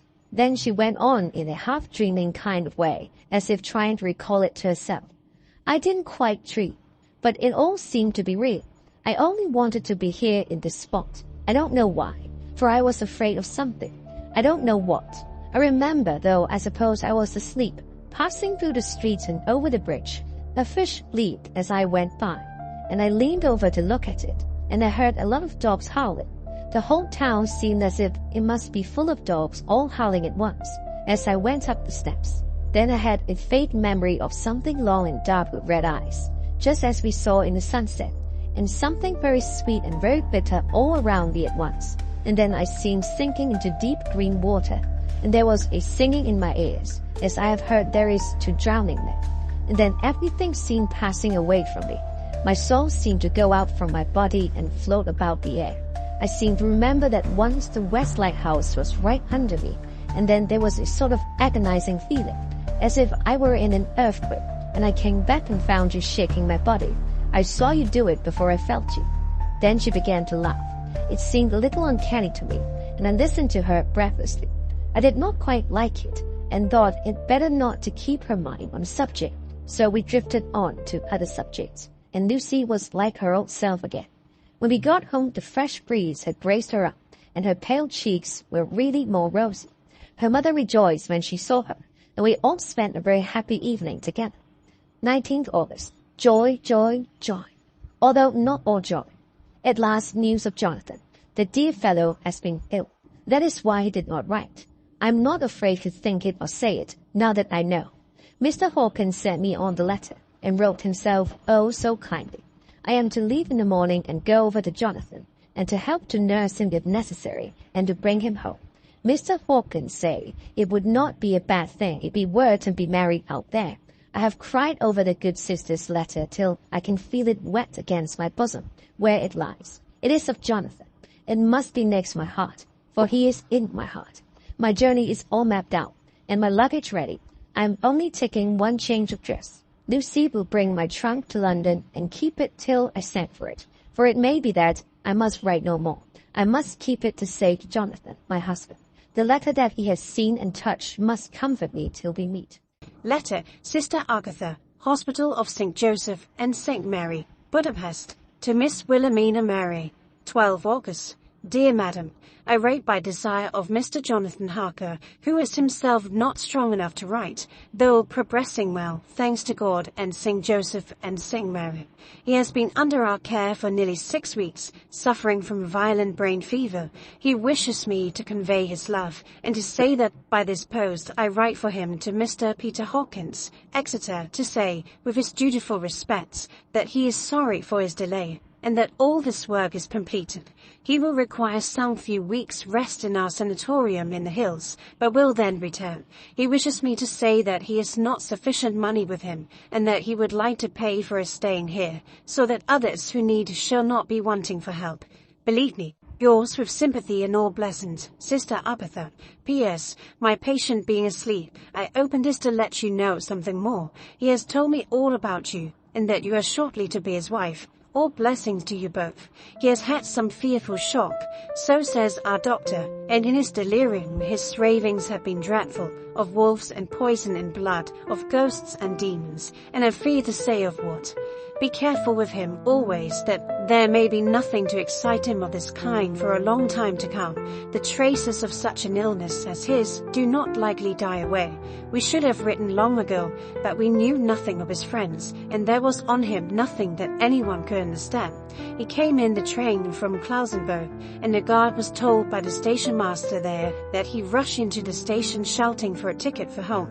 Seeing from his violent demeanor that he was English, they gave him a ticket for the furthest station on the way thither that the train reached. Be assured that he is well cared for. He has won all hearts by his sweetness and gentleness. He is truly getting on well, and I have no doubt will in a few weeks be all himself. But be careful of him for safety's sake. There are, I pray God and St. Joseph and St. Mary, many, many happy years for you both. Dr. Seward's Diary, 19th August. Strange and sudden change in Renfield last night. About 8 o'clock he began to get excited and sniff about as a dog does when setting. The attendant was struck by his manner, and knowing my interest in him, encouraged him to talk. He is usually respectful to the attendant and at times servile, but tonight the man tells me he was quite haughty, would not condescend to talk with him at all. All he would say was, "I don't want to talk to you. You don't count now. The master is at hand." The attendant thinks it is some sudden form of religious mania which has seized him. If so, we must look out for spores, for a strong man with homicidal and religious mania at once might be dangerous. The combination is a dreadful one. At 9 o'clock I visited him myself. His attitude to me was the same as that to the attendant. In his sublime self-feeling, the difference between myself and attendant seemed to him as nothing. It looks like religious mania, and he will soon think that he himself is God. These infinitesimal distinctions between man and man are too paltry for an omnipotent being. How these madmen give themselves away! The real God taketh heed lest a sparrow fall, but the God created from human vanity sees no difference between an eagle and a sparrow. Oh, if men only knew! For half an hour or more, Renfield kept getting excited in greater and greater degree. I did not pretend to be watching him, but I kept strict observation all the same. All at once, that shifty look came into his eyes, which we always see when a madman has seized an idea, and with it the shifty movement of the head and back which silent attendants come to know so well. He became quite quiet, and went and sat on the edge of his bed resignedly, and looked into space with lackluster eyes. I thought I would find out if his apathy were real or only assumed, and tried to lead him to talk of his pets, a theme which had never failed to excite his attention. At first he made no reply, but at length said testily, "Bother them all, I don't care a pin about them." "What?" I said. "You don't mean to tell me you don't care about spiders?" To this he answered enigmatically, "The bride maidens rejoice the eyes that wait the coming of the bride. But when the bride draweth nigh, then the maidens shine not to the eyes that are filled." He would not explain himself, but remained obstinately seated on his bed all the time I remained with him. I am weary tonight and low in spirits. I cannot but think of Lucy, but how different things might have been.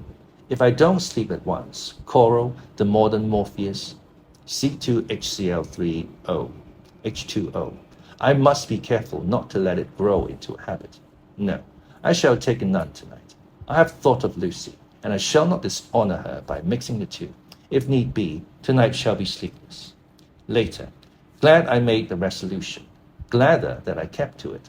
I had lain tossing about, and had heard the clock strike only twice, when the night watchman came to me, sent up from the ward, to say that Renfield had escaped. I threw on my clothes and ran down at once. My patient is too dangerous a person to be roaming about. Those ideas of his might work out dangerously with strangers. The attendant was waiting for me. He said he had seen him not 10 minutes before, seemingly asleep in his bed, when he had looked through the observation trap in the door. His attention was called by the sound of the window being wrenched out. He ran back and saw his feet disappear through the window, and had at once sent up for me. He was only in his night gear, and cannot be far off. The attendant thought it would be more useful to watch where he should go than to follow him, as he might lose sight of him whilst getting out of the building by the door. He is a bulky man, and couldn't get through the window. I'm thin, so with his aid I got out, but feet foremost, and, as we were only a few feet above ground, landed unhurt.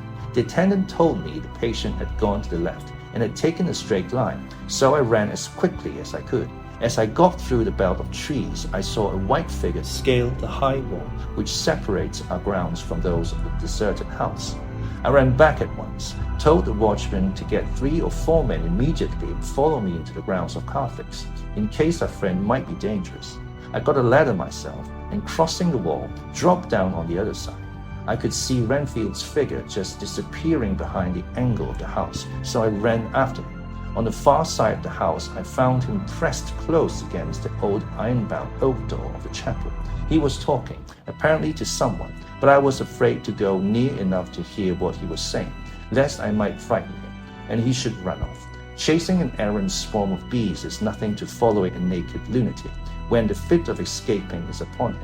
After a few minutes, however, I could see that he did not take note of anything around him, and so ventured to draw nearer to him. The more so as my men had now crossed the wall and were closing him in. I heard him say, "I am here to do your bidding, master. I am your slave, and you will reward me, for I shall be faithful. I have worshipped you long and afar off. Now that you are near, I await your commands, and you will not pass me by. Will you, dear master, in your distribution of good things?" He is a selfish old beggar anyhow. He thinks of the loaves and fishes even when he believes he is in the real presence. His manias make a startling combination. When we closed in on him, he fought like a tiger. He is immensely strong, for he was more like a wild beast than a man. I never saw a lunatic in such a paroxysm of rage before, and I hope I shall not again. It is a mercy that we have found out his strength and his danger in good time. With strength and determination like his, he might have done wild work before he was caged. He is safe now at any rate. Jack Shepherd himself couldn't get free from the straight waistcoat that keeps him restrained, and he's chained to the wall in the padded room. His cries are at times awful, but the silences that follow are more deadly still, for he means murder in every turn and movement. Just now he spoke coherent words for the first time. "I shall be patient, master. It is coming, coming, coming." So I took the hint and came to. I was too excited to sleep, but this diary has quieted me, and I feel I shall get some sleep tonight.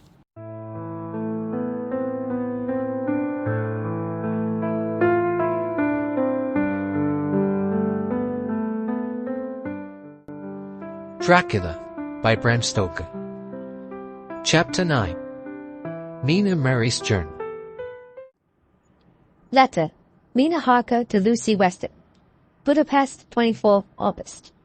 My dearest Lucy, I know you will be anxious to hear all that has happened since we parted at the railway station at Whitby.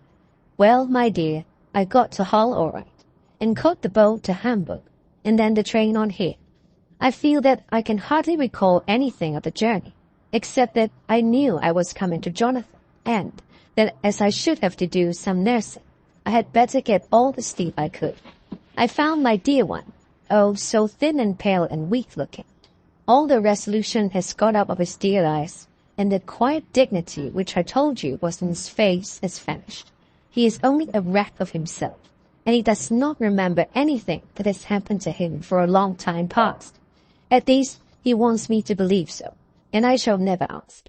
He has had some terrible shock, and I fear it might tax his poor brain if he were to try to recall it. Sister Agatha, who is a good creature and a born nurse, tells me that he raved of dreadful things whilst he was off his head. I wanted her to tell me what they were, but she would only cross herself and say she would never tell, that the ravings of the sick were the secrets of God, and that if a nurse through her vocation should hear them, she should respect her trust. She is a sweet, good soul, and the next day, when she saw I was troubled, she opened up the subject again, and after saying that she could never mention what my poor dear raved about, added, I can tell you this much, my dear, that it was not about anything which he has done wrong himself, and you, as his wife-to-be, have no cause to be concerned. He has not forgotten you, or what he owes to you. His fear was of great and terrible things, which no mortal can treat of. I do believe the dear soul thought I might be jealous lest my poor dear should have fallen in love with any other girl. The idea of my being jealous about Jonathan. And yet, my dear, let me whisper, I felt a thrill of joy through me when I knew that no other woman was the cause of trouble. I am now sitting by his bedside, where I can see his face while he sleeps. He is awake. When he woke, he asked me of his coat, as he wanted to get something from the pocket. I asked Sister Agatha, and she brought all his things. I saw that amongst them was his notebook, and was going to ask him to let me look at it, for I knew then that I might find some clue to his trouble. But I suppose he must have seen my wish in my eyes, for he sent me over to the window, saying he wanted to be quite alone for a moment. Then he called me back, and when I came, he had his hand over the notebook, and he said to me very solemnly, Wilhelmina. I knew then that he was in deadly earnest, for he has never called me by that name since he asked me to marry him. You know, dear, my ideas of the trust between husband and wife. There should be no secret, no concealment. I have had a great shock, and when I try to think of what it is, I feel my head spin round, and I do not know if it was all real or the dreaming of a madman. You know I have had brain fever, and that is to be mad. The secret is here, and I do not want to know it. I want to take up my life here, with our marriage. For, my dear, we had decided to be married as soon as the formalities are complete. Are you willing, William, to share my ignorance? Here is the book.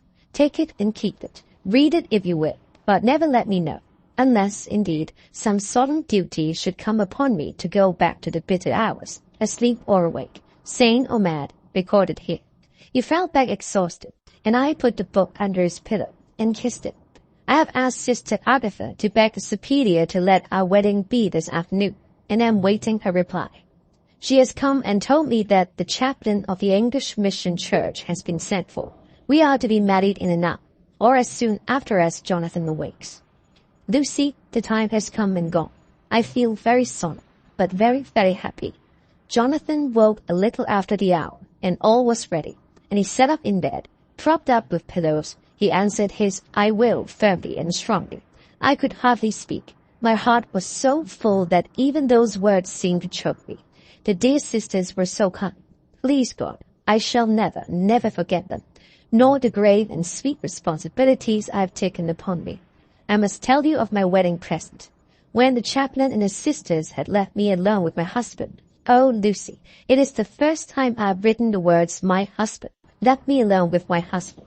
I took the book from under his pillow and wrapped it up in white paper and tied it with a little bit of pale blue ribbon which was round my neck and sealed it over the knot with sealing wax. And for my seal I used my wedding ring. Then I kissed it and showed it to my husband and told him that I would keep it so, and that it would be an outward and visible sign for us all our lives that we trusted each other, that I would never open it unless it were for his own dear sake or for the sake of some stern duty.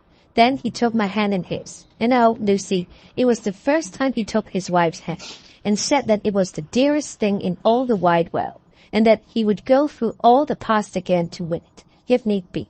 The poor dear meant to have said a part of the past, but he cannot think of time yet, and I shall not wonder if at first he mixes up not only the month, but the year. Well, my dear, what could I say? I could only tell him that I was the happiest woman in all the wide world, and that I had nothing to give him except myself, my life, and my trust, and that with these went my love and duty for all the days of my life. And, my dear, when he kissed me, and drew me to him with his poor weak hands, it was like a very solemn pledge between us.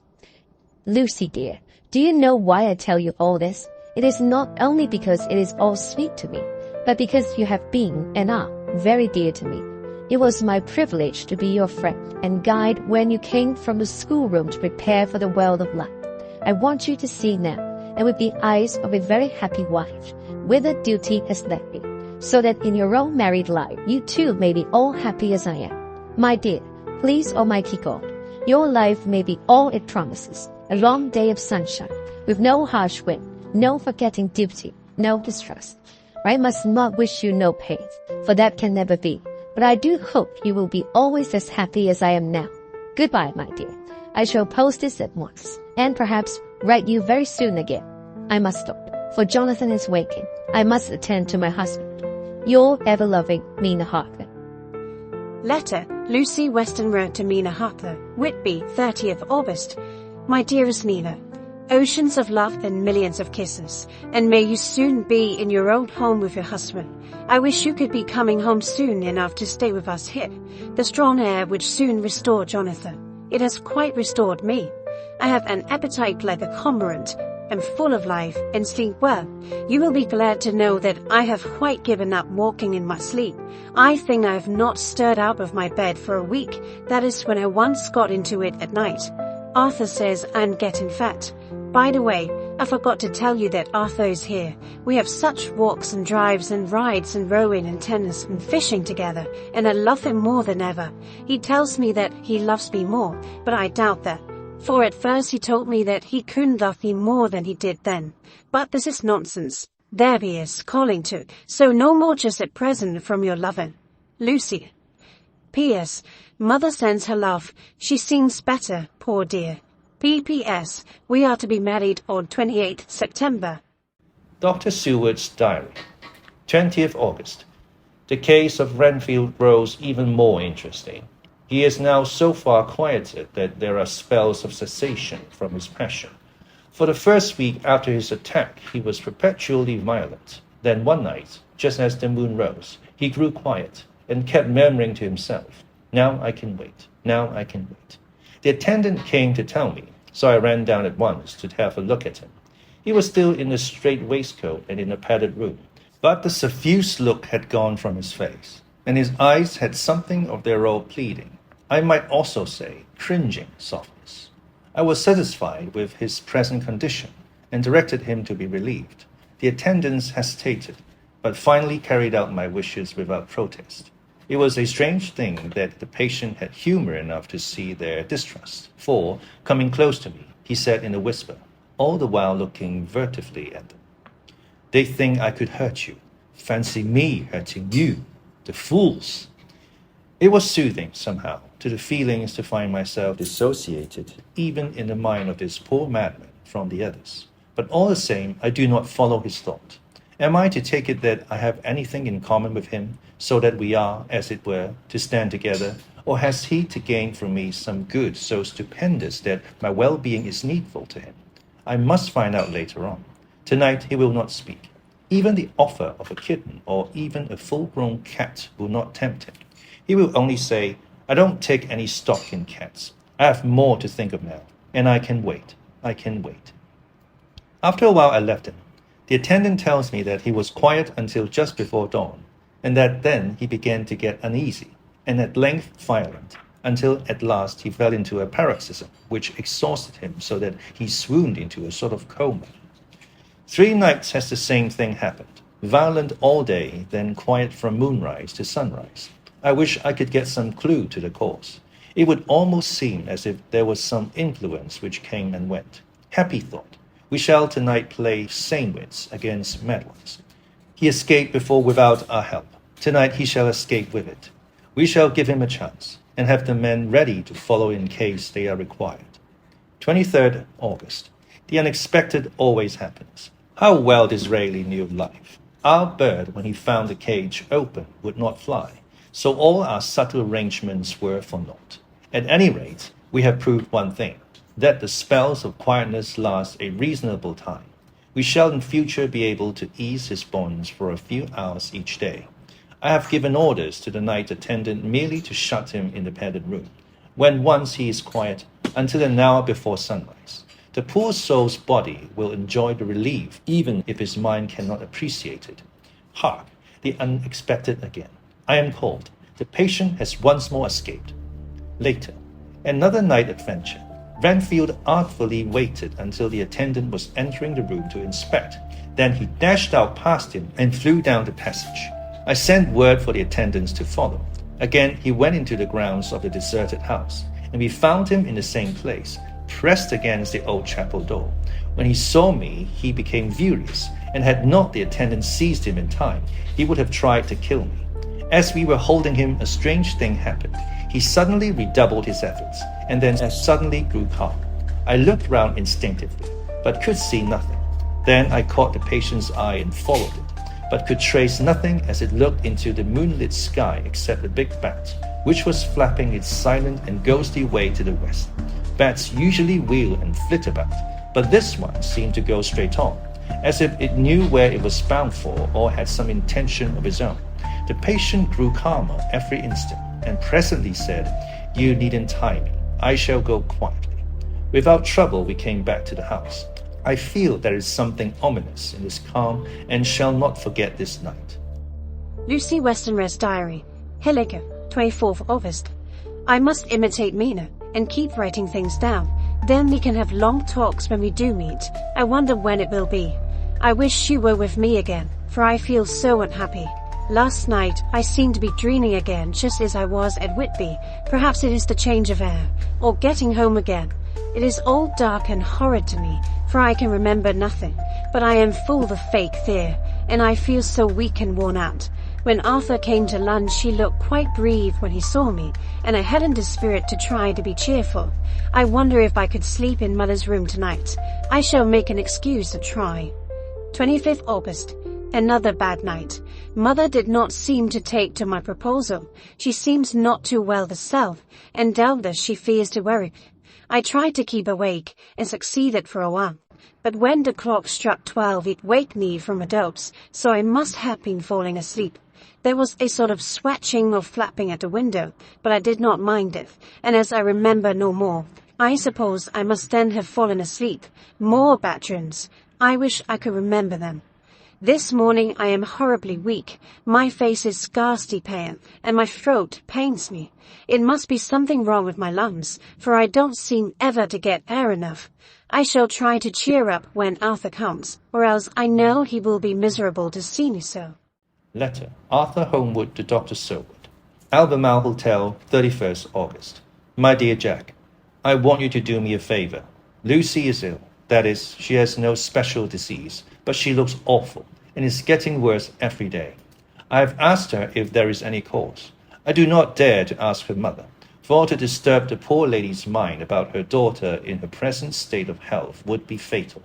Mrs. Westenra has confided to me that her doom is spoken, disease of the heart, though poor Lucy does not know it yet. I am sure that there is something preying on my dear girl's mind. I am almost distracted when I think of her. To look at her gives me a pang. I told her I should ask you to see her, and though she demurred at first, I know why, old fellow, she finally consented. It will be a painful task for you, I know, old friend, but it is for her sake, and I must not hesitate to ask, or you to act. You are to come to lunch at Hillingham's tomorrow, 2 o'clock, so as not to arouse any suspicion in Mrs. Westenra. And after lunch, Lucy will take an opportunity of being alone with you. I shall come in for tea, and we can go away together. I am filled with anxiety, and want to consult with you alone as soon as I can, after you have seen her. Do not fail. Arthur. Telegram. Arthur Holmwood to Seward. 1st September. Am summoned to see my father, who is worse. Am writing. Write me fully by tonight's post to ring. Wire me if necessary. Letter from Dr. Seward to Arthur Holmwood. 2nd September. My dear old fellow, with regard to Miss Westenra's health, I hasten to let you know at once that in my opinion there is not any functional disturbance or any malady that I know of. At the same time, I am not by any means satisfied with her appearance. She is woefully different from what she was when I saw her last. Of course, you must bear in mind that I did not have full opportunity of examination such as I should wish. Our very friendship makes a little difficulty which not even medical science or custom can bridge over. I had better tell you exactly what happened, leaving you to draw, in a measure, your own conclusions. I shall then say what I have done and propose doing. I found Miss Westenra in seemingly gay spirits. Her mother was present, and in a few seconds I made up my mind that she was trying all she knew to mislead her mother and prevent her from being anxious. I have no doubt she guesses, if she does not know, what need of caution there is. We lunched alone, and as we all exerted ourselves to be cheerful, we got, as some kind of reward for our labors, some real cheerfulness amongst us. Then Mrs. Westenra went to lie down, and Lucy was left with me. We went into her boudoir. Until we got there, her gaiety remained, for the servants were coming and going. As soon as the door was closed, however, the mask fell from her face, and she sank down into a chair with a great sigh, and hid her eyes with her hand. When I saw that her high spirits had failed, I at once took advantage of a reaction to make a diagnosis. She said to me very sweetly, "I cannot tell you how I loathe talking about myself." I reminded her that the doctor's competence was sacred, but that you were grievously anxious about her. She caught on to my meaning at once, and settled that matter in a word. "Tell Arthur everything you choose. I do not care for myself, but all for him, so I am quite free." I could easily see that she is somewhat bloodless, but I could not see the usual anemic signs, and by a chance I was actually able to test the quality of her blood. For in opening a window which was stiff, a cord gave way, and she cut her hand slightly with broken glass. It was a slight matter in itself, but it gave me an evident chance, and I secured a few drops of the blood and have analyzed them. The qualitative analysis gives a quite normal condition, and shows, I should infer, in itself a vigorous state of health. In other physical matters, I was quite satisfied that there is no need for anxiety, but as there must be a cause somewhere, I have come to the conclusion that it must be something mental. She complains of difficulty in breathing satisfactorily at times, and of heavy lethargic sleep, with dreams that frighten her, but regarding which she can remember nothing. She says that as a child she used to walk in her sleep, and that when in Whitby the habit came back, and that once she walked out in the night and went to Eastcliff, where Miss Murray found her. But she assures me that of late the habit has not returned. I am in doubt, and so have done the best thing I know of. I have written to my old friend and master, Professor Van Helsing, of Amsterdam, who knows as much about obscure diseases as anyone in the world. I have asked him to come over, and as you told me that all things were to be at your charge, I have mentioned to him who you are and your relations to Miss Westenra. This, my dear fellow, is in obedience to your wishes, for I am only too proud and happy to do anything I can for her. Van Helsing would, I know, do anything for me for a personal reason, so, no matter on what ground he comes, we must accept his wishes. He is a seemingly arbitrary man, but this is because he knows what he is talking about better than anyone else. He is a philosopher and a metaphysician, and one of the most advanced scientists of his day, and he has, I believe, an absolutely open mind. This, with an iron nerve, a temper of the ice brook, an indomitable resolution, self-command, and toleration exalted from virtues to blessings, and the kindliest and truest heart that beats. These form his equipment for the noble work that he is doing for mankind, work both in theory and practice, for his views are as wide as his all-embracing sympathy. I tell you these facts that you may know why I have such confidence in him. I have asked him to come at once. I shall see Miss Westenra tomorrow again. She is to meet me at the stores, so that I may not alarm her mother by too early a repetition of my call. Yours always, John Seward. Letter. Abraham Van Helsing, Doctor of Medicine, Doctor of Philosophy, Doctor of Letter, etc., etc., to Dr. Seward. 2nd of September. My good friend, when I have received your letter, I am already coming to you. By good fortune, I can leave just at once, without wrong to any of those who have trusted me. Were fortune other, then it were bad for those who have trusted. For I come to my friend when he called me to aid those he holds dear. Tell your friend that when that time you sucked from my wound so swiftly the poison of the gangrene from that knife that our other friend, too nervous, let slip, you did more for him when he wants my aids, and you call for them than all his great fortune could do. But it is pleasure added to do for him, your friend. It is to you that I come. Have then rooms for me at the Great Eastern Hotel, so that I may be near to hand. And please it so arrange that we may see the young lady not too late on tomorrow, for it is likely that I may have to return here that night. But if need be, I shall come again in 3 days, and stay longer if it must. Till then, goodbye, my friend John. Van Helsing. Letter, Dr. Seward to Honorary Arthur Holmwood, 3rd September. My dear Art, Van Helsing has come and gone. He came on with me to Hillingen, and found that, by Lucy's discretion, her mother was lunching out, so that we were alone with her. Van Helsing made a very careful examination of the patient. He is to report to me, and I shall advise you, for of course I was not present all the time. He is, I fear, much concerned, but says he must think. When I told him of our friendship and how you trust to me in the matter, he said, you must tell him all you think. Tell him what I think, if you can guess it, if you will. Nay, I am not jesting. This is no jest, but life and death perhaps more. I asked what he meant by that, for he was very serious. This was when we had come back to town, and he was having a cup of tea before starting on his return to Amsterdam. He would not give me any further clue. You must not be angry with me, Art, because his very reticence means that all his brains are working for her good. He will speak plainly enough when the time comes, be sure. So I told him I would simply write an account of our visit, just as if I were doing a descriptive special article for the Daily Telegraph. He seemed not to notice, but remarked that the smuts in London were not quite so bad as they used to be when he was a student here. I am to get his report tomorrow, if he can possibly make it. In any case, I am to have the letter. Well, as to the visit, Lucy was more cheerful than on the day I first saw her, and certainly looked better. She had lost something of the ghastly look that so upset you, and her breathing was normal. She was very sweet to the professor, and tried to make him feel at ease, though I could see that the poor girl was making a hard struggle for it. I believe Van Helsing saw it too, for I saw the quick look under his bushy brows that I knew of old. Then he began to chat of all things except ourselves and diseases, and with such an infinite geniality that I could see poor Lucy's pretense of animation merge into reality. Then, without any seeming change, he brought the conversation gently round to his visit, and suavely said, My dear young miss, I have the so great pleasure because you are so much beloved. That is much, my dear.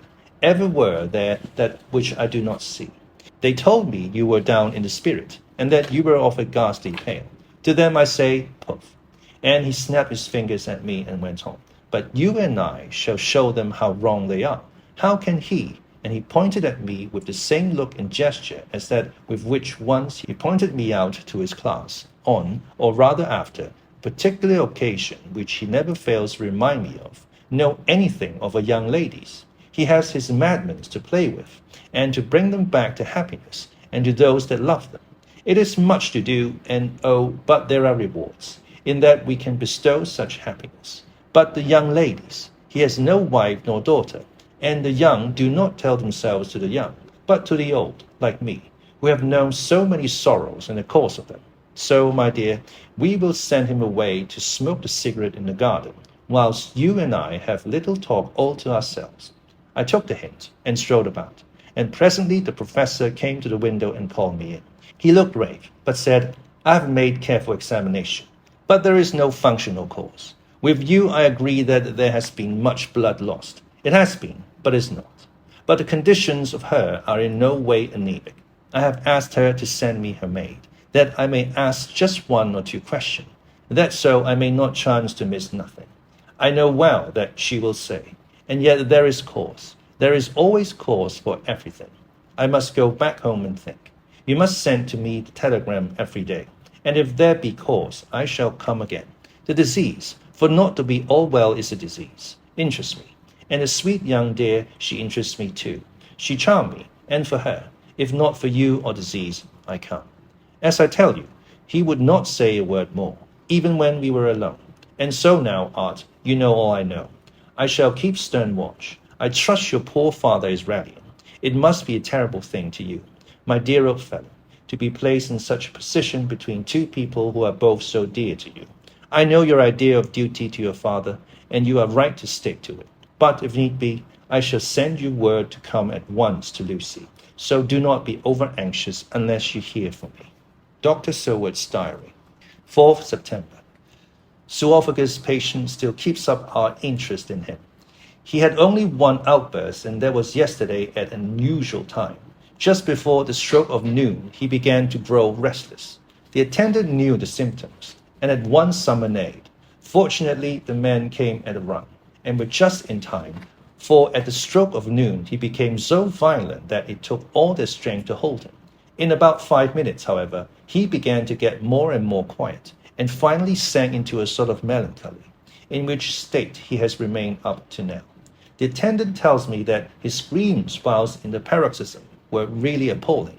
I found my hand full when I got in, attending to some of the other patients who were frightened by him.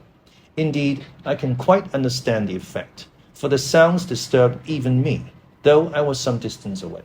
It is now after the dinner hour of the asylum, and as yet my patient sits in a corner brooding, with a dull, sullen, woe-begone look in his face, which seems rather to indicate than to show something directly.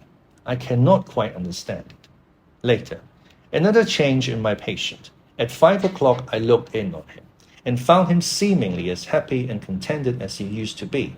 He was catching flies and eating them, and was keeping note of his capture by making nail marks on the edge of the door between the ridges of padding. When he saw me, he came over and apologized for his bad conduct, and asked me in a very humble, cringing way to be led back to his own room and to have his notebook again. I thought it well to humor him, so he is back in his room with the window open.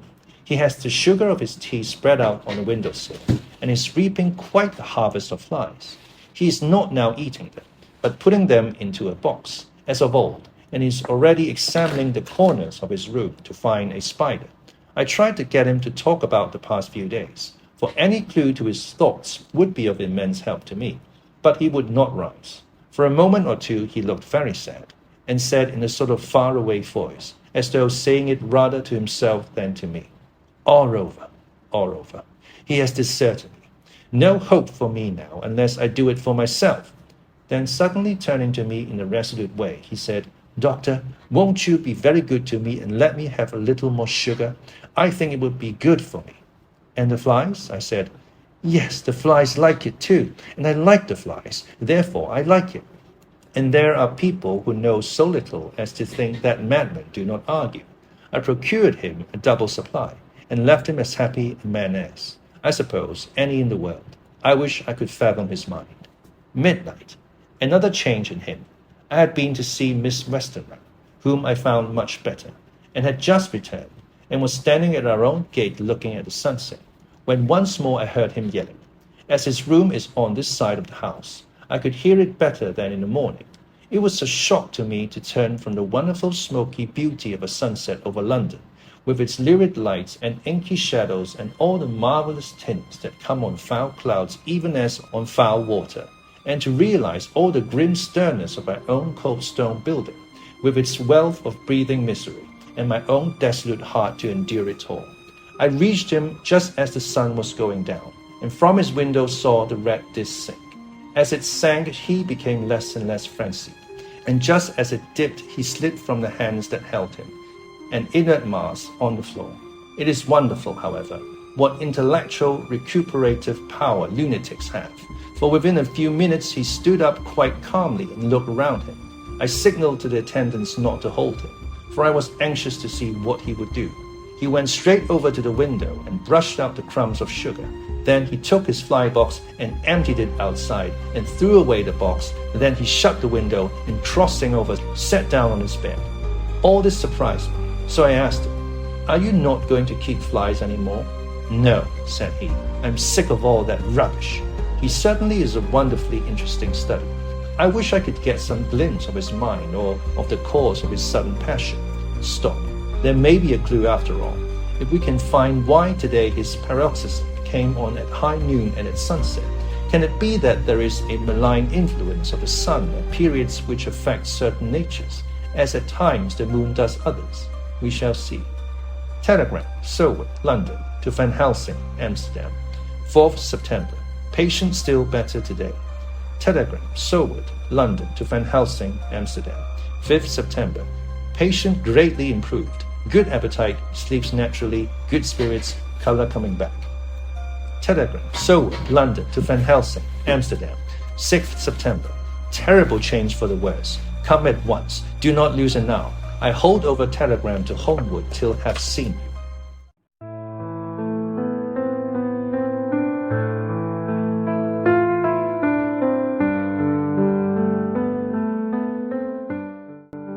Dracula by Bram Stoker.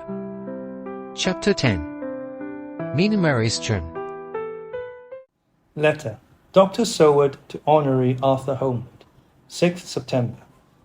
My dear Art, my news today is not so good. Lucy this morning had gone back a bit. There is, however, one good thing which has arisen from it. Mrs. Westenra was naturally anxious concerning Lucy, and has consulted me professionally about her. I took advantage of the opportunity, and told her that my old master, Van Helsing, the great specialist, was coming to stay with me, and that I would put her in his charge conjointly with myself. So now we can come and go without alarming her unduly, for a shock to her would mean sudden death, and this, in Lucy's weak condition, might be disastrous to her. We are hedged in with difficulties, all of us, my poor old fellow, but, please God, we shall come through them all right. If any need, I shall write, so that if you do not hear from me, take it for granted that I'm simply waiting for news. In haste, yours ever, John Seward. Dr. Seward's Diary. 7th September. The first thing Van Helsing said to me when we met at Liverpool Street was, "Have you said anything to our young friend, the lover of her?" "No," I said. "I waited till I had seen you, as I said in my telegram. I wrote him a letter simply telling him that you were coming, as Miss Westenra was not so well, and that I should let him know if need be." "Right, my friend," he said. "Quite right. Better he not know as yet. Perhaps he shall never know. I pray so. But if it be needed, then he shall know all. And, my good friend John, let me caution you. You deal with the madman. All men are mad, in some way or the other. And inasmuch as you deal discreetly with your madman, so deal with God's madman, too, the rest of the world. You tell not your madman what you do, nor why you do it. You tell them not what you think. So you shall keep knowledge in its place, where it may rest, where it may gather its kind around it and breed. You and I shall keep as yet what we know here and here." He touched me on the heart and on the forehead, and then touched himself the same way. "I have for myself thoughts at the present. Later I shall unfold to you." "Why not now?" I asked. "It may do some good. We may arrive at some decision." He stopped and looked at me and said, "My friend John, when the corn is grown, even before it has ripened, while the milk of its mother earth is in him, and the sunshine has not yet begun to paint him with his gold, the husbandman he pull the ear and rub him between his rough hands, and blow away the green chaff, and say to you, 'Look, he's good corn. He will make good crop when the time comes.' I did not see the application, and told him so. For a reply, he reached over and took my ear in his hand and pulled it playfully, as he used long ago to do at lectures, and said, 'The good husbandman tell you so then because he knows, but not till then. But you do not find a good husbandman dig up his planted corn to see if he grow. That is for the children who play at husbandry, and not for those who take it as of the work of their life. See you now, friend John, I have sown my corn, and nature has her work to do in making it sprout.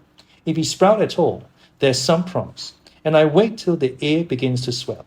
He broke off, for he evidently saw that I understood.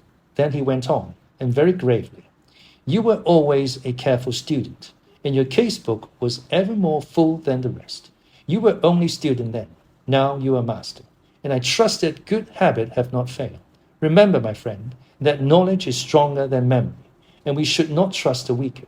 Even if you have not kept the good practice, Let me tell you that this case of our dear Miss is one that may be, mind, I say may be, of such interest to us and others that all the rest may not make him kick the beam, as your people say. Take then good note of it. Nothing is too small. I counsel you, put down in record even your doubts and surmises. Hereafter it may be of interest to you to see how true you guess. We learn from failure, not from success. When I described Lucy's symptoms, the same as before, but infinitely more marked, he looked very grave, but said nothing. He took with him a bag in which were many instruments and drugs, the ghastly paraphernalia of our beneficial trade, as he once called, in one of his lectures, the equipment of a professor of the healing craft. When we were shown in, Mrs. Westenra met us. She was alarmed, but not nearly so much as I expected to find her.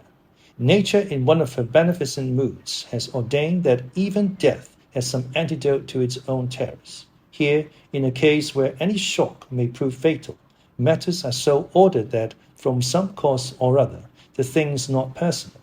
Even the terrible change in a daughter to whom she is so attached do not seem to reach her. It is something like the way Dame Nature gathers round a foreign body an envelope of some insensitive tissue which can protect from evil that which it would otherwise harm by contact. If this be an ordered selfishness, then we should pause before we condemn anyone for the vice of egoism, for there may be deeper roots for its causes than we have knowledge of. I used my knowledge of this phase of spiritual pathology and laid down a rule that she should not be present with Lucy or think of her illness more than was absolutely required. She assented readily, so readily that I saw again the hand of nature fighting for life. Van Helsing and I were shown up to Lucy's room. If I was shocked when I saw her yesterday, I was horrified when I saw her today.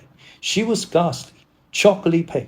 The red seemed to have gone even from her lips and gums, and the bones of her face stood out prominently. Her breathing was painful to see or hear. Van Helsing's face grew set as marble, and his eyebrows converged till they almost touched over his nose. Lucy lay motionless, and did not seem to have strength to speak. So for a while we were all silent. Then Van Helsing beckoned to me, and we went gently out of the room. The instant we had closed the door, he stepped quickly along the passage to the next door, which was open. Then he pulled me quickly in with him and closed the door. "My God," he said, "this is dreadful. There is no time to be lost. She will die for sheer want of blood to keep the heart's action as it should be. There must be transfusion of blood at once. Is it you or me? I'm younger and stronger, Professor. It must be me. Then get ready at once. I will bring up my bag. I'm prepared." I went downstairs with him, and as we were going, there was a knock at the hall door. When we reached the hall, the maid had just opened the door, and Arthur was stepping quickly in. He rushed up to me, saying in an eager whisper, "Jack, I was so anxious. I read between the lines of your letter, and had been in an agony. The dad was better, so I ran down here to see for myself. Is not that gentleman, Dr. Van Helsing? I am so thankful to you, sir, for coming." When first the professor's eye had lit upon him, he had been angry at his interruption at such a time. But now, as he took in his stalwart proportions and recognized the strong young manhood which seemed to emanate from him, his eyes gleamed. Without a pause, he said to him gravely as he held out his hand, "Sir, you have come in time. You are the lover of our dear Miss. She is bad, very, very bad. Nay, my child, do not go like that." For he suddenly grew pale and sat down in a chair, almost fainting. "You are to help her. You can do more than any that live, and your courage is your best help." "What can I do?" asked Arthur hoarsely. "Tell me, and I shall do it. My life is hers, and I would give the last drop of my blood in my body for her." The professor has a strongly humorous side, and I could, from an old knowledge, detect a trace of its origin in his answer. "My young sir, I do not ask so much as that, not the last." "What shall I do?" There was fire in his eyes, and his open nostril quivered with intent. Van Helsing slapped him on the shoulder. "Come," he said, "you are a man, and it is a man we want. You are better than me, better than my friend John." Arthur looked bewildered, and the professor went on by explaining in a kindly way. "Young Miss is bad, very bad. She wants blood, and blood she must have or die. My friend John and I have consulted, and we are about to perform what we call transfusion of blood, to transfer from full veins of one to the empty veins which pine for him. John was to give his blood, as he is the more young and strong than me. Here Arthur took my hand and wrung it hard in silence. But now you are here. You are more good than us, old or young, who toil much in the world of thought. Our nerves are not so calm, and our blood not so bright than yours. Arthur turned to him and said, If you only knew how gladly I would die for her, you would understand. He stopped, with a sort of choke in his voice. Good boy, said Van Helsing. In the not so far off, you will be happy that you have done all for her you love. Come now, and be silent. You shall kiss her once before it is done. But then you must go, and you must leave at my sign. Say no word to madam. You know how it is with her. There must be no shock. Any knowledge of this would be won. Come. We all went up to Lucy's room. Arthur, by direction, remained outside. Lucy turned her head and looked at us, but said nothing. She was not asleep, but she was simply too weak to make the effort. Her eyes spoke to us. That was all. Van Helsing took some things from his bag and laid them on a little table out of sight. Then he mixed a narcotic, and coming over to the bed, said cheerily, Now, little miss, here is your medicine. Drink it off, like a good child. See, I lift you so that the swallow is easy. Yes, she had made the effort with success. It astonished me how long the drug took to act. This, in fact, marked the extent of her weakness. The time seemed endless until sleep began to flicker in her eyelids. At last, however, the narcotic began to manifest its potency, and she fell into a deep sleep. When the professor was satisfied, he called Arthur into the room and bade him strip off his coat. Then he added, You may take that one little kiss whilst I bring over the table. Friend John, help to me. So neither of us looked whilst he bent over her. Van Helsing, turning to me, said, He's so young and strong and of blood so pure that we need not defibrillate it. Then, with swiftness, but with absolute method, Van Helsing performed the operation. As the transfusion went on, something like life seemed to come back to poor Lucy's cheeks, and through Arthur's growing pallor the joy of his face seemed absolutely to shine. After a bit I began to grow anxious, for the loss of blood was telling on Arthur, strong man as he was. It gave me an idea of what a terrible strain Lucy's system must have undergone, that what weakened Arthur only partially restored her. But the professor's face was set, and he stood watch in hand and with his eyes fixed now on the patient and now on Arthur. I could hear my own heart beat. Presently he said in a soft voice, Do not stir an instant. It is enough. You attend him. I will look to her. When all was over, I could see how much Arthur was weakened. I dressed the wound and took his arm to bring him away. When Van Helsing spoke without turning round, the man seems to have eyes in the back of his head. The brave lover, I think, deserved another kiss, which he shall have presently. And as he had now finished his operation, he adjusted the pillow to the patient's head. As he did so, the narrow black velvet band, which she seems always to wear round her throat, buckled with an old diamond buckle which her lover had given her, was dragged a little up, and showed a red mark on her throat. Arthur did not notice it, but I could hear the deep hiss of indrawn breath, which is one of Van Helsing's ways of betraying emotion. He said nothing at the moment, but turned to me, saying, Now take down our brave young lover, give him of the port wine, and let him lie down a while. He must then go home and rest, sleep much and eat much. Then he may be recruited of what he has so given to his love. He must not stay here. Hold, a moment. I may take it, sir, that you are anxious of result. Then bring it with you that in all ways the operation is successful. You have saved her life this time, and you can go home and rest easy in mind that all that can be is. I shall tell her all when she is well.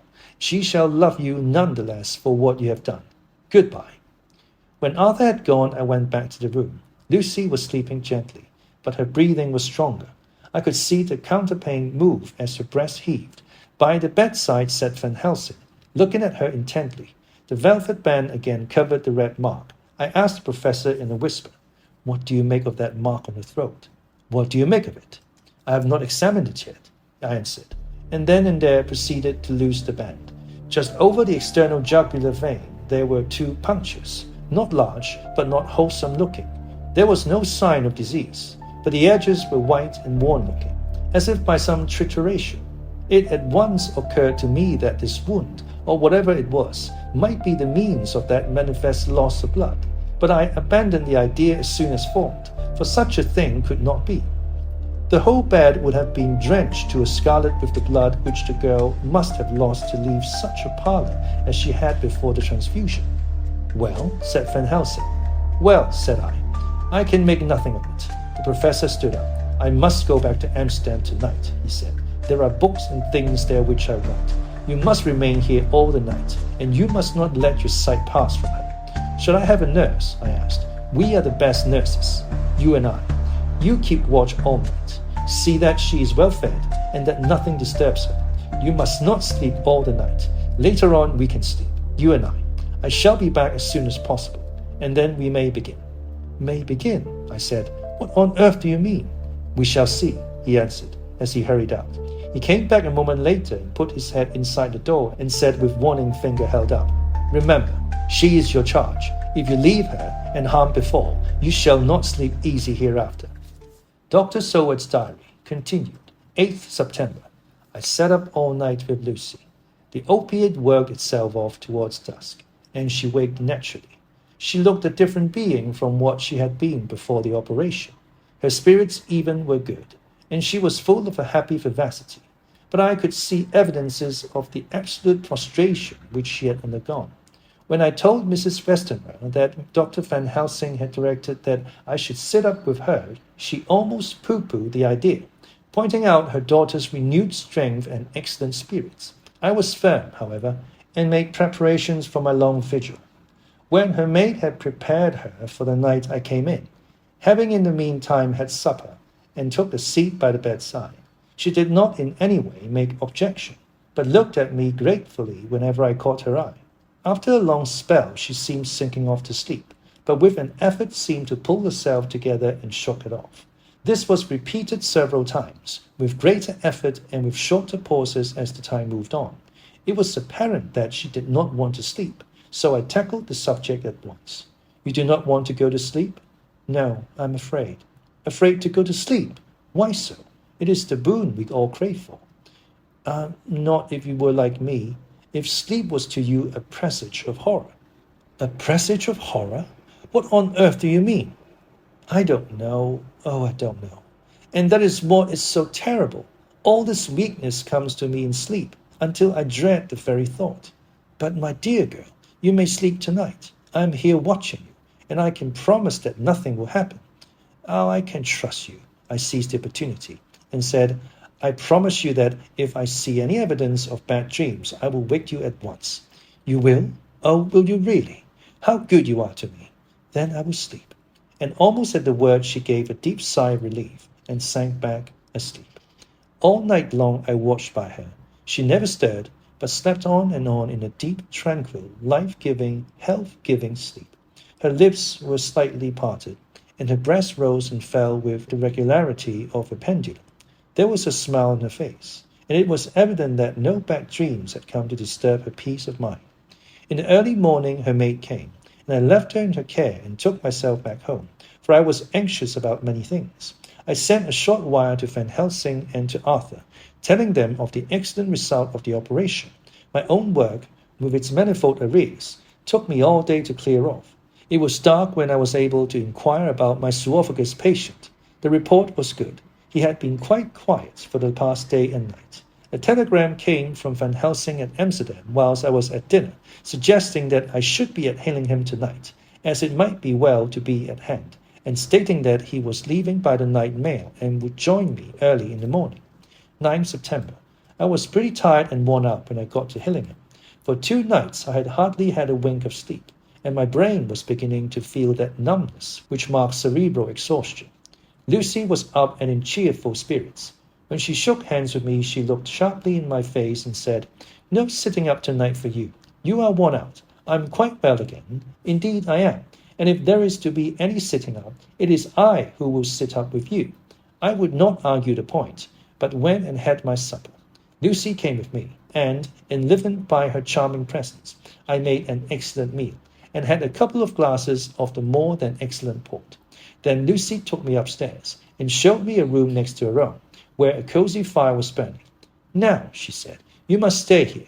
I shall leave this door open and my door too. You can lie on the sofa, for I know that nothing would induce any of you doctors to go to bed whilst there is a patient above the horizon. If I want anything, I shall call out, and you can come to me at once. I could not but acquiesce, for I was dog-tired, and could not have sat up had I tried. So, on her renewing her promise to call me if she should want anything, I lay on the sofa, and forgot all about everything. Lucy Westenra's diary, 9 September. I feel so happy tonight. I have been so miserably weak that to be able to think and move about is like feeling sunshine after a long spell of east wind out of a steel sky. Somehow Arthur feels very, very close to me. I seem to feel his presence warm about me. I suppose it is that sickness and weakness are selfish things and turn our inner eyes and sympathy on ourselves, whilst health and strength give love rein, and in thought and feeling he can wander where he wills. I know where my thoughts are, if Arthur only knew. My dear, your ears must tingle as you sleep, as mine do wake you.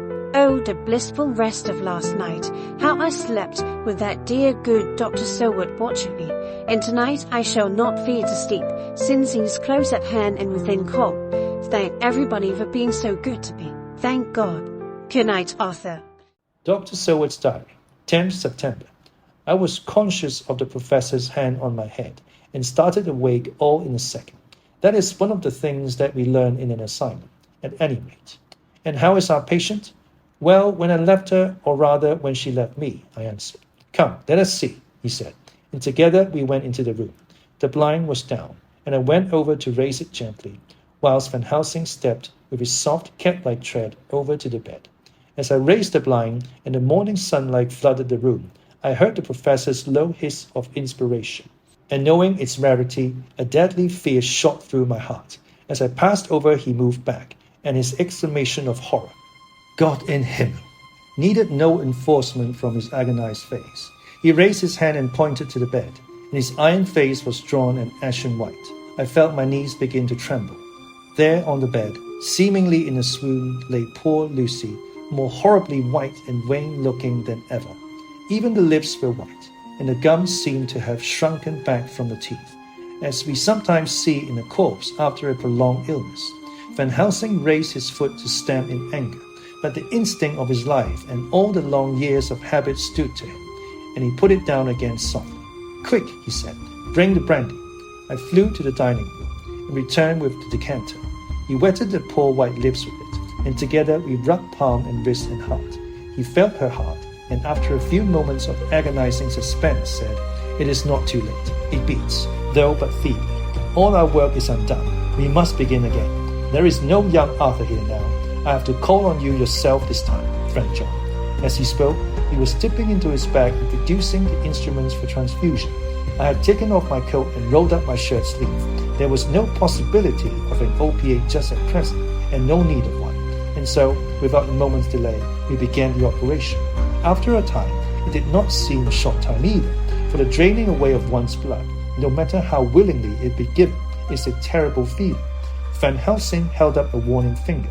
Do not stir, he said, but I fear that with growing strength she may wake, and that would make danger. Oh, so much danger. But I shall precaution take. I shall give hypodermic injection of morphia. He proceeded then, swiftly and deftly, to carry out his intent. The effect on Lucy was not bad, for the faint seemed to merge subtly into the narcotic sleep. It was with a feeling of personal pride that I could see a faint tinge of color steal back into the pallid cheeks and lips. No man knows, till he experiences it, what it is to feel his own life-blood drawn away into the veins of the woman he loves. The professor watched me critically. That will do, he said. Already, I remonstrated. You took a great deal more from art, to which he smiled a sad sort of smile as he replied, He is her lover, her fiancé. You have work, much work to do for her and for others, and the present will suffice. When we stopped the operation, he attended to Lucy. Whilst I applied digital pressure to my own incision, I laid down, whilst I waited his leisure to attend to me, for I felt faint and a little sick. By and by he bound up my wound, and sent me downstairs to get a glass of wine for myself. As I was leaving the room, he came after me, and half whispered, Mind, nothing must be said of this. If our young lover should turn up unexpected as before, no word to him. It would at once frighten him and enjealous him too. There must be none. So, when I came back, he looked at me carefully, and then said, You are not much the worse. Go into the room and lie on your sofa and rest a while. Then have much breakfast and come here to me. I followed out his orders, and I knew how right and wise they were. I had done my part, and now my next duty was to keep up my strength. I felt very weak, and in the weakness lost something of the amazement at what had occurred. I fell asleep on the sofa, however, wondering over and over again how Lucy had made such a retrograde movement, and how she could have been drained of so much blood with no sign anywhere to show for it. I think I must have continued my wonder in my dreams, for, sleeping and waking, my thoughts always came back to the little punctures in her throat and the ragged, exhausted appearance of their edges, tiny though they were. Lucy slept well into the day, and when she woke she was fairly well and strong, though not nearly so much so as the day before. When Van Helsing had seen her, he went out for a walk, leaving me in charge, with strict injunctions that I was not to leave her for a moment. I could hear his voice in the hall, asking the way to the nearest telegraph office. Lucy chatted with me freely, and seemed quite unconscious that anything had happened. I tried to keep her amused and interested. When her mother came up to see her, she did not seem to notice any change whatever, but said to me gratefully, "We owe you so much, Dr. Seward, for all you have done. But you really must now take care not to overwork yourself. You are looking pale yourself. You want a wife to nurse and look after you a bit. That you do." As she spoke, Lucy turned crimson, though it was only momentarily. Her poor wasted face could not stand for long such an unwonted drain to the head. The reaction came in excessive pallor as she turned imploring eyes on me. I smiled and nodded, and laid my finger on my lips. With a sigh, she sank back amid her pillows. Van Helsing returned in a couple of hours, and presently said to me, "Now you go home, and eat much and drink enough. Make yourself strong. I stay here tonight, and I shall sit up with little miss myself. You and I must watch the case, and we must have none other to know. I have grave reasons. No, do not ask them. Think what you will. Do not fear to think even the most not probable. Good night." In the hall, two of the maids came to me, and asked if they or either of them might not sit up with Miss Lucy. They implored me to let them, and when I said it was Dr. Van Helsing's wish that either he or I should sit up, they asked me quite piteously to intercede with the foreign gentleman. I was much touched by their kindness. Perhaps it is because I am weak at present, and perhaps because it was on Lucy's account that their devotion was manifested, for over and over again have I seen similar instances of woman's kindness. I got back here in time for a late dinner, went my rounds, all well, and set this down whilst waiting for sleep. It is coming. 11th September. This afternoon I went over to Helsing, found Van Helsing in excellent spirits and Lucy much better. Shortly after I had arrived, a big parcel from abroad came for the professor. He opened it with much impressment, assumed, of course, and showed a great bundle of white flowers. "These are for you, Miss Lucy," he said. "For me? Oh, Dr. Van Helsing." "Yes, my dear, but not for you to play with. These are medicines." Here Lucy made a wry face. "Nay, but they are not to take in a decoction or in nauseous form, so you need not snub that so charming nose, or I shall point out to my friend Arthur what woes he may have to endure in seeing so much beauty that he so loves so much distort. Ah, my pretty miss, that bring the so nice nose all straight again. This is medicinal, but you do not know how. I put him in your window. I make pretty wreath, and hang him round your neck, so that you sleep well. Oh yes, they, like the lotus flower, make your trouble forgotten. It smells so like the waters of Lethe, and of that fountain of youth that the conquistadors sought for in the Floridas, and find him all too late." Whilst he was speaking, Lucy had been examining the flowers and smelling them. Now she threw them down, saying, with half laughter and half disgust, "Oh, Professor, I believe you are only putting up a joke on me. Why, these flowers are only common garlic." To my surprise, Van Helsing rose up and said with all his sternness, his iron jaws set and his bushy eyebrows meeting, "No trifling with me. I never jest. This is grim purpose in all I do, and I warn you that you do not thwart me. Take care, for the sake of others, if not for your own." Then, seeing poor Lucy scared, as she might well be, he went on more gently. "Oh, little miss, my dear, do not fear me. I only do for your good. but there is much virtue to you in those so common flowers. See, I place them myself in your room. I make myself the wreath that you are to wear. But hush, no telling to others that make so inquisitive questions. We must obey, and silence is a part of obedience. And obedience is to bring you strong and well into loving arms that wait for you. Now sit still a while. Come with me, friend John, and you shall help me deck the room with my garlic, which is all the way from Harlem, where my friend Vanderpool raised herb in his glass houses all the year. I had to telegraph yesterday, or they would not have been here. We went into the room, taking the flowers with us. The professor's actions were certainly odd and not to be found in any pharmacopoeia that I ever heard of. First, he fastened up the windows and latched them securely. Next, taking a handful of the flowers, he rubbed them all over the sashes, as though to ensure that every whiff of air that might get in would be laden with garlic smell. Then, with the wisp, he rubbed all over the jamb of the door, above, below, and at each side, and round the fireplace in the same way. It all seemed grotesque to me, and presently I said, "Well, Professor, I know you always have a reason for what you do, but this certainly puzzles me. It is well we have no skeptic here, or he would say that you were working some spell to keep out an evil spirit." "Perhaps I am," he answered quietly as he began to make the wreath which Lucy was to wear round her neck. We then waited whilst Lucy made her toilet for the night, and when she was in bed, he came and himself fixed a wreath of garlic round her neck.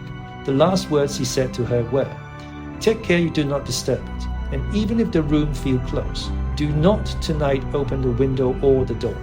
"I promise," said Lucy, "and thank you both 1,000 times for all your kindness to me.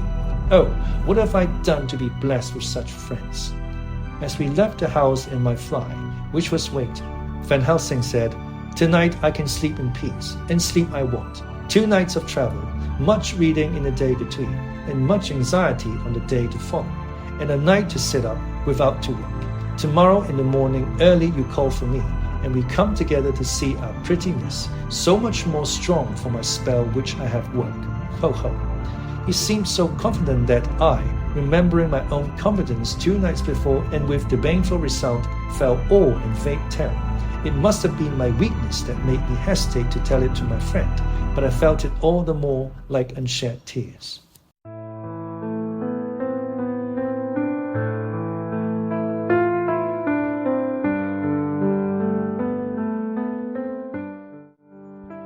Dracula by Bram Stoker. Chapter 11. Lucy Westenra's Diary. 12 September. How good they all are to me. I quite love that dear Dr. Van Helsing. I wonder why he was so anxious about these flowers. He possibly frightened me. He was so fierce, and yet he must have been right, for I feel comfort from them already. Somehow, I do not dread being alone tonight, and I can go to sleep without fear. I shall not mind any flapping outside the window. Oh, the terrible struggle that I have had against sleep so often of late, the pain of the sleeplessness, or the pain of the fear of sleep, with such unknown horrors as it has for me. How blessed are some people, whose lives have no fears, no dreads, to whom sleep is a blessing that comes nightly, and brings nothing but sweet dreams.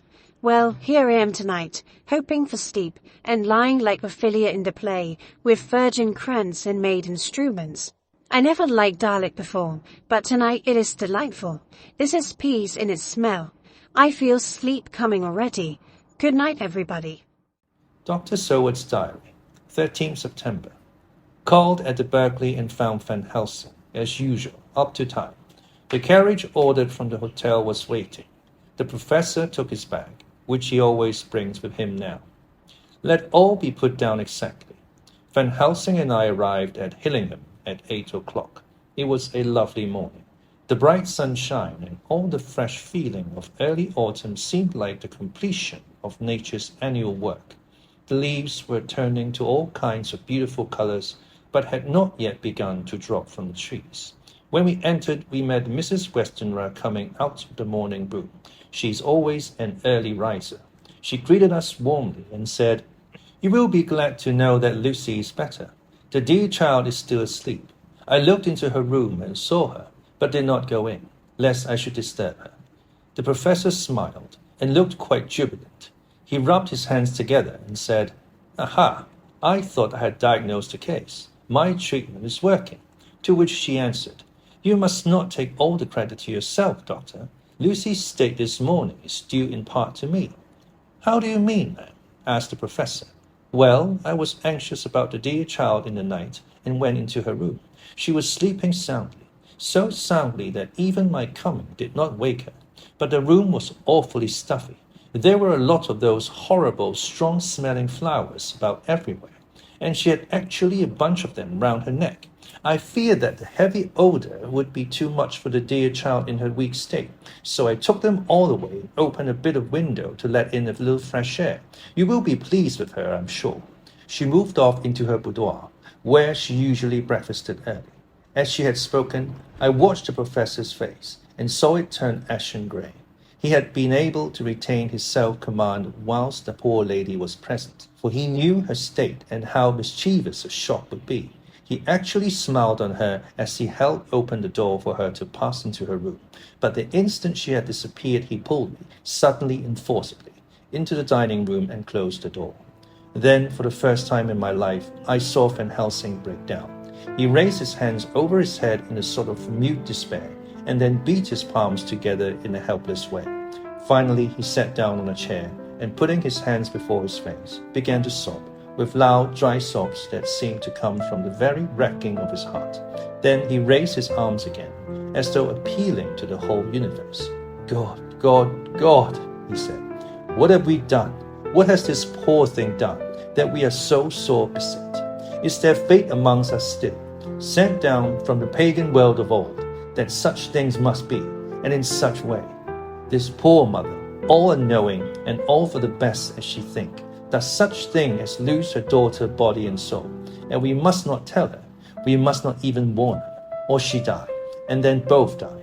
Oh, how we are beset! How are all the powers of the devils against us?" Suddenly he jumped to his feet. "Come," he said, "come, we must see and act. Devils or no devils, or all the devils at once, it matters not. We fight him all the same." He went to the hall door for his bag, and together we went up to Lucy's room. Once again I drew up the blind, whilst Van Helsing went towards the bed. This time he did not start as he looked on the poor face with the same awful waxen pallor as before. He wore a look of stern sadness and infinite pity. "As I expected," he murmured, with that hissing inspiration of his, which meant so much. Without a word he went and locked the door, and then began to set out on the little table the instruments for yet another operation of transfusion of blood. I had long ago recognized the necessity, and begun to take off my coat, but he stopped me with a warning hand. "No," he said, "today you must operate. I shall provide. You are weakened already." As he spoke, he took off his coat and rolled up his shirt sleeve. Again the operation, again the narcotic, again some return of color to the ashy cheeks, and the regular breathing of healthy sleep. This time I watched whilst Van Helsing recruited himself and rested. Presently he took an opportunity of telling Mrs. Westenra that she must not remove anything from Lucy's room without consulting him, that the flowers were of medicinal value, and that the breathing of their odor was a part of the system of cure. Then he took over the care of the case himself, saying that he would watch this night and the next and would send me word when to come. After another hour, Lucy waked from her sleep, fresh and bright and seemingly not much the worse for her terrible ordeal. What does it all mean? I'm beginning to wonder if my long habit of life amongst the insane is beginning to tell upon my own brain. Lucy Westenra's diary, 17 September. 4 days and nights of peace. I'm getting so strong again that I hardly know myself. It is as if I had passed through some long nightmare and had just awakened to see the beautiful sunshine and feel the fresh air of the morning around. I have a dim half-remembrance of long, anxious times of waiting in theory, darkness in which there was not even the pain of hope to make present distress more poignant, and then long spells of oblivion, and rising back to life as a diver coming up through a great press of water. Since, however, Dr. Van Helsing has been with me, all this bad dreaming seems to have passed away. The noises that used to frighten me out of my wits, the flapping against the windows, the distant voices which seemed so close to me, the harsh sounds that came from I know not where and commanded me to do I know not what, have all ceased. I go to bed now without any fear of sleep. I do not even try to keep awake. I have grown quite fond of garlic, and a boxful arrives for me every day from Harde. Tonight, Dr. Van Helsing is going away, as he has to be for a day in Amsterdam, but I need not be watched. I am well enough to be left alone.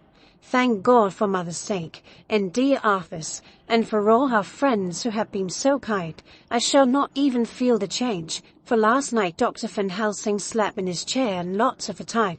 I found him asleep twice when I awoke, but I did not fear to go to sleep again, although the boughs or bats or something napped almost angrily against the window panes.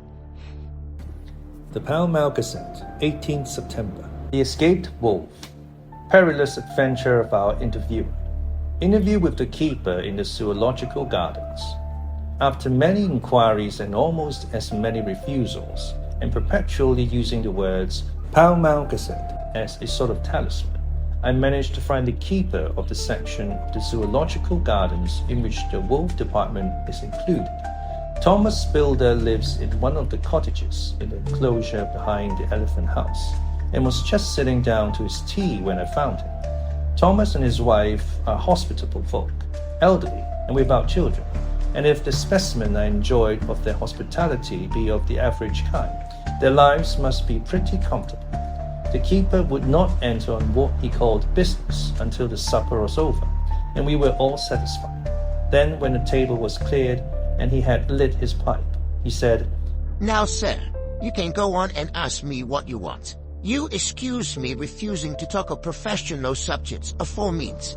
I gives the wolves and the jackals and the hyenas in all our section the tea before I begins to ask them questions." "How do you mean ask them questions?" I queried, wishful to get him into a talkative humor. "Eating of them over the head with ball is one way, scratching of their ears is another. When gents as is flush wants a bit of a show-off to their guns, I don't so much mind the fuss that eating with the pole afore I chucks in their dinner, but I waits till they've had their sherry and coffee, so to speak, afore I tries on with the ear scratching, mind you." He added philosophically, "There's a deal of the same nature in us as in them there animals.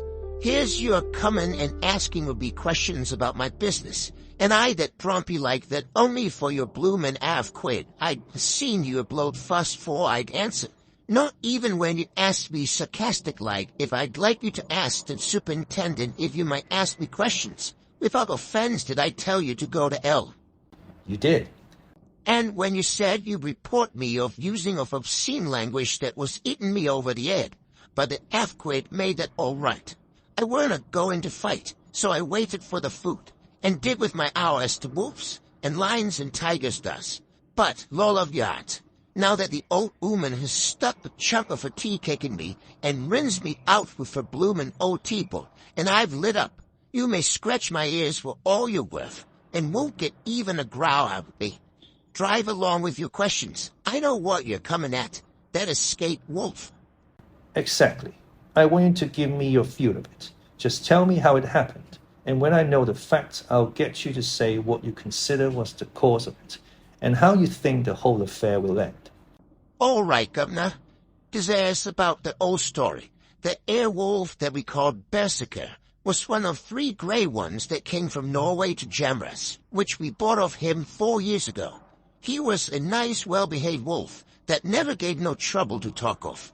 I'm more surprised at him for one and get out nor any other animal in the place. But there, you can't trust wolves no more nor women." "Don't you mind him, sir. Broke in Mrs. Tom with a cheery laugh. He's quit minding the animals so long that blessed if he ain't like old wolf himself. But there ain't no harm in him." "Well, sir, it was about 2 hours after feeding yesterday when I first hear my disturbance. I was making up a litter in the monkey house for a young puma which is ill. But when I heard the yelping and howling, I kept him way straight. There was Berserker tearing like a mad thing at the bars as if he wanted to get out. There wasn't much people about today, and close at hand was only one man, a tall, thin chap, with a hoop nose and a pointed beard, with a few white hairs running through it. He had an odd, cold look and red eyes, and I took a sort of mislike to him. for it seemed as if he was as they were irritated at. He had white kid gloves on his hands, and he pointed out the animals to me and says, "Keeper, these wolves seem upset at something." "Maybe it's you," says I, for I did not like the airs as he gave himself. He didn't get angry, as I hoped he would, but he smiled a kind of insolent smile, with a mouth full of white sharp teeth. "Oh no, they won't like me," he says. "Oh yes, they would," says I, imitating of him. "They always likes a bone or two to clean their teeth when about tea time, which she has a backful." Well, it was an odd thing, but when the animals see us talking they lay down. When I went over to Berserker, he let me stroke his ears same as ever. That there man came over, and bless but if he didn't put in his hand and stroke the old wolf's ears too. "Take care," says I, "Berserker's quick." "Never mind," he says, "I'm used to them." "Are you in business yourself?" I says, taking off my hat. For a man what trades in wolves, etc., is a good friend to keep us. "No," says he, "not exactly in the business, but I've made pets of several." And with that he lifts his hat as perlite as a lobe, and walks away. Old Berserker keep looking after him till it was out of sight, and then went and lay down in the corner and won't come out the whole evening. Well, last night, so soon as the moon was up, the wolves here all began howling. There were nothing for them to howl at. There ain't no one near, except someone that was evidently calling the dog somewheres out back of the gardens in the park road. Once or twice I went out to see that all was right, and it was, and then howling stopped. Just before 12 o'clock I just took a look round afore turning it, and bust me. But when I came opposite to old Berserker's cage, I see the rails broken and twisted about and the cage empty, and that's all I know for certain. Did anyone else see anything? One of our gardeners was coming home about the time from army, when he sees a big gray dog coming out through the gardening edges. At least, so he says, but I don't give much for it myself, for if he did never said a word about it to his missus when he got home. And it was only after the escape of the wolf was made known, and we had been up all night hunting for the park for Berserker, that remembered seeing anything. My own belief was that the harmony had got into his head. Now, Mr. Builder, can you account in any way for the escape of the wolf? "Well, sir," He said with a suspicious sort of modesty. "I think I can, but I don't know as how you'd be satisfied with the theory." Certainly I shall. If a man like you, who knows the animals from experience, can't hazard a good guess at any rate, who is even to try? "Well then, sir, I accounts for it this way. It seems to me that wolf escaped, simply because he wanted to get out." From the hearty way that both Thomas and his wife laughed at the joke, I could see that it had done service before, and that the whole explanation was simply an elaborate sell. I couldn't cope in badinage with the worthy Thomas, but I thought I knew a surer way to his heart. So I said, "Now, Mr. Builder, we'll consider that first half-sovereign worked off, and this brother of his is waiting to be claimed when you've told me what you think will happen." "Right, yes, sir," he said briskly. "You excuse me, I know, for a chaffing of ye, but the old woman here winked at me, which was as much as telling me to go on." Well, I never, said the old lady. "My opinion is this, the wolf is in of some mess. The gardener Wolf didn't remember said he was galloping northward faster than a horse could go, but I don't believe it, for you see, sir, wolves don't gallop no more nor dogs does. They don't being built that way. Wolves is fine things in the storybook, and I dare say when they gets in pets and does be chipping something that's more feared than they is they can make a devil of a noise and chop it up, whatever it is. But, Lord bless you, in real life a wolf is only a low creature, not half so clever or bold as a good dog, and not half a quarter so much fighting them. This one ain't being used to fighting or even to providing for himself, and more like he's somewhere wrapped upon a hidden and shivering off, and if he thinks at all, wondering where he is to get his breakfast from, or maybe he's got down some airy and is in a cold cellar. Might I? Won't some cook get a rum start where she sees his green eyes are shiny in her out of the dark? If he can't get food, he's bound to look for it, and mayhap he may chance to light on a butcher's shop in time. If he doesn't, and some nursemaid got a walking off with the soldier, leaving of the hint in the perambulator, well, then I shouldn't be surprised if the census is one baby the less. That's all." I was handing him the half-sovereign when something came bobbing up against the window, Mr. Builder's face doubled its natural length with surprise. God bless me, He said. if there ain't old Bessica come back by itself. He went to the door and opened it. A most unnecessary proceeding it seemed to me. I have always thought that a wild animal never looked so well as when some obstacle of pronounced durability is between us. And personal experience has intensified rather than diminished that idea. After all, however, there is nothing like custom, for neither Builder nor his wife thought any more of the wolf than I should of a dog. The animal itself was as peaceful and well-behaved as that father of all picture wolves, Red Riding Hood's quondam friend, whilst moving her confidence in masquerade. The whole scene was an unutterable mixture of comedy and pathos. The wicked wolf that for half a day had paralyzed London and set all the children in the town shivering in their shoes was there in a sort of penitent mood, and was received and petted like a sort of vulpine prodigal son. Old Builder examined him all over with most tender solicitude, and when he had finished with his penitent, said, There, I knew the poor old chap would get into some kind of trouble. Didn't I say it all along? Here's his head all cut and full of broken glass. He's been a-getting over some bloomin' war or other. It's a shame that people are allowed to top their walls with broken bottles. This is what come of it. Come along, Bessica. He took the wolf and locked him up in a cage, with a piece of meat that satisfied, in quantity at any rate, the elementary conditions of the fatted calf, and went off to report. I came off too, to report the only exclusive information that is given today regarding the strange escapade at the zoo. Dr. Seward's diary, 17 September. I was engaged after dinner in my study posting up my books, which, through press of other work and the many visits to Lucy, had fallen sadly into arrear. Suddenly the door was burst open, and in rushed my patient, with his face distorted with passion. I was thunderstruck, for such a thing as a patient getting of his own accord into the superintendent's study is almost unknown. Without an instant's pause, he made straight at me. He had a dinner knife in his hand, and, as I saw he was dangerous, I tried to keep the table between us. He was too quick and too strong for me, however, for before I could get my balance, he had struck at me and cut my left wrist rather severely. Before he could strike again, however, I got in my right and he was sprawling on his back on the floor. My wrist bled freely, and quite a little pool trickled onto the carpet. I saw that my friend was not intent on further effort, and occupied myself binding up my wrist, keeping a wary eye on the prostrate figure all the time, when the attendants rushed in, and we turned our attention to him. His employment positively sickened me. He was lying on his belly on the floor, licking up, like a dog, the blood which had fallen from my wounded wrist.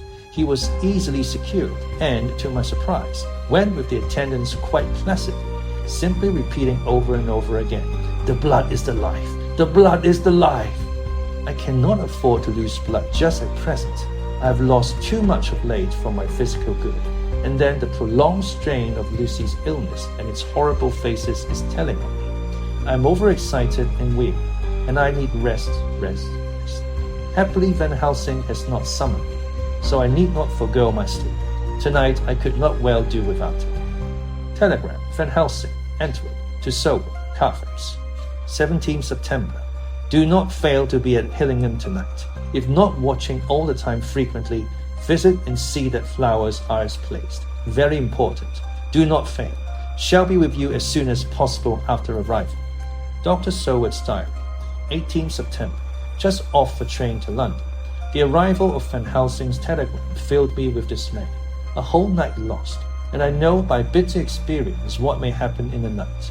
Of course, it is possible that all may be well, but what may have happened? Surely there is some horrible doom hanging over us that every possible accident should thwart us in all we try to do. I shall take the cylinder with me, and then I can complete my entry on Lucy's phonograph. Memorandum left by Lucy Westenra, 17 September, night. I write this and leave it to be seen, so that no one may by any chance get into trouble through me. This is an exact record of what took place tonight. I feel I'm dying of weakness, and have barely strength to write, but it must be done if I die in the doing. I went to bed as usual, taking care that the flowers were placed as Dr. Van Helsing directed, and soon fell asleep. I was waked by the flapping at the window. which had begun after the sleepwalking on the cliff at Whitby when Mina saved me, and which now I know so well. I was not afraid, but I did wish that Dr. Seward was in the next room, as Dr. Van Helsing said he would be, so that I might have called him. I tried to go to sleep, but could not. Then there came to me the old fear of sleep, and I determined to keep awake. Perversely, sleep would try to come then when I did not want it. So, as I feared to be alone, I opened my door and called out, "Is there anybody there?" There was no answer. I was afraid to wake Mother, and so closed my door again. Then outside in a shrubbery, I heard a sort of howl like a dog's, but more fierce and deeper. I went to the window and looked out, but could see nothing, except a big bat, which had evidently been buffeting its wings against the window. So I went back to bed again, but determined not to go to sleep. Presently the door opened, and Mother looked in. Seeing by my moving that I was not asleep, came in and sat by me. She said to me even more sweetly and softly than her wont, "I was uneasy about you, darling, and came in to see that you were all right.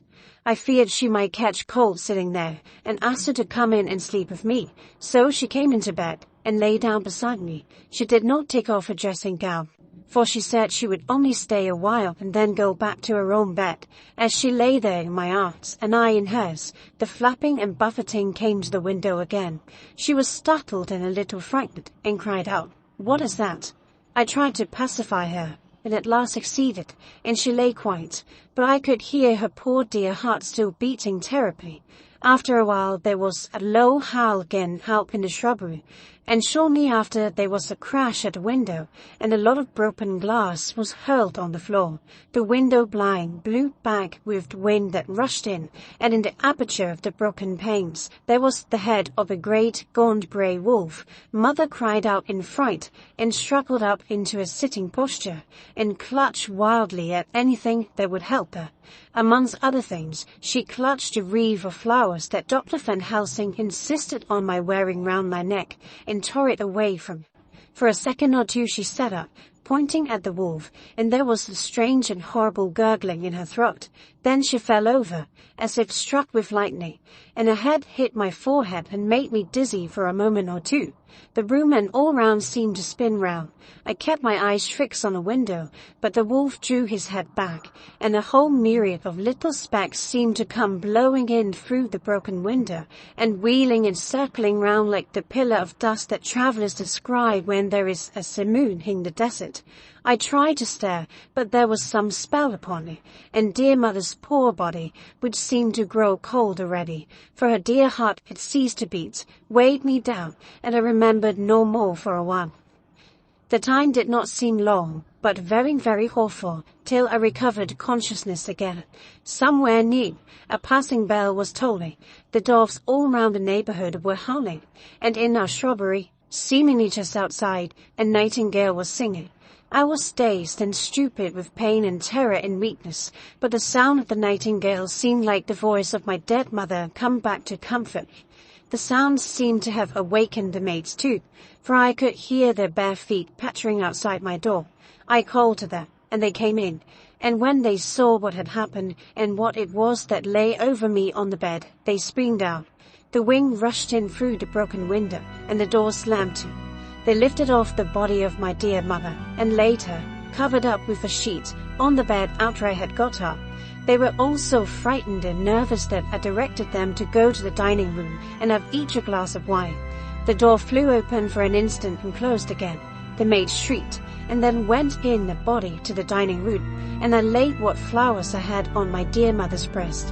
When they were there, I remembered what Dr. Van Helsing had told me, but I didn't like to remove them. And, besides, I would have some of the servants to sit up with me now. I was surprised that the maids did not come back. I called them, but got no answer, so I went to the dining room to look for them. My heart sank when I saw what had happened. They all four lay helpless on the floor, breathing heavily. The decanter of sherry was on the table half full, but there was a queer, acrid smell about. I was suspicious, and examined the decanter. It smelled of laudanum, and looking on the sideboard, I found that the bottle which Mother's doctor uses for her, did use, was empty. What am I to do? What am I to do? I'm back in the room with Mother. I cannot leave her, and I am alone, save for the sleeping servants, whom someone has drugged, alone with the dead. I dare not go out, for I can hear that low howl of the wolf through the broken window.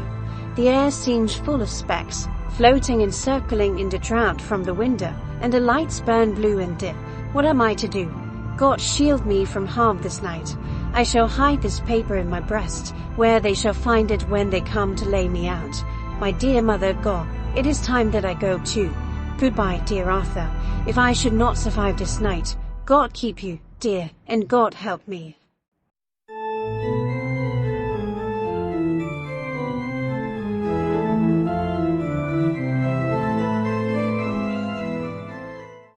Dracula by Bram Stoker. Chapter 12. Dr. Seward's Diary. 18 September. I drove at once to Helsing and arrived early. Keeping my cab at the gate, I went up the avenue alone. I knocked gently and rang as quietly as possible, for I feared to disturb Lucy or her mother, and hoped to only bring a servant to the door. After a while, finding no response, I knocked and rang again. Still no answer. I cursed the laziness of the servants that they should lie abed at such an hour, for it was now 10 o'clock, and so rang and knocked again, but more impatiently, but still without response. Hitherto I had blamed only the servants, but now a terrible fear began to assail me. Was this desolation but another link in the chain of doom which seemed drawing tight around us? Was it indeed a house of death to which I had come too late? I knew that minutes, even seconds of delay, might mean hours of danger to Lucy, if she had had again one of those frightful relapses, and I went round the house to try if I could find by chance an entry anywhere. I could find no means of ingress. Every window and door was fastened and locked, and I returned baffled to the porch. As I did so, I heard the rapid pit-pat of a swiftly driven horse's feet. They stopped at the gate, and a few seconds later I met Van Helsing running up the avenue. When he saw me, he gasped out, "Then it was you and just arrived. How is she? Are we too late? Do you not get my telegram?" I answered as quickly and coherently as I could that I had only got his telegram early in the morning, and had not lost a minute in coming here, and I could not make anyone in the house hear me. He paused and raised his hat as he said solemnly, "Then I fear we are too late. God's will be done." With his usual recuperative energy, he went on, "Come, if there be no way open to get in, we must make one. Time is all in all to us now." We went round to the back of the house, where there was a kitchen window. The professor took a small surgical saw from his case, and handing it to me, pointed to the iron bars which guarded the window. I attacked them at once, and had very soon cut through 3 of them. Then, with a long, thin knife, we pushed back the fastening of the sashes and opened the window. I helped the professor in, and followed him. There was no one in the kitchen or in the servants' rooms, which were close at hand. We tried all the rooms as we went along, and in the dining room, dimly lit by rays of light through the shutters, found 4 servant women lying on the floor. There was no need to think them dead, for their stertorous breathing and the acrid smell of laudanum in the room left no doubt as to their condition. Van Helsing and I looked at each other, and as we moved away he said, "We can attend to them later." Then we ascended to Lucy's room. For an instant or two we paused at the door to listen, but there was no sound that we could hear. With white faces and trembling hands, we opened the door gently and entered the room. How shall I describe what we saw? On the bed lay 2 women, Lucy and her mother. The latter lay farthest in, and she was covered with a white sheet, the edge of which had been blown back by the draught through the broken window, showing the drawn white face with a look of terror fixed upon it. By her side lay Lucy, with face white and still more drawn. The flowers which had been round her neck we found upon her mother's bosom, and her throat was bare, showing the 2 little wounds which we had noticed before, but looking horribly white and mangled. Without a word the professor bent over the bed, his head almost touching poor Lucy's breast. Then he gave a quick turn of his head, as of one who listens, and leaping to his feet, he cried out to me, "It is not yet too late. Quick, quick, bring the brandy." I flew downstairs and returned with it, taking care to smell and taste it, lest it, too, were drugged like the decanter of sherry which I found on the table. The maids were still breathing, but more restlessly. and I fancied that the narcotic was wearing off. I did not stay to make sure, but returned to Van Helsing. He rubbed the brandy, as on another occasion, on her lips and gums and on her wrists and the palms of her hands. He said to me, "I can do this, all that can be at the present. You go wake those maids, flick them in the face with a wet towel, and flick them hard. Make them get heat and fire and a warm bath. This poor soul is nearly as cold as that beside her. She will need be heated before we can do anything more." I went at once, and found little difficulty in waking 3 of the women. The 4th was only a young girl, and the drug had evidently affected her more strongly, so I lifted her on the sofa and let her sleep. The others were dazed at first, but as remembrance came back to them, they cried and sobbed in a hysterical manner. I was stern with them, however, and would not let them talk. I told them that one life was bad enough to lose, and that if they delayed, they would sacrifice Miss Lucy. So, sobbing and crying, they went about their way, half-clad as they were, and prepared fire and water. Fortunately, the kitchen and boiler fires were still alive, and there was no lack of hot water. We got a bath and carried Lucy out as she was and placed her in it. While we were busy chafing her limbs, there was a knock at the hall door. One of the maids ran off, hurried on some more clothes, and opened it. Then she returned and whispered to us that there was a gentleman who had come with a message from Mr. Holmwood. I bade her simply tell him that he must wait, for we could see no one now. She went away with the message, and, engrossed with our work, I clean forgot all about him. I never saw in all my experience in Professor work in such deadly earnest. I knew, as he knew, that it was a stand-up fight with death, and in a pause told him so. He answered me in a way that I did not understand, but with the sternest look that his face could wear. If that were all, I would stop here where we are now, and let her fade away into peace, for I see no light in life over her horizon. He went on with his work with, if possible, renewed and more frenzied vigor. Presently, we both began to be conscious that the heat was beginning to be of some effect. Lucy's heart beat a trifle more audibly to the stethoscope, and her lungs had a perceptible movement. Van Helsing's face almost beamed, and as we lifted her from the bath and rolled her in the hot sheet to dry her, he said to me, "The first gain is ours. Check to the king." We took Lucy into another room, which had by now been prepared, and laid her in bed and forced a few drops of brandy down her throat. I noticed that Van Helsing tied a soft silk handkerchief round her throat. She was still unconscious, and was quite as bad as, if not worse than, we had ever seen her. Van Helsing called in one of the women, and told her to stay with her and not to take her eyes off her till we returned, and then beckoned me out of the room. "We must consult as to what is to be done," he said as we descended the stairs. In the hall, he opened the dining room door, and we passed in. He closing the door carefully behind him. The shutters had been opened, but the blinds were already down. With that obedience to the éthique of death which the British women of the lower classes always rigidly observes, the room was, therefore, dimly dark. It was, however, light enough for our purposes. Van Helsing's sternness was somewhat relieved by a look of perplexity. He was evidently torturing his mind about something. So I waited for an instant, and he spoke. "What are we to do now? Where are we to turn for help? We must have another transfusion of blood, and that soon, or that poor girl's life won't be worth an hour's purchase. You are exhausted already. I am exhausted too. I fear to trust those women, even if they would have courage to submit. What are we to do for someone who will open his veins for her? What's the matter with me, anyhow?" The voice came from the sofa across the room, and its tones brought relief and joy to my heart, for they were those of Quincy Morris. Van Helsing started angrily at the first sound, but his face softened, and a glad look came to his eyes as I cried out, "Quincy Morris!" and rushed towards him with outstretched hands. "What brought you here?" I cried as our hands met. "I guess art is the cause." He handed me a telegram.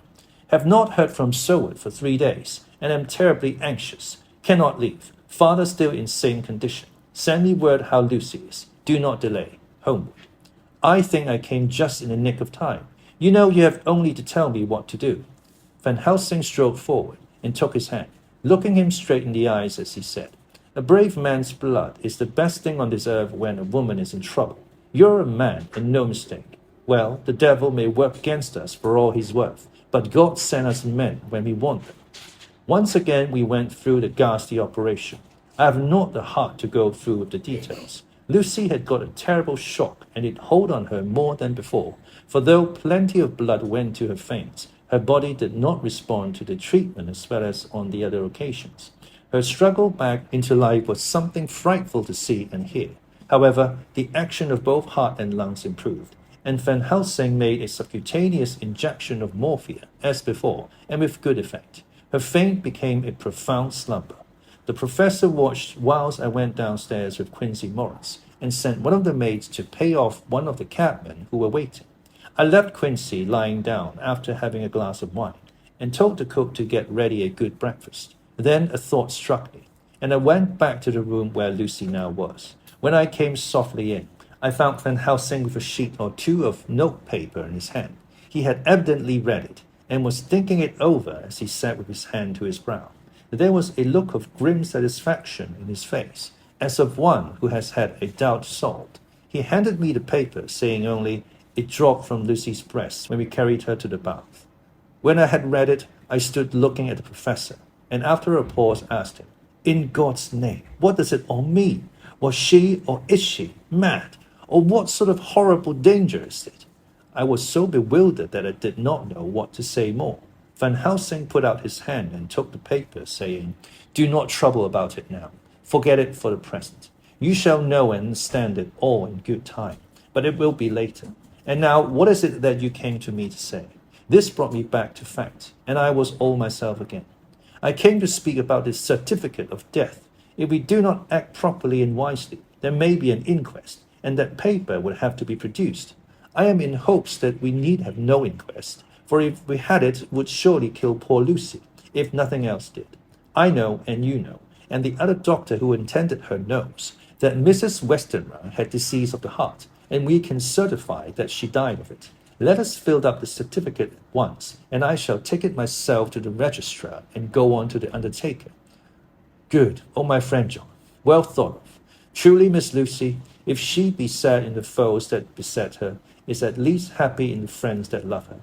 1, 2, 3, all open their veins for her, besides one old man. Ah yes, I know, friend John, I am not blind. I love you all the more of it. Now go." In the hall I met Quincy Morris, with a telegram for Arthur telling him that Mrs. Westenra was dead, that Lucy also had been ill, but was now going on better, and that Van Helsing and I were with her. I told him where I was going, and he hurried me out, but as I was going, said, "When you come back, Jack, may I have 2 words with you all to ourselves?" I nodded in reply and went out. I found no difficulty about the registration, and arranged with the local undertaker to come up in the evening to measure for the coffin and to make arrangements. When I got back, Quincy was waiting for me. I told him I would see him as soon as I knew about Lucy, and went up to her room. She was still sleeping, and the professor seemingly had not moved from his seat at her side. From his putting his finger to his lips, I gathered that he expected her to wake before long and was afraid of forestalling nature. So I went down to Quincy and took him into the breakfast room, where the blinds were not drawn down, and which was a little more cheerful, or rather less cheerless, than the other rooms. When we were alone, he said to me, "Jack Seward, I don't want to shove myself in anywhere where I have no right to be, but this is no ordinary case. You know I love that girl and wanted to marry her, but although that's all past and gone, I can't help feeling anxious about her all the same. What is it that's wrong with her? The Dutchman, and the fine old fellow he is, I can see that, said that time you 2 came into the room, that you must have another transfusion of blood, and that both you and he were exhausted. Now I know well that your medical men speak in camera, and that a man must not expect to know what they consult about in private. But this is no common matter, and, whatever it is, I have done my part. Is not that so?" "That's so," I said, and he went on. "I take it that both you and Van Helsing had done already what I did today. Is not that so?" "That's so. And I guess Art was in it too. When I saw him 4 days ago down at his own place, he looked queer. I have not seen anything pulled down so quick since I was on the Pampas and had the mare that I was fond of go to grass all in the night. One of those big bats that they call vampires had got at her in the night, and what with his gorge and the vein left open, there wasn't enough blood in her to let her stand up, and I had to put a bullet through her as she lay. Jack, If you may tell me without betraying confidence, Arthur was the first. Is that not so?" As he spoke, the poor fellow looked terribly anxious. He was in a torture of suspense regarding the woman he loved, and his utter ignorance of the terrible mystery which seemed to surround her intensified his pain. His very heart was bleeding, and it took all the manhood of him, and there was a royal lot of it, too, to keep him from breaking down. I paused before answering, for I felt that I must not betray anything which the professor wished kept secret. But already he knew so much, and guessed so much, that there could be no reason for not answering. So I answered in the same phrase, "That's so." "And how long has this been going on?" "About 10 days. 10 days. Then I guess, Jack Seward, that poor pretty creature that we all love has had put into her veins within that time the blood of 4 strong men. Man alive, her whole body wouldn't hold it." Then, coming close to me, he spoke in a fierce half-whisper. "What took it out?" I shook my head. "That," I said, "is the crux. Van Helsing is simply frantic about it, and I am at my wit's end.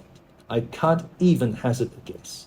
There has been a series of little circumstances which have thrown out all our calculations as to Lucy being properly watched, but these shall not occur again. Here we stay until all be well or ill." Quincy held out his hand. "Count me in," he said. "You and a Dutchman will tell me what to do, and I'll do it." When she woke late in the afternoon, Lucy's first moment was to feel in her breast, and, to my surprise, produce the paper which Van Helsing had given me to read. The careful professor had replaced it where it had come from, lest on waking she should be alarmed. Her eye then lit on Van Helsing and on me too, and gladdened. Then she looked around the room, and seeing where she was, shuddered.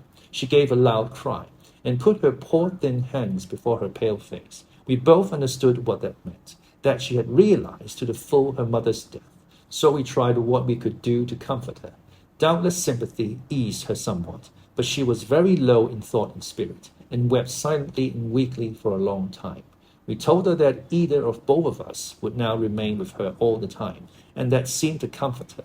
Towards dusk she fell into a doze. Here a very odd thing occurred. While still asleep, she took the paper from her breast and tore it in two. Van Helsing stepped over and took the pieces from her. All the same, however, she went on with the action of tearing, as though the material were still in her hands. Finally, she lifted her hands and opened them as though scattering the fragments. Van Helsing seemed surprised, and his brows gathered as if in thought, but he said nothing. 19th September. All last night she slept fitfully, being always afraid to sleep, and something weaker when she woke from it. The professor and I took it in turns to watch, and we never left her for a moment unattended. Quincy Morris said nothing about his intention, but I knew that all night long he patrolled round and round the house. When the day came, its searching light showed the ravages in poor Lucy's strength. She was hardly able to turn her head, and the little nourishment which she could take seemed to do her no good. At times she slept, and both Van Helsing and I noticed the difference in her between sleeping and waking. Whilst asleep she looked stronger, although more haggard, and her breathing was softer. Her open mouth showed the pale gum drawn back from the teeth, which thus looked positively longer and sharper than usual. When she woke, the softness of her eyes evidently changed the expression, for she looked her own self, although a dying one. In the afternoon she asked for Arthur, and we telegraphed for him. Quincy went off to meet him at the station. When he arrived, it was nearly 6 o'clock, and the sun was setting full and warm, and the red light streamed in through the window and gave more color to the pale cheeks. When he saw her, Arthur was simply choking with emotion, and none of us could speak. In the hours that had passed, the fits of sleep, or the comatose condition that passed for it, had grown more frequent, so that the pauses when conversation was possible were shortened. Arthur's presence, however, seemed to act as a stimulant. She rallied a little, and spoke to him more brightly than she had done since we arrived. He too pulled himself together, and spoke as cheerily as he could, so that the best was made of everything. It was now nearly 1 o'clock, and he and Van Helsing are sitting with her. I am to relieve them in a quarter of an hour, and I am entering this on Lucy's phonograph. Until 6 o'clock they are to try to rest. I fear that tomorrow will end our watching, for the shock has been too great. The poor child cannot rally. God help us all. Letter. Mina Harker to Lucy Westenra, and opened by her. 17th September. My dearest Lucy, it seems an age since I heard from you. or indeed since I wrote. You will pardon me, I know, for all my faults when you have read all my budget of news. Well, I got my husband back all right. When we arrived at Exeter, there was a carriage waiting for us, and in it, though he had an attack of gout, Mr. Hawkins, he took us to his house, where there were rooms for us all nice and comfortable, and we dined together. After dinner, Mr. Hawkins said, "My dears, I want to drink to your health and prosperity, and may every blessing attend you both. I know you both from children, and have, with love and pride, seen you grow up. Now I want you to make your home here with me. I have left to me neither chick nor child. All are gone, and in my will I have left you everything." I cried, Lucy dear, as Jonathan and the old man clasped hands. Our evening was a very, very happy one. So here we are, installed in this beautiful old house, and from both my bedroom and the drawing room I can see the great elms of the cathedral close, with their great black stems standing out against the old yellow stone of the cathedral, and I can hear the rooks overhead cawing and chattering and gossiping all day, after the manner of rooks and humans. I'm busy, I need not tell, arranging things in housekeeping. Jonathan and Mr. Hawkins are busy all day, for now that Jonathan is a partner, Mr. Hawkins wants to tell him all about the clients. How is your dear mother getting on? I wish I could run up to town for a day or two to see, dear, but I dare not go yet, with so much on my shoulders, and Jonathan wants looking after still. He is beginning to put some flesh on his bones again, but he was terribly weakened by the long illness. Even now he sometimes starts out of his sleep in a sudden way and awakes all trembling until I can coax him back to his usual placidity. However, thank God, these occasions grow less frequent as the days go on, and they will in time pass away altogether, I trust. And now I have told you my news. Let me ask yours. When are you to be married, and where and who is to perform the ceremony? And what are you to wear, and is it to be a public or a private wedding? Tell me all about it, dear. Tell me all about everything, for there is nothing which interests you which will not be dear to me. Jonathan asked me to send his respectful duty, but I do not think that is good enough from the junior partner of the important firm Hawkins and Harker. And so, as she loved me and he loves me, and I love you with all the moods and tenses of the verb, I send you simply his love instead. Goodbye, my dearest Lucy, and all blessings on you. Yours, Mina Harker. Report from Patrick Hennessy, Doctor of Medicine, member of the Royal College of Surgeons, licentiate of the King's and Queen's College of Physicians of Ireland, etc., to John Seward, Doctor of Medicine, 20th September. My dear sir, in accordance with your wishes, I enclose reports of the conditions of everything left in my charge. With regard to patient Renfield, there is more to say. He has had another outbreak, which might have had a dreadful ending, but which, as it fortunately happened, was unattended with any unhappy results. This afternoon, a carrier's cart with 2 men made a call at the empty house whose grounds abut on ours, the house to which, you will remember, the patient twice ran away. The men stopped at our gate to ask the porter their way, as they were strangers. I was myself looking out of the study window, having a smoke after dinner, and saw one of them come up to the house. As he passed the window of Renfield's room, the patient began to rate him from within, and called him all the foul names he could lay his tongue to. The man, who seemed a decent fellow enough, contented himself by telling him to shut up for a foul-mouthed beggar, whereon our man accused him of robbing him and wanting to murder him, and said that he would hinder him if he were to swing for it. I opened the window and signed to the man not to notice. So he contented himself after looking the place over and making up his mind as to what kind of a place he had got to by saying, "Lord blessing ye, sir, I won't mind what was said to me in the bloomin' madhouse. I pity ye and the governor for having to live in the house with a wild beast like that." Then he asked his way civilly enough, and I told him where the gate of the empty house was. He went away, followed by threats and curses and revilings from our men. I went down to see if I could make out any cause for his anger, since he is usually such a well-behaved man, and except his violent fits nothing of the kind had ever occurred. I found him, to my astonishment, quite composed and most genial in his manner. I tried to get him to talk of the incident, but he blandly asked me questions as to what I meant, and led me to believe that he was completely oblivious of the affair. It was, I am sorry to say, however, only another instance of his cunning, for within half an hour I heard of him again. This time he had broken out through the window of his room and was running down the avenue. I called to the attendants to follow me and ran after him, for I feared he was intent on some mischief. My fear was justified when I saw the same cart which had passed before coming down the road, having on it some great wooden boxes. The men were wiping their foreheads and were flushed in the face, as if with violent exercise. Before I could get up to him, the patient rushed at him, and pulling one of them off the cart, began to knock his head against the ground. If I had not seized him just at the moment, I believe he would have killed the man there and then. The other fellow jumped down and struck him over the head with the butt end of his heavy whip. It was a terrible blow, but he did not seem to mind it, but seized him also, and struggled with the three of us, pulling us to and fro as if we were kittens. You know I am no lightweight, and the others were both burly men.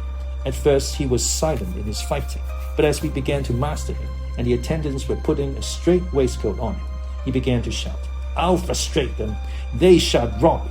They shall murder me by inches. I'll fight for my lord and master," and all sorts of similar incoherent ravings. It was with very considerable difficulty that they got him back to the house and put him in the padded room. One of the attendants, Hardy, had a finger broken. However, I set it all right, and he is going on well.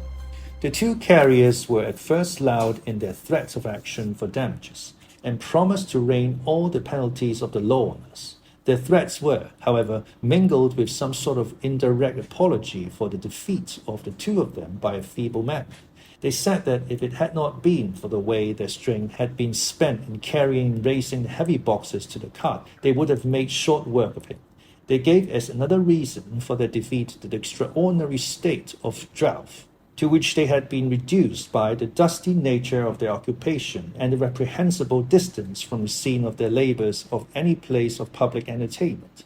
I quite understood their drift, and after a stiff glass of grog, or rather more of the same, and with each a sovereign in hand, they made light of the attack, and swore that they would encounter a worse madman any day for the pleasure of meeting so bloomin' good a bloke as your correspondent.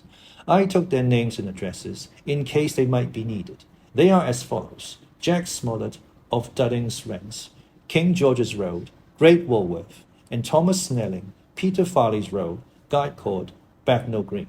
They are both in the employment of Harris and Sons, Moving and Shipment Company, Orange Masters Yard, Soho.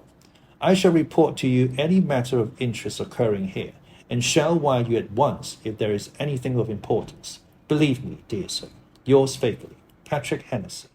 Letter, Mina Harker to Lucy Reston, and opened by her. 18 September. My dearest Lucy, such a sad blow has befallen us. Mr. Hawkins has died very suddenly. Some may not think it so sad for us, but we had both come to so love him that it really seems as though we had lost a father. I never knew either father or mother, so that the dear old man's death is a real blow to me. Jonathan is greatly distressed. It is not only that he feels sorrow, deep sorrow, for the dear old man who has befriended him all his life, and now at the end has treated him like his own son, and left him a fortune which to people of our modest bringing up is well beyond the dream of avarice. But Jonathan feels it on another account. He says the amount of responsibility which it puts upon him makes him nervous. He begins to doubt himself. I try to cheer him up, and my belief in him helps him to have a belief in himself. But it is here that the grave shock that he experienced tells upon him the most. Oh, it is too hard that a sweet, simple, noble, strong nature such as his, a nature which enabled him by our dear, good friend's aid to rise from clerk to master in a few years, should be so injured that the very essence of his strength is gone. Forgive me, dear, if I worry you with my troubles in the midst of your own happiness. But, Lucy dear, I must tell someone, for the strain of keeping up a brave and cheerful appearance to Jonathan tries me, and I have no one here that I can confide in. I dread coming up to London, as we must do the day after tomorrow, for poor Mr. Hawkins left in his will that he was to be buried in the grave with his father. As there are no relations at all, Jonathan will have to be chief mourner. I shall try to run over to see you, dearest, if only for a few minutes. Forgive me for troubling you. With all blessings, your loving Mina Harker. Dr. Seward's diary, 20th September. Only resolution and habit can let me make an entry tonight. I am too miserable, too low-spirited, too sick of the world and all in it, including life itself, that I would not care if I heard this moment the flapping of the wings of the angel of death. And he has been flapping those grim wings to some purpose of late. Lucy's mother and Arthur's father. And now, let me get on with my work. I duly relieved Van Helsing in his watch over Lucy. He wanted Arthur to go to rest also, but he refused at first. It was only when I told him that we should want him to help us during the day, and that we must not all break down for want of rest, lest Lucy should suffer, that he agreed to go. Van Helsing was very kind to him. Come, my child, he said, come with me. You are sick and weak, and have had much sorrow and much mental pain, as well as that tax on your strength that we know of. You must not be alone, for to be alone is to be full of fears and alarms. Come to the drawing room, where there is a big fire, and there are 2 sofas. You shall lie on one, and I on the other, and our sympathy will be comfort to each other, even though we do not speak, and even if we sleep. Arthur went off with him, casting back a longing look on Lucy's face, which lay in her pillow, almost whiter than the lawn. She lay quite still, and I looked round the room to see that all was as it should be. I could see that the professor had carried out in this room, as in the other, his purpose of using the garlic. The whole of the window sashes reeked with it, and round Lucy's neck, over the silk handkerchief which Van Helsing made her keep on, was a rough chaplet of the same odorous flowers. Lucy was breathing somewhat stertorously, and her face was at its worst, for the open mouth showed the pale gums. Her teeth, in the dim, uncertain light, seemed longer and sharper than they had been in the morning. In particular, by some trick of the light, the canine teeth looked longer and sharper than the rest. I sat down by her, and presently she moved uneasily. At the same moment there came a sort of dull flapping or buffeting at the window. I went over to it softly, and peeped out by the corner of the blind. There was a full moonlight, and I could see that the noise was made by a great bat, which wheeled round, doubtless attracted by the light, although so dim, and every now and again struck the window with its wings. When I came back to my seat, I found that Lucy had moved slightly, and had torn away the garlic flowers from her throat. I replaced them as well as I could, and sat watching her. Presently she woke, and I gave her food, as Van Helsing had prescribed. She took but a little, and that languidly. There did not seem to be with her now the unconscious struggle for life and strength that had hitherto so marked her illness. It struck me as curious that the moment she became conscious, she pressed the garlic flowers close to her. It was certainly odd that whenever she got into the lethargic state, with the stertorous breathing, she put the flowers from her, but that when she waked, she clutched them close. There was no possibility of making any mistake about this, for in the long hours that followed, she had many spells of sleeping and waking, and repeated both actions many times. At 6 o'clock, Van Helsing came to relieve me. Arthur had then fallen into a doze, and he mercifully let him sleep on. When he saw Lucy's face, I could hear the hissing indraw of his breath, and he said to me in a sharp whisper, "Draw up the blind, I want light." Then he bent down, and, with his face almost touching Lucy's, examined her carefully. He removed the flowers and lifted the silk handkerchief from her throat. As he did so, he started back, and I could hear his ejaculation, "My God!" as it was smothered in his throat. I bent over and looked too, and as I noticed, some queer chill came over me. The wounds on the throat had absolutely disappeared. For fully 5 minutes, Van Helsing stood looking at her, with his face at his sternest. Then he turned to me and said calmly, "She is dying. It will not be long now. It will be much different, mark me, whether she dies conscious or in her sleep. Wake that poor boy, and let him come and see the last. He trusts us, and we have promised him." I went to the dining room and waked him. He was dazed for a moment, but when he saw the sunlight streaming in through the edges of the shutters, he thought he was late, and expressed his fear. I assured him that Lucy was still asleep, but told him as gently as I could that both Van Helsing and I feared that the end was near. He covered his face with his hands, and slid down on his knees by the sofa, where he remained, perhaps a minute, with his head buried, praying, whilst his shoulders shook with grief. I took him by the hand and raised him up. "Come," I said, "my dear old fellow, summon all your fortitude. It will be best and easiest for her." When we came into Lucy's room, I could see that Van Helsing had, with his usual forethought, been putting matters straight and making everything look as pleasing as possible. He had even brushed Lucy's hair so that it lay on the pillow in its usual sunny ripples. When we came into the room, she opened her eyes, and seeing him, whispered softly, "Arthur, oh my love, I'm so glad you have come." He was stooping to kiss her, when Van Helsing motioned him back. "No," he whispered, "not yet. Hold her hand. It will comfort her more." So Arthur took her hand and knelt beside her, and she looked her best, with all the soft lines matching the angelic beauty of her eyes. Then gradually her eyes closed, and she sank to sleep. For a little bit her breasts heaved softly, and her breath came and went like a tired child's. And then insensibly there came the strange change which I had noticed in the night. Her breathing grew stertorous, the mouth opened, and her pale gums, drawn back, made the teeth look longer and sharper than ever. In a sort of sleep-waking, vague, unconscious way she opened her eyes, which were now dull and hard at once, and said in a soft, voluptuous voice, such as I had never heard from her lips, "Arthur, oh my love, I'm so glad you have come. Kiss me." Arthur bent eagerly over to kiss her, but at that instant Van Helsing, who, like me, had been startled by her voice, swooped upon him and, catching him by the neck with both hands, dragged him back with a fury of strength which I never thought he could have possessed, and actually hurled him almost across the room. "Not for your life," he said, "not for your living soul and hers." And he stood between them like a lion at bay. Arthur was so taken aback that he did not for a moment know what to do or say, and before any impulse of violence could seize him, he realized the place and the occasion, and stood silent, waiting. I kept my eyes fixed on Lucy, as did Van Helsing, and we saw a spasm as of rage flit like a shadow over her face. The sharp teeth champed together, then her eyes closed, and she breathed heavily. Very shortly after, she opened her eyes in all their softness, and putting out her poor, pale, thin hand, took Van Helsing's great brown one. Drawing it to her, she kissed it. "My true friend," she said, in a faint voice, but with untellable pathos. "My true friend, and his. Oh, guard him, and give me peace." "I swear it," he said solemnly, kneeling beside her and holding up his hand, as one who registers an oath. Then he turned to Arthur and said to him, "Come, my child, take her hand in yours, and kiss her on the forehead, and only once." Their eyes met instead of their lips, and so they parted. Lucy's eyes closed, and Van Helsing, who had been watching closely, took Arthur's arm and drew him away. And then Lucy's breathing became stertorous again, and all at once it ceased. "It is all over," said Van Helsing. "She's dead."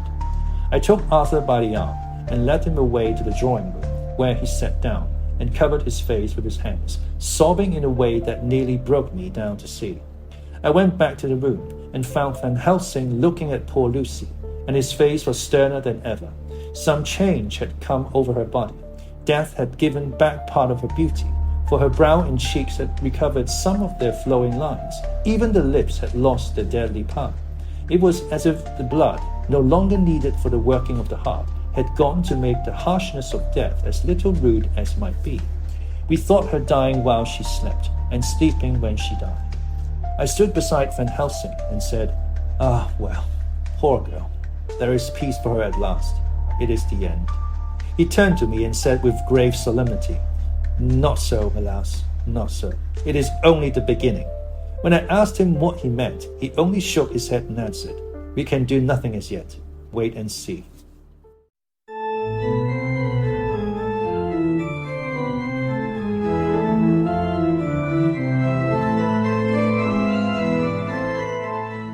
Dracula by Bram Stoker. Chapter 13. Dr. Seward's Diary. The funeral was arranged for the next succeeding day, so that Lucy and her mother might be buried together. I attended to all the ghastly formalities, and the urbane undertaker proved that his staff was afflicted or blessed with something of his own obsequious suavity. Even the woman who performed the last offices for the dead remarked to me, in a confidential, rather professional way, when she had come out from the death chamber, "She makes a very beautiful corpse, sir. It's quite a privilege to attend on her. It's not too much to say that she will do credit to our establishment." I noticed that Van Helsing never kept far away. This was possible from the disordered state of things in the household. There were no relatives at hand, and as Arthur had to be back the next day to attend his father's funeral, we were unable to notify anyone who should have been bidden.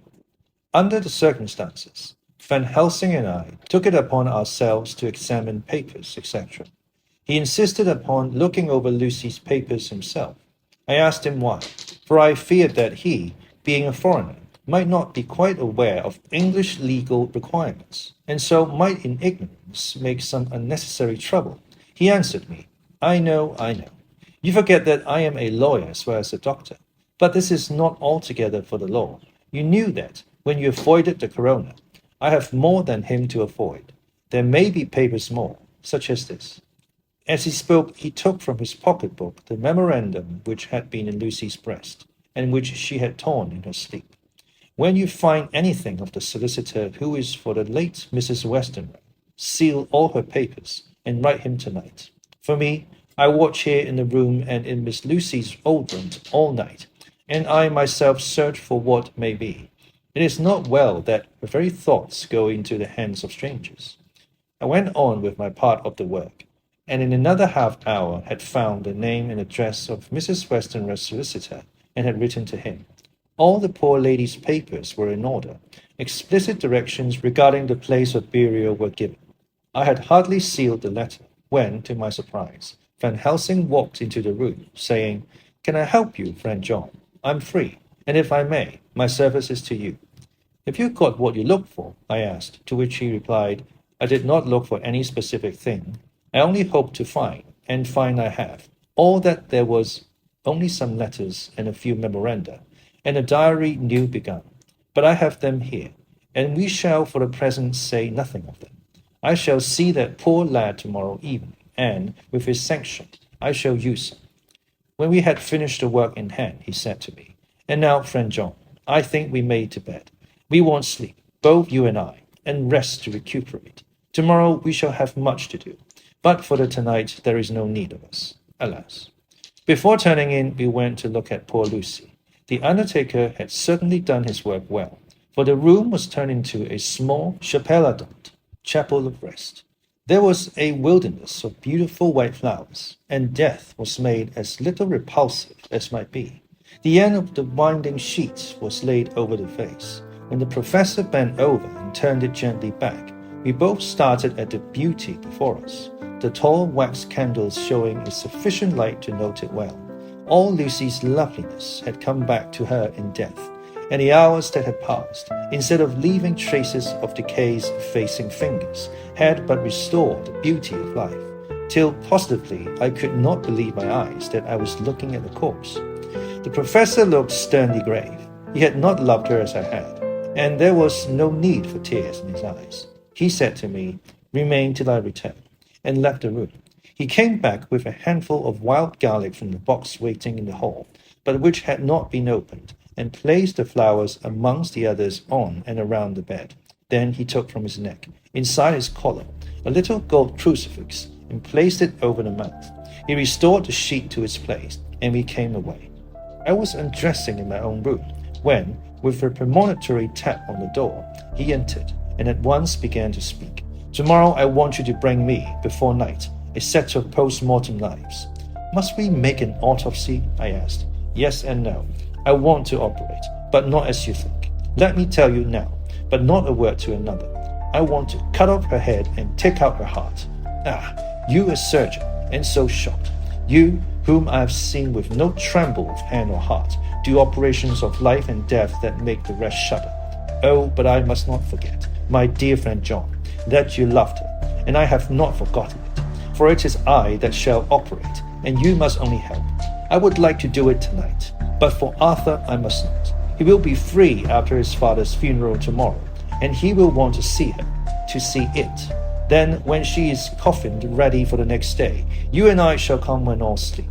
We shall unscrew the coffin lid, and shall do our operation, and then replace all, so that none know, save we alone. But why do it at all? The girl is dead. Why mutilate her poor body without need? And if there is no necessity for a post-mortem and nothing to gain by it, no good to her, to us, to science, to human knowledge, why do it? Without such it is monstrous. For answer, he put his hand on my shoulder and said with infinite tenderness, "Friend John, I pity your poor bleeding heart, and I love you the more because it does so bleed. If I could, I would take on myself the burden that you do bear. But there are things that you know not, but that you shall know, and bless me for knowing, though they are not pleasant things. John, my child, you have been my friend now many years, and yet did you ever know me to do any without good cause?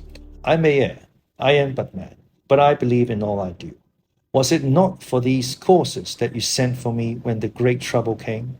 Yes. Were you not amazed, nay, horrified, when I would not let Arthur kiss his love, though she was dying, and snatched him away by all my strength? Yes. And yet you saw how she thanked me, with her so beautiful dying eyes, her voice, too, so weak, and she kissed my rough old hand and blessed me. Yes. And did you not hear me swear promise to her, that so she closed her eyes grateful? Yes. Well, I have good reason now for all I want to do. You have for many years trusted me. You have believed me weeks past, when there be things so strange that you might have well doubt. Believe me yet a little, friend John. If you trust me not, then I must tell what I think, and that is not perhaps well. And if I work, as work I shall, no matter trust or no trust, without my friend trust in me, I work with heavy heart and feel, oh, so lonely when I want all help and courage that may be. He paused a moment and went on solemnly. Friend John, there are strange and terrible days before us. Let us not be two, but one, that so we work to a good end. Will you not have faith in me? I took his hand and promised him. I held my door open as he went away, and watched him go into his room and close the door. As I stood without moving, I saw one of the maids pass silently along the passage. She had her back towards me, so did not see me, and go into the room where Lucy lay. The sight touched me. Devotion is so rare, and we are so grateful to those who show it unasked to those we love. Here was a poor girl putting aside the terrors which she naturally had of death to go watch alone by the bier of the mistress whom she loved, so that the poor clay might not be lonely till laid to eternal rest.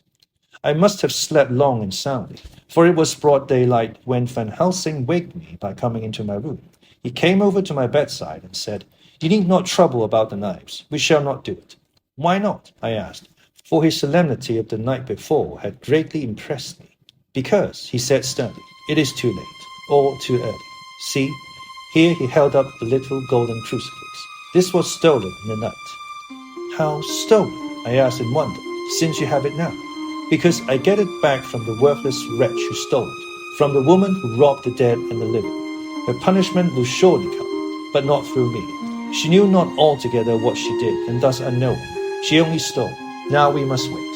He went away on the word, leaving me with a new mystery to think of, a new puzzle to grapple with.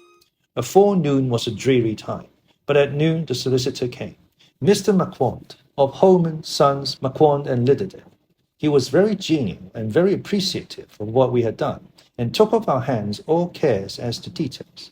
During lunch he told us that Mrs. Westenra had for some time expected sudden death from her heart, and had put her affairs in absolute order. He informed us that, with the exception of a certain entailed property of Lucy's father's, which now, in default of direct issue, went back to a distant branch of the family, the whole estate, real and personal, was left absolutely to Arthur Holmwood. When he had told us so much, he went on. Frankly, we did our best to prevent such a testamentary disposition, and pointed out certain contingencies that might leave her daughter either penniless or not so free as she should be to act regarding a matrimonial alliance. Indeed, we pressed the matter so far that we almost came into collision, for she asked us if we were or were not prepared to carry out her wishes. Of course, we had then no alternative but to assent. We were right in principle, and 99 times out of 100 we should have proved, by the logic of events, the accuracy of our judgment. Frankly, however, I must admit that in this case, any other form of disposition would have rendered impossible the carrying out of her wishes. For by her predeceasing her daughter, the latter would have come into possession of the property, and even had she only survived her mother by 5 minutes, her property would, in case there were no will, and a will was a practical impossibility in such a case, have been treated at her disease as under intestacy, in which case Lord Godalming, though so dear a friend, would have had no claim in the world, and inheritors, being remote, would not be likely to abandon their just rights, for sentimental reasons regarding an entire stranger. I assure you, my dear sirs, I am rejoiced at the result, perfectly rejoiced. He was a good fellow, but his rejoicing at the one little part, in which he was officially interested, of so great a tragedy, was an object lesson in the limitations of sympathetic understanding. It did not remain long, but said he would look in later in the day and see Lord Godalming. His coming, however, had been a certain comfort to us, since it assured us that we should not have to dread hostile criticism as to any of our acts.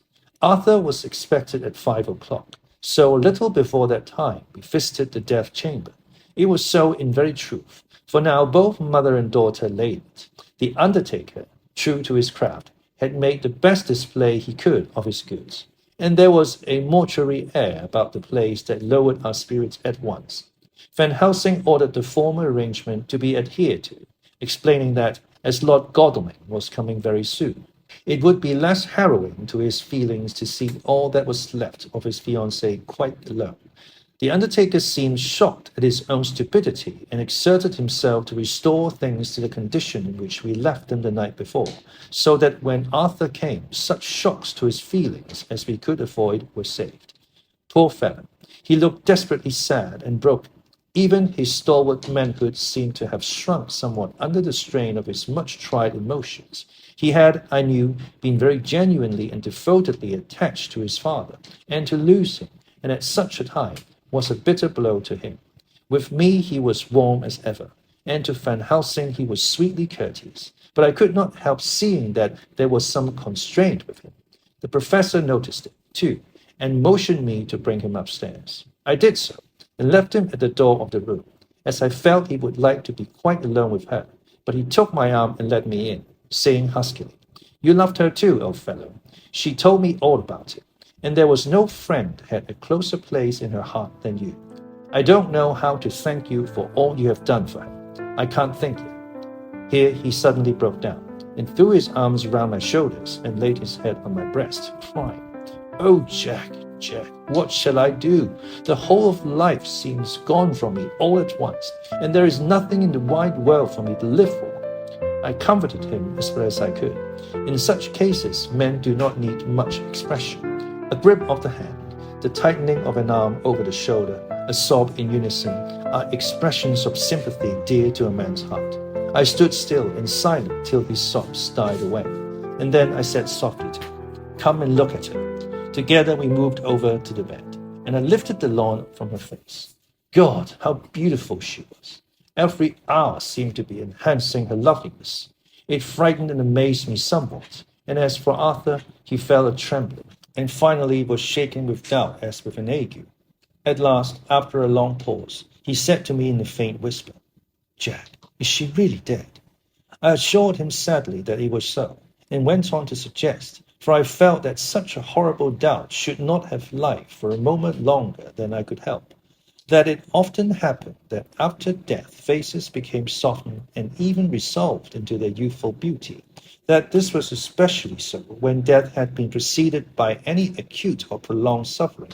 It seemed to quite do away with any doubt, and, after kneeling beside the couch for a while, and looking at her lovingly and long, he turned aside. I told him that that must be goodbye, as the coffin had to be prepared. So he went back and took her dead hand in his and kissed it, and bent over and kissed her forehead.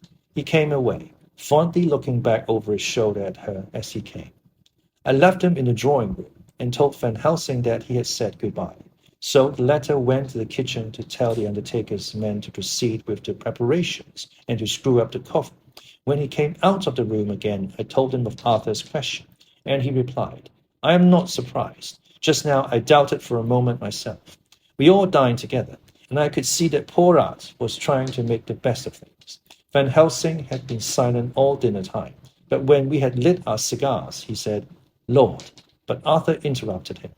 'No, not that, for God's sake. Not yet at any rate. Forgive me, sir.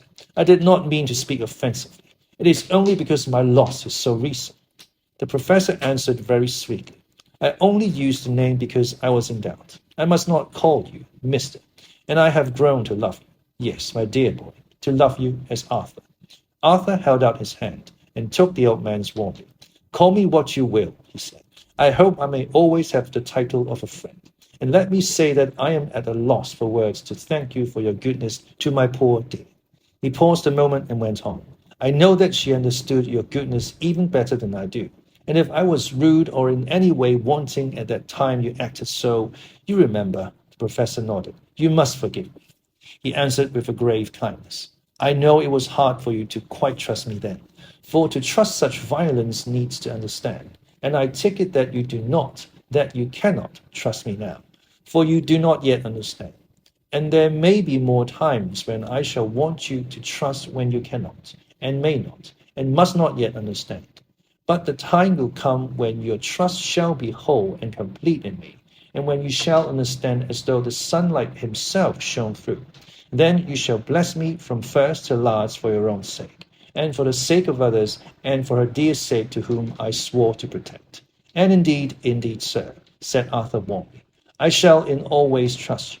I know and believe you have a very noble heart, and you are Jack's friend, and you were hers. You shall do what you like.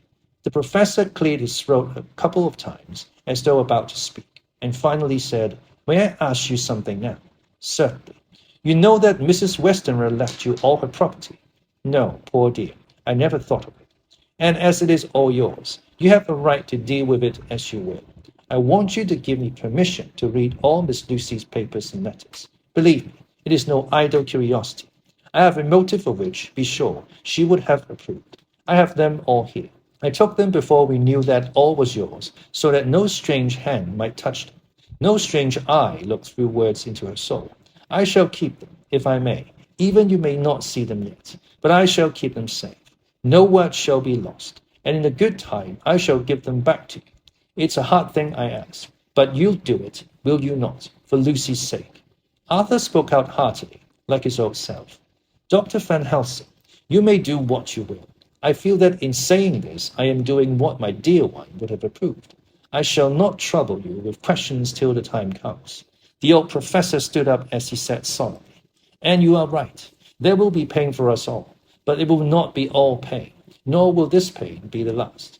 We and you too, you most of all, my dear boy, we have to pass through the bitter water before we reach the sweet. But we must be brave of heart and unselfish, and do our duty, and all will be well.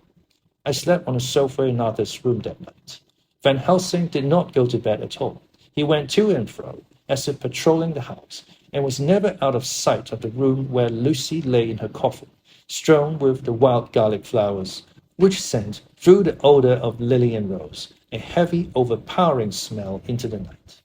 Mina Harker's Journal, 22nd September. In the train to Exeter, Jonathan sleep. It seems only yesterday that the last entry was made, and yet how much between them, in Whitby and all the world before me. Jonathan away and no news of him. And now married to Jonathan. Jonathan a solicitor, a partner, rich, master of his business. Mr. Hawkins dead and buried, and Jonathan with another attack that may harm him. Some day he may ask me about it. Down it all goes. I am rusty in my shorthand. See what unexpected prosperity does for us. So it may be as well to freshen it up again with an exercise anyhow. The service was very simple and very solemn. There were only ourselves and the servants there. One or two old friends of his from Exeter, his London agent, and a gentleman representing Sir John Paxton, the president of the Incorporated Law Society. Jonathan and I stood hand in hand, and we felt that our best and dearest friend was gone from us. We came back to town quietly, taking a bus to Hyde Park Corner. Jonathan thought it would interest me to go into the Row for a while, so we sat down. But there were very few people there, and it was sad-looking and desolate to see so many empty chairs. It made us think of the empty chair at home, so we got up and walked down Piccadilly. Jonathan was holding me by the arm, the way he used to in old days before I went to school. I felt it very improper, For you can't go on for some years teaching etiquette and decorum to other girls without the pedantry of it biting into yourself a bit. But it was Jonathan, and he was my husband, and we didn't know anybody who saw us, and we didn't care if they did. So on we walked. I was looking at a very beautiful girl in a big cartwheel hat, sitting in Victoria outside Gideon's, when I felt Jonathan clutch my arm so tight that he hurt me, and he said under his breath, "My God, I'm always anxious about Jonathan, for I fear that some nervous fit may upset him again." So I turned to him quickly and asked him what it was that disturbed him. He was very pale, and his eyes seemed bulging out as, half in terror and half in amazement, he gazed at a tall, thin man, with a beaky nose and black moustache and pointed beard, who was also observing the pretty girl. He was looking at her so hard that he did not see either of us, and so I had a good view of him. His face was not a good face. It was hard and cruel and sensual, and his big white teeth, that looked all the whiter because his lips were so red, were pointed like an animal's. Jonathan kept staring at him, till I was afraid he would notice. I feared he might take it ill. He looked so fierce and nasty. I asked Jonathan why he was disturbed, and he answered, evidently thinking that I knew as much about it as he did. "Do you see who it is?" "No, dear," I said. "I don't know him. Who is it?" His answer seemed to shock and thrill me, for it was said as if he did not know that it was to me, to whom he was speaking. "It is the man himself." The poor dear was evidently terrified at something, a very great terrified. I do believe that if he had not had me to lean on to support him, he would have sunk down. He kept staring. A man came out of the shop with a small parcel and gave it to the lady, who then drove off. The dark man kept his eyes fixed on her, and when the carriage moved up Piccadilly, he followed in the same direction and hailed a hansom. Jonathan kept looking after him and said, as if to himself, "I believe it is the Count, but he has grown young. My God, if this be so. Oh, my God, if I only knew, if I only knew." He was distressing himself so much that I feared to keep his mind on the subject by asking him any questions, so I remained silent. I drew him away quietly, and he, holding my arm, came easily. We walked a little further, and then went in and sat for a while in the Green Park. It was a hot day of autumn, and there was a comfortable seat in a shady place.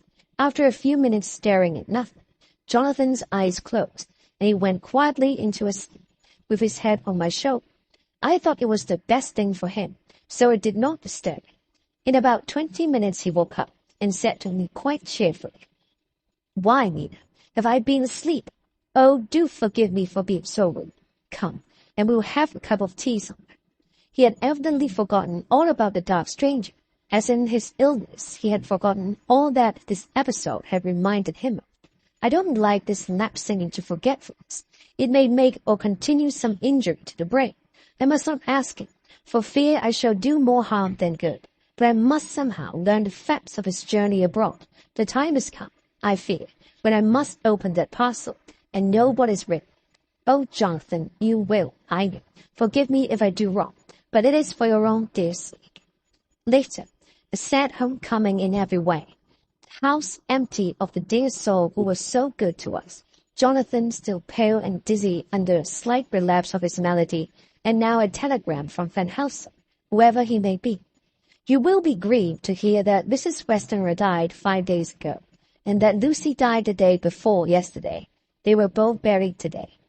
Oh, what a wealth of sorrow in a few words. Poor Mrs. Westenra, poor Lucy. Gone, never to return to us. And poor Arthur, to have lost such sweetness out of his life. God help us all to bear our troubles. Dr. Seward's diary, 22nd September. It is all over. Arthur has gone back to Rome and has taken Quincey Morris with him. What a fine fellow is Quincey. I believe in my heart of hearts that he suffered as much about Lucy's death as any of us, but he bore himself through it like a moral Viking. If America can go on breeding men like that, she will be a power in the world indeed. Van Helsing is lying down, having a rest preparatory to his journey. He goes over to Amsterdam tonight, but says he returns tomorrow night. that he only wants to make some arrangements which can only be made personally. He is to stop with me then, if he can. He says he has work to do in London, which may take him some time. Poor old fellow. I fear that the strain of the past week has broken down even his iron strength. All the time of the burial he was, I could see, putting some terrible restraint on himself. When it was all over, we were standing beside Arthur, who, poor fellow, was speaking of his part in the operation where his blood had been transfused to his Lucy's veins. I could see Van Helsing's face grow white and purple by turns. Arthur was saying that he felt since then as if they too had been really married and that she was his wife in the sight of God. None of us said a word of the other operations, and none of us ever shall. Arthur and Quincy went away together to the station, and Van Helsing and I came on here. The moment we were alone in the carriage, he gave way to a regular fit of hysterics. He has denied to me since that it was hysterics, and insisted that it was only his sense of humor asserting itself under very terrible conditions. He laughed till he cried, and I had to draw down the blinds lest anyone should see us and misjudge. And then he cried, till he laughed again, and laughed and cried together, just as a woman does. I tried to be stern with him, as one is to a woman under the circumstances, but it had no effect. Men and women are so different in manifestation of nervous strength or weakness. Then when his face grew grave and stern again, I asked him why his mirth, and why at such a time. His reply was in a way characteristic of him, for it was logical and forceful and mysterious. He said, you don't comprehend, friend John. Do not think that I am not sad, though I laugh. See, I have cried even when the laugh did choke me. But no more think that I am all sorry when I cry, for the laugh he come just the same. Keep it always with you that laughter who knock at your door and say, "May I come in?" is not the true laughter. No, he is a king, and he come when and how he like. He asks no person. He choose no time of suitability. He say, I am here. Behold, in example I grieve my heart out for that so sweet young girl. I give my blood for her, though I am old and worn. I give my time, my skill, my sleep. I let my other sufferers want that so she may have all. And yet I can laugh at her very grave, laugh when the clay from the spade of the sexton drop upon her coffin and say thud, thud to my heart, till it sent back the blood from my cheek. My heart bleed for that poor boy, that dear boy, so of the age of mine own boy, had I been so blessed that he lived, and with his hair and eyes the same. There, you know now why I love him so. And yet when he say things that touch my husband's heart to the quick, and make my father's heart yearn to him, as to no other man, not even to you, friend John, for we are more level in experiences than father and son. Yet even at such moment, king love, he come to me and shout and bellow in my ear, here I am, till the blood come dance back and bring some of the sunshine that he carried with him to my cheek. Oh, friend John, it is a strange world, a sad world, a world full of miseries and woes and troubles. And yet when King Love come, he make them all dance to the tune he play. Bleeding hearts, the dry bones of churchyard, and tears that burns as they fall, all dance together to the music that he make with that smileless mouth of him. And believe me, friend John, that he is good to come, and come. We men and women are like ropes drawn tight with string that pull us different ways. Then tears come, and, like the rain on the ropes, they brace us up, until perhaps the strain become too great, and we break. But King Love, he come like the sunshine, and he ease off the strain again, and he bear to go on with our labor, what it may be. I did not like to wound him by pretending not to see his idea, but as I did not yet understand the cause of his laughter, I asked him. As he answered me, his face grew stern, and he said in quite a different voice, oh, it was the grim irony of it all. This so lovely lady garlanded with flowers, that looked so fair as life, till one by one we wondered if she were truly dead. She laid in that so fine marble house in that lonely churchyard, where rest so many of her kin, laid there with the mother who loved her, and whom she loved, and that sacred bell going toll, toll, toll, so sad and slow, and those holy men, with the white garments of the angel, pretending to read books, and yet all the time their eyes never on the page, and all of us with the bowed head. And all for what? She's dead. So, is it not? Well, for the life of me, Professor, I said, I can't see anything to laugh at in all that. Why? Your explanation makes it a harder puzzle than before. But even if the burial service was comic, what about poor Art and his trouble? Why? His heart was simply breaking. Just so. Said he not that the transfusion of his blood to her veins had made her truly his bride? Yes, and it was a sweet and comforting idea for him. Quite so. But there was a difficulty, friend John. If so, then what about the others? Ho, ho. Then this so sweet maid is a polyandrist, and me, with my poor wife dead to me, but alive by church's law, though no wits, all gone. Even I, who am faithful husband to this now no wife, am bigamous. I don't see where the joke comes in there either, I said, and I did not feel particularly pleased with him for saying such things. He laid his hand on my arm and said, Friend John, forgive me of my pain. I showed not my feeling to others when it would wound, but only to you, my old friend, whom I can trust. If you could have looked into my very heart then when I want to laugh, if you could have done so when the laugh arrived, if you could do so now, when King Laugh had packed up his crown, and all that is to him, for he go far, far away from me, and for a long, long time, maybe you would perhaps pity me the most of all. I was touched by the tenderness of his tone, and asked why. Because I know.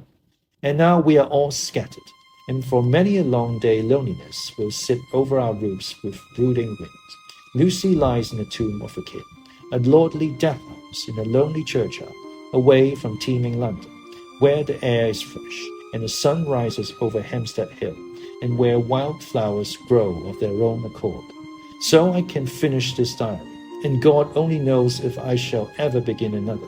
If I do, or if I even open this again, it will be to deal with different people and different themes, for here at the end, where the romance of my life is told, ere I go back to take up the thread of my life work, I say sadly and without hope, Phineas.